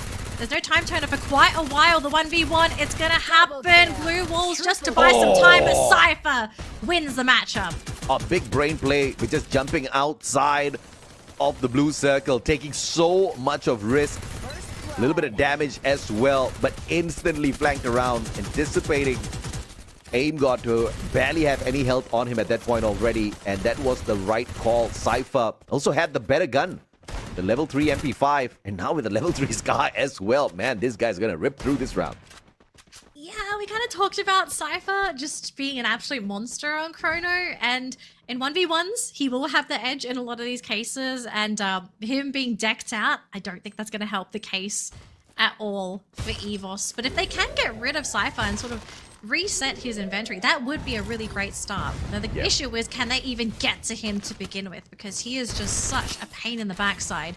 Chino does take a little bit of clip damage, and we do have a bit of a backstab happening onto Cypher. Time turner does get ticked in the nick of time, and well, look at that. Team SR getting the knock onto Ray. Already starting things strong here. Coach Shield dropping very low. Chino has been caught and is on the ground, followed by Cypher. So the front line has been crippled on the side of AJR. SR next one to fall, leaving Dew all on his own against 3 players of EVOS. He is quite far away though, so the job's not done yet for EVOS. Dew is a deadly sniper in himself, so if they are not careful, he can punish them as they come in one by one. They do manage to get the cyber point, but allowing EVOS Divine to recover financially a little bit here. Tagged up in a 1v3. Obviously, Rasia is going to have him the very edge of his seat. Takes the zip line across. Yeah, okay, now he's just playing with him. Interesting plays by Dew. I think he's playing mind games. Now. Oh, there's the shot. Oh, blue wall blocks that one. Oh, Dew. I feel like Dew getting a little bit motivated by that play earlier by Zensi if he ended up watching that game. He's just thinking, maybe I can also 1v3. I just have to find the perfect spot to do it. And this round, not quite the round. You will have another chance to. Hopefully, we'll see. Now with double level 3, actually triple level 3 weapons on the side of EVOS. But Rasia actually throwing the Scar down for Coach Shield to pick up. Ray still running the MP5. And obviously, the aim for Rasia is going to be this high ground and running the double VSK. If he finds a couple of plays, it's going to be big. And of course, to square off against Dew at the very get-go. Aim God taking a bit of chip damage there by Cypher. Nice Gets one. 2 clips, and there we go. Ray and Aim God hit the floor. Cypher to take the first one. Ray, in the meantime, on the inside, not looking too happy. Coach Shield gonna move onto that moving platform. And Cypher just gonna do a insurance check there. And Rastia, last person standing on the side of EVOS. So this round looks like it's going to be a pretty simple one here for AGAL. That's it. And yeah, there we go. Chinoy. Actually, it was Cypher to get the last hit there. Either way, all gamers global. Finding round number 4. 2 more. Wrap this up quick against EVOS Divine. Are we going to see yet another 2-0? And this time round, Cypher and Chinoy stepping it up for the squad. For sure. And Dew picking up a double in the previous round just shows that everybody is ready and game for this fight. All gamers global are definitely giving a tough fight out here for EVOS Divine. Yeah, it's a really, really tough game for EVOS. If they're going to make a comeback happen, they need to win this round to start building that economy back up for themselves. And Team SR takes quite a bit of damage there, less than half health. Looks like he's going to be able to heal himself back up. Rastia, in the meantime, though, is being pressured as well. Also caught with half of his health. Coach Shield, though, taking a little bit of damage. But catching out Chinoy, that's a big one. But Cypher, next one to fall for AJL. We said this was going to be a round that they needed to grab. And EVOS, it looks like they're going to take it with both of their hands. Dew, the last man standing, and EVOS showing there's still signs of life for this team. Yeah, Team SR just got caught with very bad timing there. Turned around, instantly got shut down. And Dew all alone against 4 players. Does he find a clutch out of nowhere? This is the exact same compound where we saw a little bit of shenanigans with Buriram. That 1v3. But Yeah, Zensi. Yeah, Zensi Iris on the rooftop. yeah, I don't think... and Dew has got the Iris as well, so maybe. But no rooftop for him, though. No rooftop, yeah. I was going to say he's got a blue zone. And what? Rastia gets caught. Okay. That was just nasty from Dew, but of course, just totally outnumbered and pressured by the blue. But cheeky indeed with that shot through the glue wall. And now EVOS Divine pulling back 1 round just to stay alive, just to buy themselves more time. All gamers global 1 round away, 1 round victory away from match point. Yeah, they got to figure out how to cross that finish line. They're very close to it. But EVOS are also shuffling towards that finish line. There is a possibility that EVOS can actually cross this first because Grab Labs, yeah, this is a map that a lot of teams have been struggling with today. And for AJL, this is not the map that they want to play to try and get match point. But if they have to, they'll have to go through EVOS first. And Rastia playing on the opposite side of Grab Labs, whereas the rest of the team moving as a unit, just slowly leapfrogging their way. Glue wall to glue wall. Cypher in the corner, though, trying to go up to Chinoy. Dashes out of it. Cypher, though, tries to jump. He gets caught by Ray. The gravity working against Cypher. And the gravity playing a lot of advantage here on the side of EVOS. On that double jump, they've managed to find 3, make that 4 victims to find the equalizer on 4 round victories. And now both teams 2 round victories away from closing this out. Yeah, and AGAL feeling really tense now after that terrible round, all just because of that gravity. I think the push coming in from EVOS was really great as well, forcing AGAL to just slowly move backwards, but just Grab Labs. And the moment you jump, I think these teams so used to jumping, they kind of forget, oh, wait a minute, we're really slow in Grab Labs. So, yeah, Cypher getting caught, unfortunately.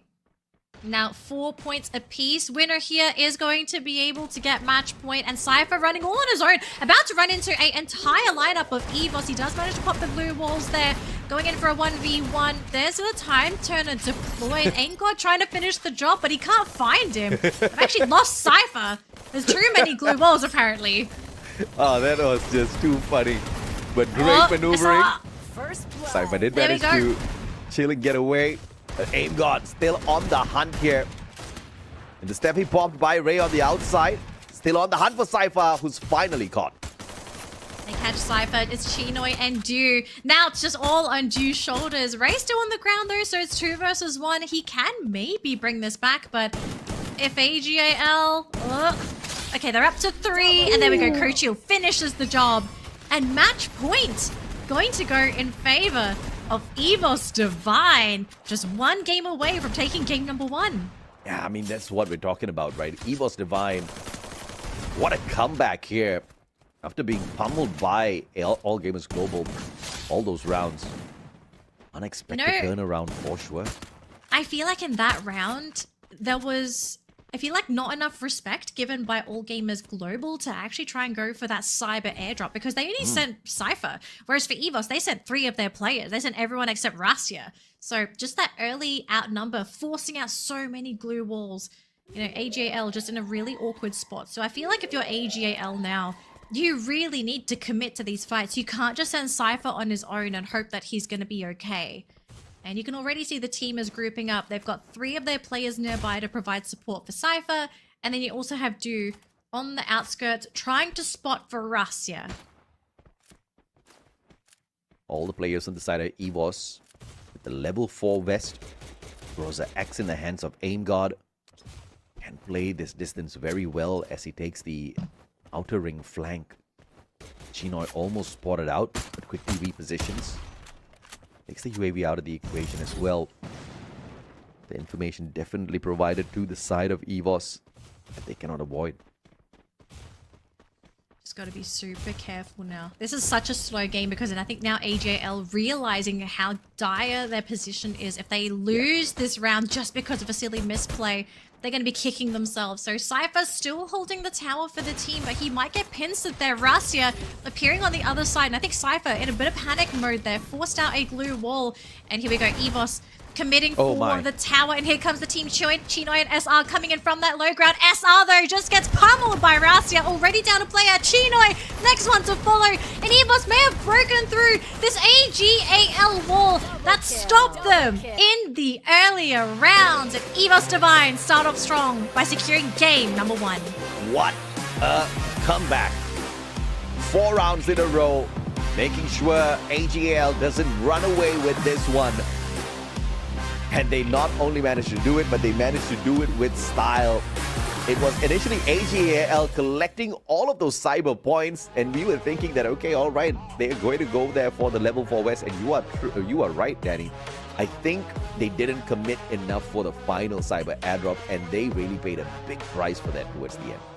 They paid a big price in, firstly, that game altogether. I feel like AGAL, they played the early round so well, but then from there, I don't know what happened, if maybe the team just let a couple of things slip, if maybe it was also a case of just EVOS, you know, realizing that through the games that they did play of AGAL, realizing what their weaknesses were, and maybe also identifying that maybe AGAL, maybe this team isn't respecting them enough. Because I really feel like it, from that final cyber airdrop round, I just didn't feel like AGAL respected EVOS enough to commit for the cyber airdrop. Because as soon as I saw Cypher running by himself, I thought, are you really? Really? You're going to send him all on his own into 3 players? Yeah. That's crazy. Yeah, I think obviously, you know, some miscalculations there. They wanted to see exactly how much could Cypher poke out of them. But towards the end of the day, the players on the side of EVOS, they definitely woke up. Rastia woke up towards the end. Not a lot of eliminations, not something that's, you know, very shiny, but the support that he gave the rest of his team members.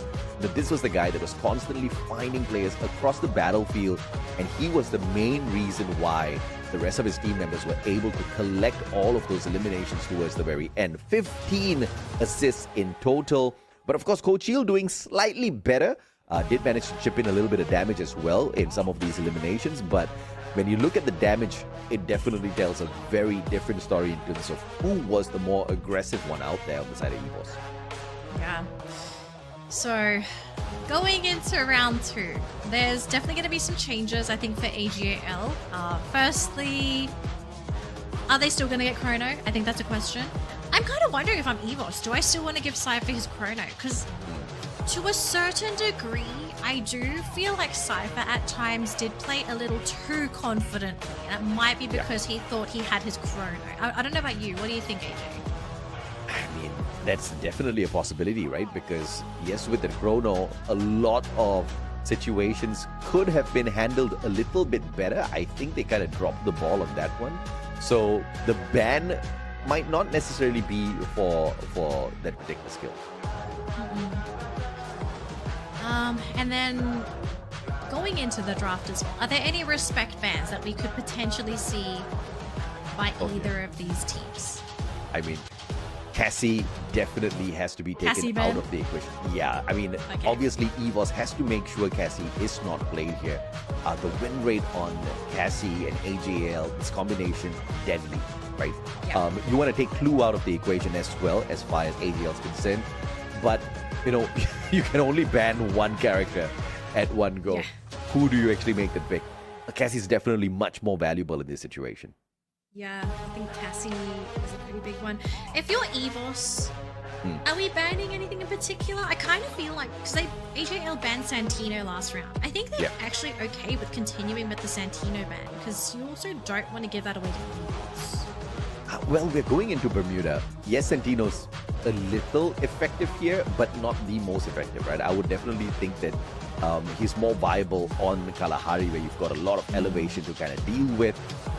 As far as AGL goes, I think what they need to ban out is that Ignis, or maybe even the Zane, right? Because one of the things that we should not be seeing out here at all is that, but of course, Santino being taken out here by EVOS, and AGL not wanting to see EVOS dance around with that Oscar. Okay, bans are locked in. Zane going to be going back into EVOS's back pocket with that first pick, but this does mean AJL, they can Cassie Chrono and they lock it in. This is a classic combo for AJL, because not only do you have Cypher on his Chrono, but he now has sufficient support with that Cassie, which, okay, EVOS need to have understood that they're giving this away, so they take the Clue and Ignis for themselves, which Clue, I think, fine, Clue's great. The Ignis, do you feel like it was worth picking it up here, or is there something else that maybe we could have picked up here for EVOS? No, EVOS is definitely very proficient on this Ignis play. And you see the speed of how Zane and Cassie was instantly just picked right there alongside the Chrono. These were the characters that were supposed to be respectively banned out. So I'm not really seeing the full strategy here. But in another way, you could think that both teams allowed their opponents to play at their best with the current lineup. AJL once again walking in here with the Iris, and EVOS has an opportunity with the Skylar pick here that could just be a great counter for whatever AJL brings to the table. Yeah. Okay, EVOS, how do you want to round things out for your last pick? Is Rastia playing the Clue, or are we going to get another pick here just for Rastia? We've got 40 seconds to go. Is there anything that's sort of coming to mind for you, AJ, for this last pick? I kind of feel like, hey, 1, 2, 4. Okay, probably not on either of our minds there. Did you say, Yeah, I mean, it's been a while since we've seen this A1 to 4 out here. So many people have been just avoiding A1 to 4 because Joseph is a constant these days as a passive skill. And A1 to 4 is supposed to slow you down. Nuh-uh. If you've got the Joseph with his amazing capability, he's just going to get a speed boost, and you're going to allow the players of AGL to run around a little bit more aggressively. So this is a big concern for sure. Let's see though if or not EVOS gets this one right, because although you do have Joseph out there with the silver spoon, there is a little bit of a lag, right? You've got a cooldown on Joseph's activation, so I really wonder how they're going to initially prod that out before A1-4 is activated. Yeah. Who do you think's playing the A1-2-4, AJ? I have no idea. You have no idea. Okay. No. We'll leave it to EVOS. There's no way Rastia plays it. There's no way Rastia plays it. There's no way. No, I mean, no way. Not at all. I'm not jinxing this. There's no way. Yeah, because fun fact, they have never played A1-4 before. So this is an interesting turn of events. Obviously, Ray is going to be on that Ignis. There's a possibility Aim God will walk in here with the A124, as aggressive as he wants to be to run at the opponents. But then again, he could also be the Zane, which he is. And Coach Shield will be your A124 main. Okay, so Coach Shield. I mean, this is great because at least Coach Shield will always be in position to apply the ability deactivation. If you're AGAL and you're going up against A124, and you know Coach Shield was playing it as well, right? So you know Coach Shield was going to be pretty far up there in the front lines with Aim God and Ray. Do you need to adjust the way that you'll play if you're AGAL? Yeah, not at all. I think you just have to make sure you bait out that A124 pop, right? And if you can actually do that successfully, I think it'll be a game changer, because the thrill of battle, you just need to get close enough. Yes, you do have that extra bit of damage. The enemy skill activation is what this A124 was created to stop. And as long as you can bait that out early and then slow the pace down, which is very much possible in Bermuda, I think this is going to be a win for AGAL. But Dew needs to be in the right spot to punish the players who go in for the rush after that A124 activates the thrill of battle. I think that's going to be key as well, which Dew is very capable of doing. Okay, AJ, we already have game number 1 going in favor of EVOS Divine. Is AGAL with their current lineup that they've drafted, do you feel guaranteed to push this to a game 3 with what they've done? There are no. How much do you like their draft? There are no guarantees in Clash Squad. That's what I can say for sure. How much do I like their draft? I don't think it's a bad one at all. I think they've got the Cassie, the Chrono, the Coda. That's a perfect combo already. And then you look at the opposite side. I think this is where EVOS really needs to think through what they're doing, because they are looking for a extremely aggressive composition which can be dismantled if the Chrono is played well. And obviously AGL, they are no chump squad, right? They are very used to the situation, and I think they have got exactly what it takes. And you've got Cypher on the Chrono, which is one of the most dangerous things that they have to look out for now. So I think AJL has got all the chances in the world to drag this. But that's what we thought in the game 1. I thought they were actually going to make it 2-0. And EVOS showed up out of nowhere. Rassia woke up. So perhaps that is still a possibility here. You know, maybe it's a case of Coach Shield waking up. You know, it's like A124, a character that's very rarely picked. Although I will have to mention, if there was a team that has played A124, it's AGAL, and it was Dew. Yeah. So the issue that EVOS need to sort of be aware of is that they're playing up against a team that knows how to play with an A124, meaning that they probably have a good idea of how to play against it. So I hope that they're prepared to incorporate A124 in their lineup. Maybe they can do it in a surprising manner. We really don't know. But it would be pretty interesting to see what kind of impact Coach Shield is going to have in these battles once you start getting the ability to trigger at the perfect time, right? Because it's always based on whether you can get it in the perfect moment. Well, they've gotten close enough for that activation. And finally, Dew with the connection, M500. Knocked right down to the Garon, but Aim God just could not sneak away, and it is AGAL with the phenomenal instant finisher. Yeah, so looks like playing very actively, going to be paying off here for this first round for AGAL. But to be fair, round number 1 is not the true round. It's round 2, it's kind of real. Round 3, it's when it's actually real. So we'll see if we can get a tie for EVOS. Hopefully they can come back in round 2 so that the economy between the two teams do equalize and they have a more equal chance of being able to take the other out for round 3. And we'll see what the play is here, because obviously we know AGAL, they want to rush in because they got Cassie Chrono. But is there anything EVOS can do to maybe surprise them? Obviously a 1-tap would be perfect. It's a bit early for a 1-tap though, so we'll see what happens. It looks like Elevation is going to be the play here for AGAL, just to see where everybody is. And Chino going to be the first one to stick his head out the window for a fraction of a second.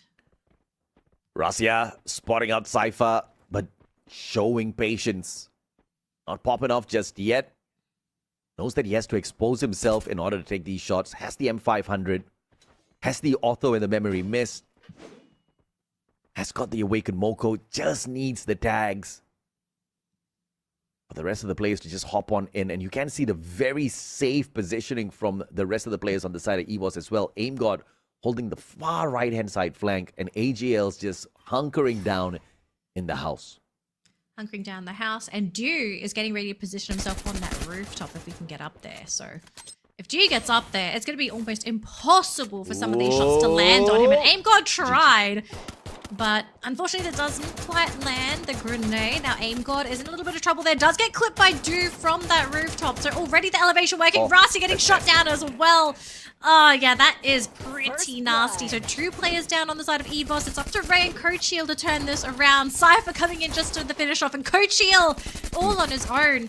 Not really able to achieve much. And Ray, well, he's king of the house now, but not for longer, as he's about to get chopped down by Cypher, who is going to melee him down. Well, that's an eco round for EVOS, so they definitely threw that. I mean, they didn't throw it, but they didn't go all out and try to force buy their way through round 2, which means there's a potential comeback here in round 3. EVOS Divine will now have a decent enough economy to make their way back into this match. Yeah, at least they have something to work with, right? Like that's what these teams are really aiming for, to be able to pick up their starting inventory so that their lineups can function the way that they want to. Because there are definitely certain characters that need to have a reasonable inventory to really do what they're supposed to do. So now that we're seeing that real round, we'll see how these teams are able to incorporate their actives. And Coachiel caught by Dew right off the bat, wasn't even given a chance, and all of a sudden, there we go, AGAL pushing into that compound, trying to go after the rest of EVOS Divine, and they've basically got everyone. They're only missing Rasia now, who is not even with the team, just standing in the smoke screen, waiting for his inevitable death. There's for a little bit of a juke, isn't caught out as of yet. I think he's prone for a second. Gets chopped down by Cypher. I don't know why, AJ. I'm loving how teams are now starting to incorporate more melee weapons in their arsenals, especially in those smoke screens. Yeah, for sure. I mean, obviously you can't spot the guy out to shoot him down, so you just go slicing all around. And the sight works perfectly in these situations, and Cypher gets the final melee to knock Rasia into this round number 4. And the boys are definitely annoyed here. But what can they do? We did see them pull a massive comeback in the previous round. So EVOS Divine not a stranger to this at all. Now they've got decent enough equipment for the offense and the defense up against AGAL, who play a buddy system here, throwing Cypher and Team SR to flank all around. It's all up to Rasia to stop them. Yeah, Dew in the meantime, though, I've just been watching this man juking and driving everything. Bullets and grenades as well. But Cypher going to go for a chase himself. They go into the rooftop. Dew's been caught, but they're going to be able to grab Ray and exchange. So a 1-for-1 so far. Chinoy's here to pick up Dew. So this effort by EVOS, is it going to pay off? Rasia going to be caught by Cypher on the other side of the map. Aim God's trying to prevent this pickup from happening, but doesn't really matter when you've lost your sniper. And Coachiel, Aim God, spending all this time trying to take out Chinoy, and I don't even think he's going to succeed. AGAL secure win number 4, and now set themselves up with a huge lead over EVOS Divine. Aim God had one job. He overcommitted. I mean, valiant effort, but it just did not help out with the teamwork down at the bottom. The rest of his team members were just desperately trying to hang on. We got to respect as well all gamers global and the efficient survival mannerism up at the top, still managing to hang on as they took him out of the equation. 4-0. Oof. This is a breakout run from AGL, who do not want to get taken down at all, and what a nade. They can't get too cocky here. They do still need to pay a lot of attention to EVOS. So Chinoy Gonna stand off to the side. Cypher's there. SR is still linked up to him. And Kochiel, first one to be caught on the ground there for EVOS Divine. Even Rassia's trying to run in to provide support. Cypher, though, on the ground. This could be the first step in the right direction here. But AimGod, next one to follow as Ju manages to clip him. Chino, though, gonna be able to hit the ground as well. But this leaves Rassia against Team SR and Du. I mean, Rassia, if he's able to get a couple of one-taps, they might be able to make a comeback happen. But no, SR gonna basically shut him down and put AGAL at match point in round 6. Wow, that's all I can say. AGAL about to 6-0, the champions of EWC 2025 in Clash Squad. How insane is that? Not a single cyber airdrop point picked up here by EVOS Divide. Not a single round walked away with a smile on their face. Only 2 eliminations in 5 rounds. EVOS Divide not feeling like themselves here. Yeah, I don't want to blame the A124, but you can definitely tell the team is just really struggling to deal with AGAL at all. AimGod being already sniped by Team SR. He does get instantly picked up by the team, but this is not the kind of start you are asking for. Shinoi is very low. Has to be careful. Ray's there, but Rassia's also on the rooftop hiding behind that blue wall, so he doesn't have the angle to help. Ray tried to go for the rush, but he's going to be picked off. Kochiel, next one to go down thanks to Cypher. And I mean, Rassia on a few slivers of health points left, running out the window, juking for his life, realizing and knowing that this round is probably over for the team, and they're going to have to play Game 3 up against AGAL, and that's it. 6-0 victory for AGAL. Very well fought back here by the Thai team. And EVOS Divine looked like they were barely in that fight, right? Struggling all the way into that round 5. Yes, they did manage to get the knock onto Cypher, but even to get the close on that seemed merely impossible. They were just hunted down. And I think there was just, overall 2 eliminations in that game for EVOS Divine, which is unbelievable. It was rough, to say the least, for EVOS. And I think a big factor was obviously the Cassie Chrono combo. Very difficult combo to go up against. They tried to use the A124, EVOS did. Unfortunately, it just didn't work out the way that they wanted it to. And for a lot of these fights, I kind of feel like for AGAL, they were just too much for EVOS to handle. Like, they couldn't even eliminate Cypher in time. Like, sure, the couple times they caught Team SR, it didn't really matter because Cypher would swoop in and get the counter knockout. So, like, yeah, you got the Cassie, but they got you, and all of a sudden, it's equalized, and all of a sudden, oh, wait, AGAL's knocked out the entire lineup. Game was hard for Rassia too, you know, he was trying to snipe, but Du's on an Iris, you know, a character built for sniping, whereas for Rassia, when you're on the Clue, you're playing a bit of a hybrid lineup, a hybrid role where you're still sniping because you have access to vision, but like Clue's vision doesn't give you a advantage as say an Iris, with like an aggressive advantage where you can pierce through those blue walls. So I kind of wonder going into game number 3. One thing is I would love for them to sort of try and emulate that game 1 lineup. That was definitely a lot more comfortable looking for EVOS. They can't give the Cassie away. I think Cassie's got to go. I want EVOS to let AimGod and Rassia pop off. I feel like Ray and Kochiel, there are times with these 2 players, they also pop off themselves, but this team, it's very reliant on Rassia, but they also need to have that secondary player to fall back to, which is AimGod. They have to figure out a way so that Rassia and AimGod can thrive to do what they're supposed to do, which for AimGod, it's to rush in and basically try and eliminate either Cypher or SR on AGAL, and obviously for Rassia, you know, if he can pop Du before Du pops him, that would be ideal. Yeah, no doubt at all. In the sniper matchup, Du just seems to have the upper hand in, I think, almost every situation. Yeah, I just haven't really seen Rassia play that perfect impact in the second game at all. In fact, he was functionless, just like the rest of his team members in this game. And you do have to give credit to the pace of fights that AGL took straight to EVOS. They barely allowed them to think. They were constantly in there. And obviously having the Chrono as well as Cassie combo just gave them so much of confidence. You have Chinoy running the Coda. He's got information on them as well and then later on in those rounds, EVOS started to slow down their pace because they understood that, okay, you know what? We keep running into this fight and they keep understanding exactly where we are. It's not helping us out at all. But that was a little bit too late because AGL didn't need to change anything. They continued to be aggressive and still found all of those eliminations.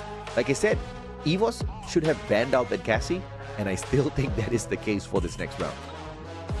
Yeah, so who's getting first pick? It's EVOS getting first pick. So if Cassie is not banned, I kind of wonder if EVOS snap it up themselves and say, okay, we ban out some of the other strong picks, which is Santino, Oscar. First pick Cassie. No, they're thinking of banning the Cassie. Yeah. So this they're is a good thinking one. about it. And they get it. Yeah, it's banned. Yeah, they're not very big Cassie players as well. So it's definitely a bannable pick here. They most definitely prefer to play Chrono Ignis, but they only have one option here. So I'll definitely go with the Chrono because it allows them that extra viability out there. Zane did nothing, right? But since it's Kalahari, they opt for Santino. I'm still okay with this. I think Rasya is going to be deadly on the Santino. Yes. I agree. I'm actually really glad the Santino pickup is there for EVOS because I feel like we're now finally going to see Rasya participate with the team, right? Because he's been playing those classic snipers where he's sitting in the back lines just trying to get anyone that sort of stands a little bit too far out. At least with the Santino, he can play aggressive, but he also has a way to protect himself if he is jumped on by AGL. So love the Santino pick. The Chrono Tatsuya and AGL, that's a lot to deal with. Yeah. What is the counter pick for EVOS to deal with this? I think Ignis Zane here could definitely be a good one, but they forego the Ignis for the time being.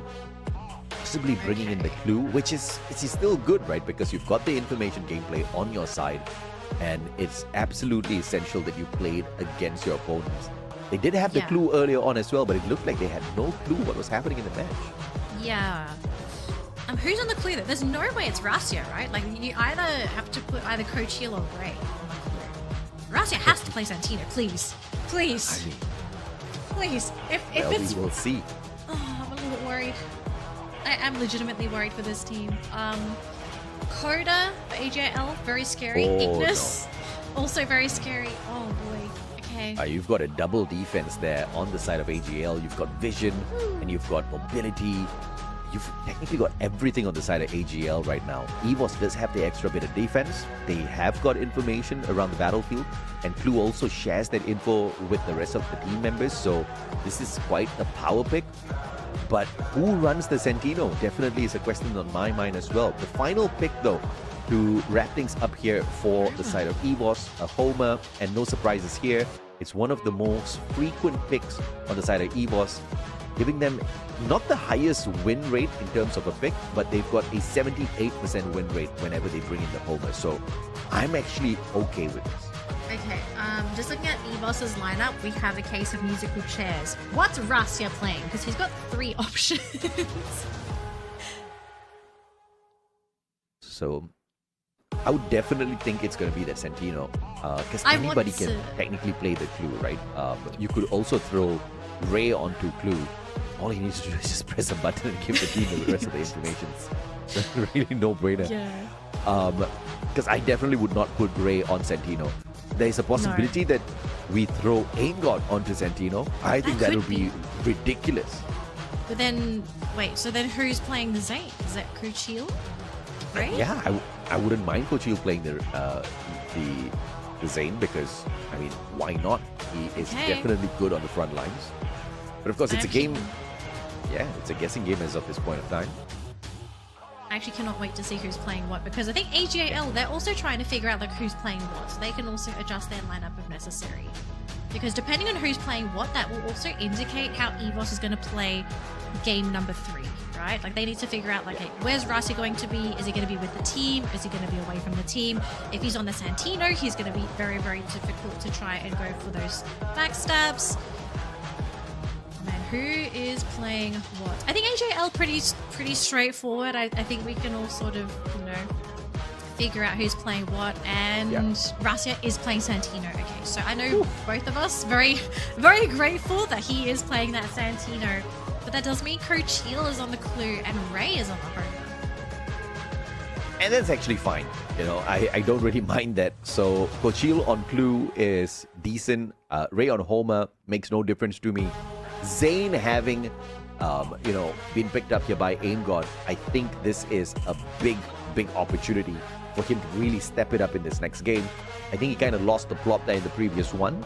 As the rusher, this extra layer of defense, providing he activates it at the right time, should be able to provide them that extra buffer that they require. But the counter for this is already picked by AGL, the Chrono. But this is going to be a very big problem for EVOS to deal with. Yeah, but, and there's a very big but with this, if they can figure out how to deal with Cypher, because remember, this time Cypher is not going to be basically buffed up by a Cassie. This is just a raw Cypher all on his own. I think they have a very good chance of being able to shut him down. Because, yeah, okay, he's going to have a Tatsuya, he's going to have a Coda and Ignis behind him, but that means Chrono, if you surprise him, if you manage to catch him with a grenade, he is definitely going to go down.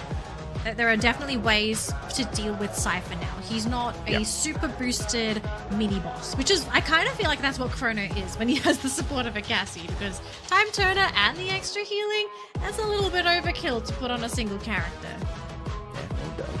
I think this is the moment where EVOS is going to really step it up and show us what they're made of. I think they've allowed AJL to play the pacing of the previous match, and that was obviously not something that they intended to do. See some cheeky smiles there? I think they know exactly what they're getting themselves into. But the problem is, you can never underestimate a Thai squad. They are known as the best region for a good reason. Yeah. And it's AGAL too. It's not just any type team. This is AGAL, a team with many seasoned veterans on the lineup that basically been through everything. And that's a pretty big advantage for some of these teams, to have players that have experienced everything, so that whatever happens on the battlefield, they've probably done it before. They know how to react accordingly. And that's a big advantage over someone that might have a player that is a little bit more new. They haven't experienced everything. They have to sort of deal with things as on the fly. And that's a little bit of extra pressure on the players to figure out the appropriate response. But speaking of response, you know, this is a game 3. Both of these teams have basically tied the series 1 apiece. So the winner of this last game will continue on in the tournament. And we're going to have to say goodbye to one of these teams, and that will be the loser of this final game, because we are in game 3 of this best of 3, folks. If you are in any of our live streams, in the chat, let us know who do you think is going to win this set. Is it going to be AGL or is it going to be EVOS Divine? Let's find out together, everybody. It's round number 1. Yu is the first one to aggress on up fourth. Flame Mirage thrown out. This is where AGL can step it up a little bit here. You see that Santino left back. Question is, what does Rasia want to pull off with this? He can have the option of quickly jumping into the fight with the rest of his buddies. Cypher does get tickled, but Ray is in a pickle outside. A little exposed, but thankfully there are still a few tents to work with. He's got his teammates there as well. There's the time turner used by Cypher. They're trying to go a little bit too deep there. Ray, unfortunately, getting clipped, and Dew also going to be getting clipped as well. And AGAL, they may have just been outplayed by EVOS Divine in round number 1. We still have Team SR here, but he's nowhere in range to be able to save his teammates. So EVOS Divine starting strong by getting round 1. Coach Shield hitting the triple with the M500, and that's what you need out of this guy, right? We questioned what was the use of the clue, and this is exactly what it gives you. Information that is so essential. And Coach Shield and the rest of the squad making good use of that. Ray on the Homer. I definitely have my questions as to how they've been able to make this work for themselves.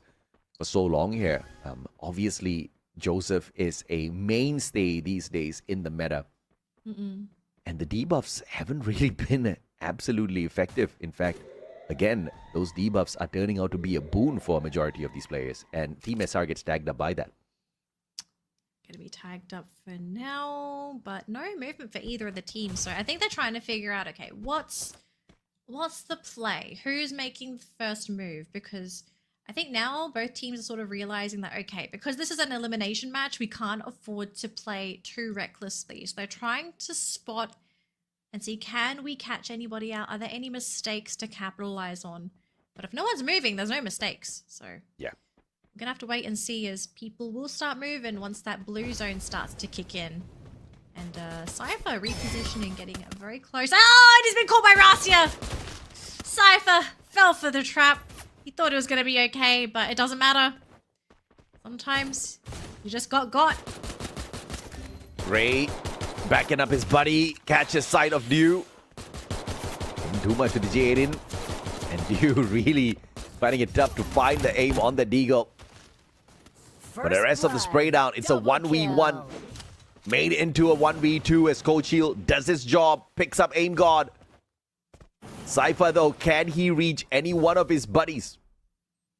I don't think he's in position It's to. totally camped out. There's just no way. Yeah, it's been gate kept by aim guard and Crucial. I mean, okay guys, I guess Cypher is just gonna have to play that waiting game, but is his time turner coming off cooldown anytime soon? If it's gonna come off cooldown, then he would have had a chance, but I guess it was just gonna take far too long. So you must divine another round. And Coach Heal with another triple. This guy is just finding it absolutely easy to hit these headshots with the M500. Having too much of fun with it. Obviously, he's going to be a little upset that he has to change his gun in this third round. Now that they are rich and they can buy anything that they want. The pains of being rich. He goes for a deagle instead. My goodness. Let him have his fun. He says, guys, I'm popping off. Let me pop off. All right. Round 3. AJL, they are behind by 2 rounds, so they would ideally love to be able to pick up a round here, and that's a great start, but it's a 1-1. Chinoi for Aim God, but Aim God is a really big target, though, on the side of EVOS. Yeah, absolutely. That's a really big trade. Coach Heal, though, going to try and meet up with his team. As next is Cypher and SR, though, so this is a really, really deadly call. If he goes down, that might just be it. Rasia, though, thinking of coming as well, out in the open. No knocks yet, no one tags. Oh, SR! Caught by Coach Heal. And Cypher as well. God. EVOS, where have you been? I cannot believe what we just saw. Team SR sends out that Flame Mirage in the wrong moment, and he allows a very quick cross by Coach Heal, who was hunted down by 2 players at the same time. And Coach Heal takes advantage with that maneuver, gets a knock as well. And EVOS Divine gifted that third round. About to run away with this. I don't know how All Gamers Global makes their way back in here.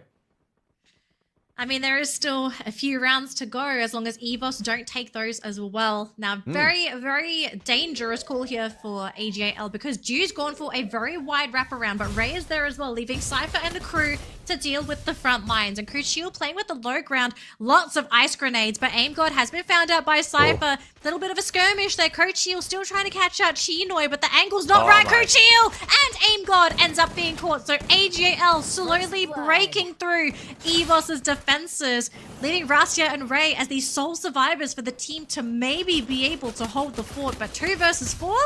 Yeah, this is going to be a very big uphill battle for the team. But getting rid of Team SR, we're a step in the right direction.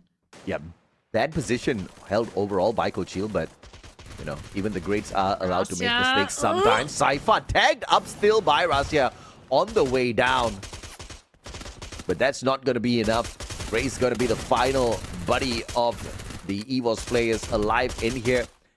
That's the MP5, but won't be able to do much with it at all if he can't get to Rasia. Yep. So that might just be it. Ray catches Chinoi, and there we go. no reverse 1 versus 3 sweep, unfortunately. Yeah. But I think it would be a really great time to see a crazy play like that, especially in this best of 3 series. We've gone all 3 games, AJ. Okay, we need to end with the bang. We gotta have one round where we just say wow.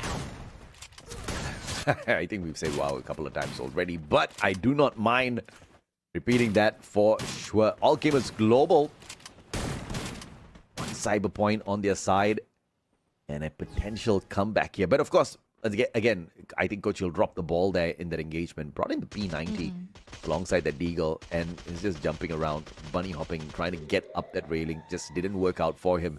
He went up against a deadly shotgun, so... But this time again, another Cyber airdrop is going to be baiting in both the teams. And Aim God is there to meet Cypher! But Dew punishes from afar. Oh, that's a big one as well. Aim God down, Oh SR is down, Cypher's been caught, Coachil! Come on! What a monster! Oh man, blowing the door wide open for EVOS to take the round. Yes, it's 3 versus 2, but Coachil has just gone off today. This man, he is hungry to win it. He wants to stay. Yeah, give it. Give him everything. Give him everything. He's almost got the ace.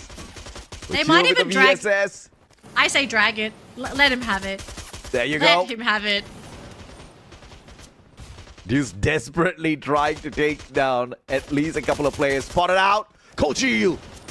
Pushes Dew back. And he gets... Oh no, it's Rasia that gets the final deal to top in there. No ace. But another triple. The 3rd triple for Coachil in this 3rd game.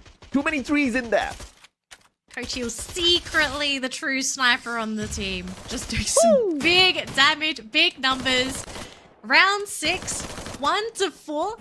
EVOS looking fantastic in this final game of this best of 3 against AGAL. And AGAL has been one of the biggest hurdles for this team for the entirety of Clash Squad. So for to see the evolution of EVOS Divine, it is really fascinating. But it's not over yet. Things can still make a turn. It's going to come down to how both these teams play now. And you can see AJL, they really want to assert dominance on the top of the Mammoth spine. But it's very tough because they have to go uphill. They lead with Chinoy, but they have to be very, very careful here. Ray going to try and go for a heal, but he gets taken down by the Flame Mirage. I mean, very well played there. Ray just couldn't patch himself up in the nick of time. Squad's running a triple VSS. Coachil. In a sticky situation, spotted out by Cypher. Oh my goodness, played his angle so well to recover. Now a bit of an awkward spot here for EVOS. And Dew's been caught by Rasia. Very big one as well. The sniper is out of play and his team is away from him. So no way for anyone to pick him up. SR in danger. Rasia almost going down. Does manage to hide, but Rasia, he is turning into a big problem. Unless Cypher can maybe deal with him. SR and Chinoy! Rasia may single-handedly win this for his team. What a play! What a combo! Rasia! Coachil! Again! Wow! 13 eliminations in 6 rounds for Mr. Coachil. They are not holding back. And you said wow twice. Thanks, AJ. What an incredible round though, EVOS. This was their match point round as well. We are about to potentially witness EVOS Divine break through one of their biggest hurdles coming into Clash Squad, which is AGAL. This could be the map to determine it all, but they also need to maintain their composure. Don't get cocky. Don't get too overexcited. Focus. This is the one time they need to focus, because if they start losing matches now, we know what AGL can do with this. They can absolutely come back and reverse sweep EVOS. This has been something that has happened to this team in the past. But who gets that initial knock? Who can get the one tap? Who can blow the doors wide open for their team to take this game? All Gamers Global still rocking those level 3 vests. Got the cyber points on their side. Oh, aim God. There's not enough cash. And this is the final one, the series point for EVOS Divine, and All Gamers Global literally need to win 5 rounds in a row. Dude managed to catch out Ray, so he's bleeding out on the floor, and it looks like Rasia is also under siege as he's lost a little bit more than half of his health bar. Aim God still sitting at half at a very awkward spot. Dude also taking a little bit of chip. Aim God is down though. I think AGAL, they are showing signs of life. They want to fight back. It's just Coachil, the MVP left. And that's going to be at round 7, going in favor of AGAL. It's not over yet, AJ. Nah, I think Aim God dropped the ball big time here. He got a little bit confused as the players on the side of AGAL kind of surrounded him. But that's not something that's going to punish them just yet. They still do have a lot of money in their pockets to buy anything they want. But what they don't have is what all gamers global have, that level 4 vest. Whew. All right, EVOS. All it takes is one game. They just need one round to break through. But AGAL moving as a unit. They still have one player up on that high ground. And they're going to try and push on through. But Ray, first one to hit the ground for EVOS. Not looking so good. And Aim God all by himself against 3 players on the side of AGAL. Leaving Coachil and Rasia to fend for themselves. Cypher has been caught, but doesn't really matter when you have an entire team barreling you down. And AJ, I fear for the worst here for EVOS Divine, because this is another game given away to AGAL. Every game that they pick up, their bank account is going to be overflowing with money. They can buy anything their heart desires. Absolutely. Another round of level 4 vest stacked up on their side. Level 3 helmets as well. This is what you want if you're AGAL. Decking yourself out. Look at Dew. A double gold AWM. And I mean, if you are Dew, there's just nothing else you want out there. You just want to cap all of these players instantly. Being able to switch between 2 AWMs. Ray! Should be able to get the monstrous hits, and he does exactly that as he takes Ray out of the equation. Can he find the trace onto Coachil as well? It's the right angle, but needs to recover. Coachil, he can't quite find Chinoy there. He's going to try a different angle of approach. Cypher, though, has been caught by Aim God. That's a big one. That's going to be the chrono out of play. Coachil still looking for more. Team SR running up onto that second floor. It's still a 3 versus 3. Looks like Ray's going to be left bleeding on the floor, so both of these teams going to be using what's left of their lineups. Coachil and Aim God going up against Team SR and Dew. I mean, Chinoy's still there on the other side of that ship, so Rasia taking some damage. He's going to have to start moving, and he's been shut down by Dew. That's the sniper out of play. Double kill. The team of EVOS just quickly pulling a poll. Like, should we save the Homer guy? They were like, no. We don't need Homer in this fight. They allowed Ray to bleed out. Might need Santino, though, but Santino's gone. They couldn't reach Santino. Santino's supposed to be the one that kind of reaches out to the far ends, picking up their team members. Now, in a 2v3, Aim God, literally, he just has one elimination with that Zane on him. Not sure what's happening. Caught. And he gets caught again in a 1v3. Now Coachil cannot find the clutch. Chinoy puts the final nail on the coffin to remain alive. At least for the time being, EVOS Divine hanging on. I mean, they're hanging on, but at the same time, they're also slipping away. And AGAL, every single time this team, they are chipping away at EVOS. I think this is the second time in a row that Ray has been one shot by Dew. Every single round, these past couple rounds, he has been the first person to go down in the entire round. So they somehow need to get a hold of Dew, or they need to figure out a way to have a safer approach so that they don't simply lose due to a numbers advantage. And we're back on Mammoth as well. This might be where EVOS could potentially win it, because this was where EVOS looked really good in that previous round. And I love Rasia's positioning. He is up on that high ground, but he's also on a timer.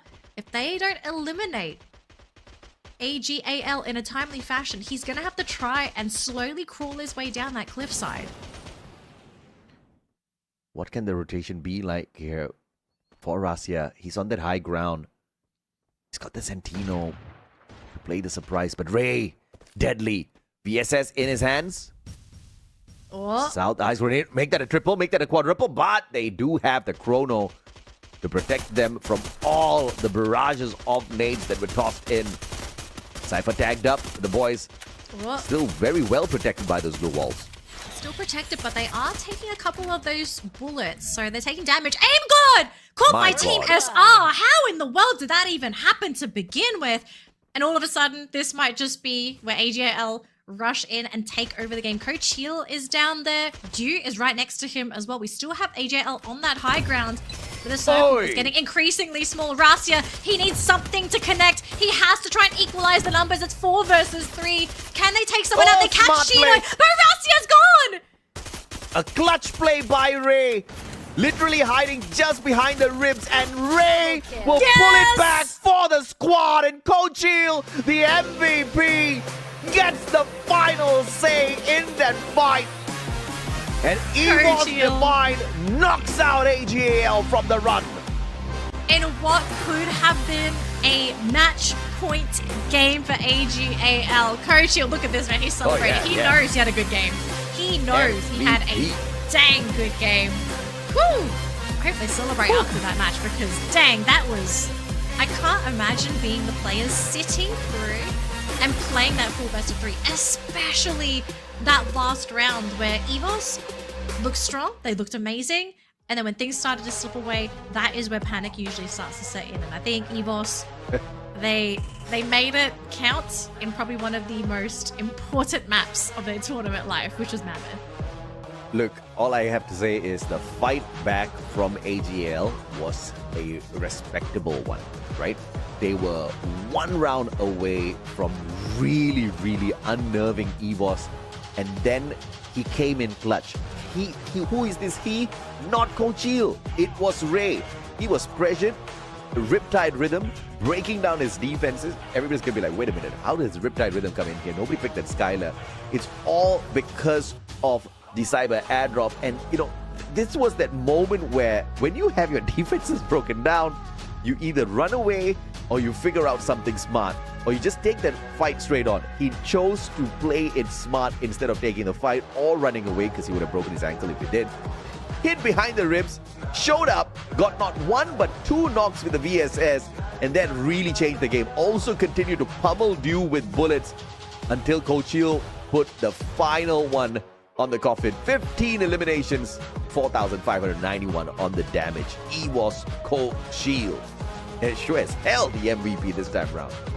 Oh man, 15 eliminations. Okay, sure, he did not do 6,000 damage, but who cares? You got the eliminations. That is what really counts at the end of the day. If you're getting rid of players, you are winning the matches for your team. So Coach Heel, hope he celebrates tonight. I hope he considers playing like this from now on, because I think we both enjoy seeing Coach Heel absolutely pop off for the team, because I think we're too used to seeing Rasia pop off, and we saw a lot of Aim God today, so it was good to see Coach Heel finally walk into the spotlight for the team and really prove that he's not there getting carried by his teammates. He's there also lifting his teammates up and carrying them on his shoulders when it counts the most. So yeah, congratulations to Evos. I think Evos fans are also happy because we still have a non-Thai team in the competition. I think at this point we are surviving, folks. Okay? Anyone outside of Thailand, we are surviving, we are driving, and we are going to die with Evos Divine wherever their journey takes them. I mean, this was just such an exciting fight. In both the games they won, AGL did manage to steal away 4 rounds. When AGAL struck back, Evos had no answers whatsoever, and that's where we thought, okay, wait a minute. Are we going to see the Indonesian team kicked out? And this just become a all-out high clash squad. Evos is still hanging in there. I think it's beautiful. And I think what's more beautiful is Conchita Caroline. For the first time, we get to see her as well. I think we're all excited to see her. So I'm looking forward to the interview as well, because I think Evos have a lot to say. If they don't have Coach Heel do the interview, I think a lot of us will be very disappointed. We gotta hear Coach Heel after that round, because I can imagine him just being full of adrenaline even after everything is done and dusted. So hopefully we are going to be hearing him on the mic, and it looks like we are almost ready. Actually no, the interview is ready, so we'll have to see who we get from Evos, because it's going to be a bit of a surprise. Let's see who we're going to get today. Baca lu kodok, Bung Surya. All right. Thank you, casters, survivors. Welcome to our Booyah interview. I'm here with Kochel from EVOS Divine. Hello, Kochel. Halo, Kak. After such a long day, congratulations on securing your ticket to the grand finals. How does it feel to finally won the game and secure the ticket to the grand finals? Gimana nih rasanya akhirnya setelah perjalanan yang panjang banget ya hari ini, apalagi harus ngelewatin game kedua juga melalui lower bracket, tapi seenggaknya tiket ke final udah di tangan. Apa rasanya? Ya rasanya sih ya pasti seneng, terharu juga kan. Menang lawan lagi, kemarin juga kalah tuh lawan mereka. Tapi sekarang menang kita udah improve lah dari yang kemarin. Okay, so he's very happy. He's super touched as well. And of course, it feels like a comeback because as we all know, EVOS Divine has been defeated by AG before. And now that they know the flaws, they know how to fix it, they can perform better. And it shows on the game. They finally beat AG and secured the ticket to the grand final. All right, so second question. You played really well in the second game today. You received a lot of compliments from the casters. Is there anything you'd like to say regarding that? Kamu hari ini dapat banyak banget pujian karena emang Kochel hari ini permainannya gila, luar biasa bagus banget, apalagi di game yang kedua ini. Bahkan para caster juga tadi memuji sekali nih performa kamu. Apa tanggapan kamu? Ada komentar nggak, Chel? Abis disemangatin Ayang. Abis disemangatin Ayang. Emang tadi game pertama nggak disemangatin kan? Itu lawan raja terakhir yang susah. Ya emang susah sih, bener sih. Tapi jadi abis disemangatin sama Ayang. Karena dan abis do kalah tuh offense. langsung pas mau main nih langsung PC. Ya di situ PC-nya. So he feels very motivated today because of the support that he's been receiving from his closest friends, and Ayang is like a girlfriend. So yeah, he's very happy, very excited, can't wait to go to the grand finals. Last question, is there anything you'd like to say to your fans, your Ayang, because EVOS has finally shown that you guys are not to be taken lightly. Silahkan, apa yang mau kamu sampaikan kepada para supporter dan juga support system kamu secara pribadi, Ayang? Karena sekali lagi EVOS sudah menunjukkan bahwa kalian tuh nggak boleh dianggap sepele. Buat buat siapa dulu nih? Buat siapa dulu nih? Supporter dulu nih. Ya, yang buat support kita, dukung terus di final nanti. Semoga kita bisa juara di CS sama Battle Royale. Dan doain kita besok lolos di Battle Royale juga. Kalau Ayang? Buat Ayang, terima kasih sayang. Okay. So thank you so much to each and every single one of my supporters for supporting us. Obviously, they're still trying to break through to the next stage from the Battle Royale that is going to happen tomorrow. So yeah, we should see how EVOS would do tomorrow on the Battle Royale mode. Thank you so much, Kochel. Thank you. We're gonna go back to the casters now. Take it away, casters. Terima kasih, Bella. Really a happy kid there. I loved at the beginning where he kept saying thank you. Very thank you. Very Thank you. very grateful, very appreciative human being. And But he knew that he went all out and he got the job done. And they're absolutely right. The last time they got pummeled down 2-0. This time, revenge is sweet indeed. As they get this victory, the journey is not over just yet. Yesterday we saw a heartbreaking, well, at least for the Buriram fans, a heartbreaking encounter between Buriram and Twisted Minds, which also sets up this date between Twisted Minds and EVOS as we head into the lower bracket round 3. The upper bracket final to find the very first team that gets into the grand finals will also be the battle between Falcons and Virtus.pro. yeah, so we are not done with Clash Squad, but we are done for Clash Squad today. So don't worry, folks. We are still going to have a lot more Clash Squad coming up for you, or at least the finals coming up for you later next month. But in the meantime, I hope you guys are ready for Battle Royale, because that is what's coming up this weekend. We still have Battle Royale happening, and this weekend, guess what it is? It is Last Chance Qualifier weekend. So it's going to be a pretty tense one, because we only are going to be letting through 6 teams to the grand final. But it looks like that's going to be it for me and AJ today, folks. Hope you have a great one, and we'll see you all for Battle Royale tomorrow.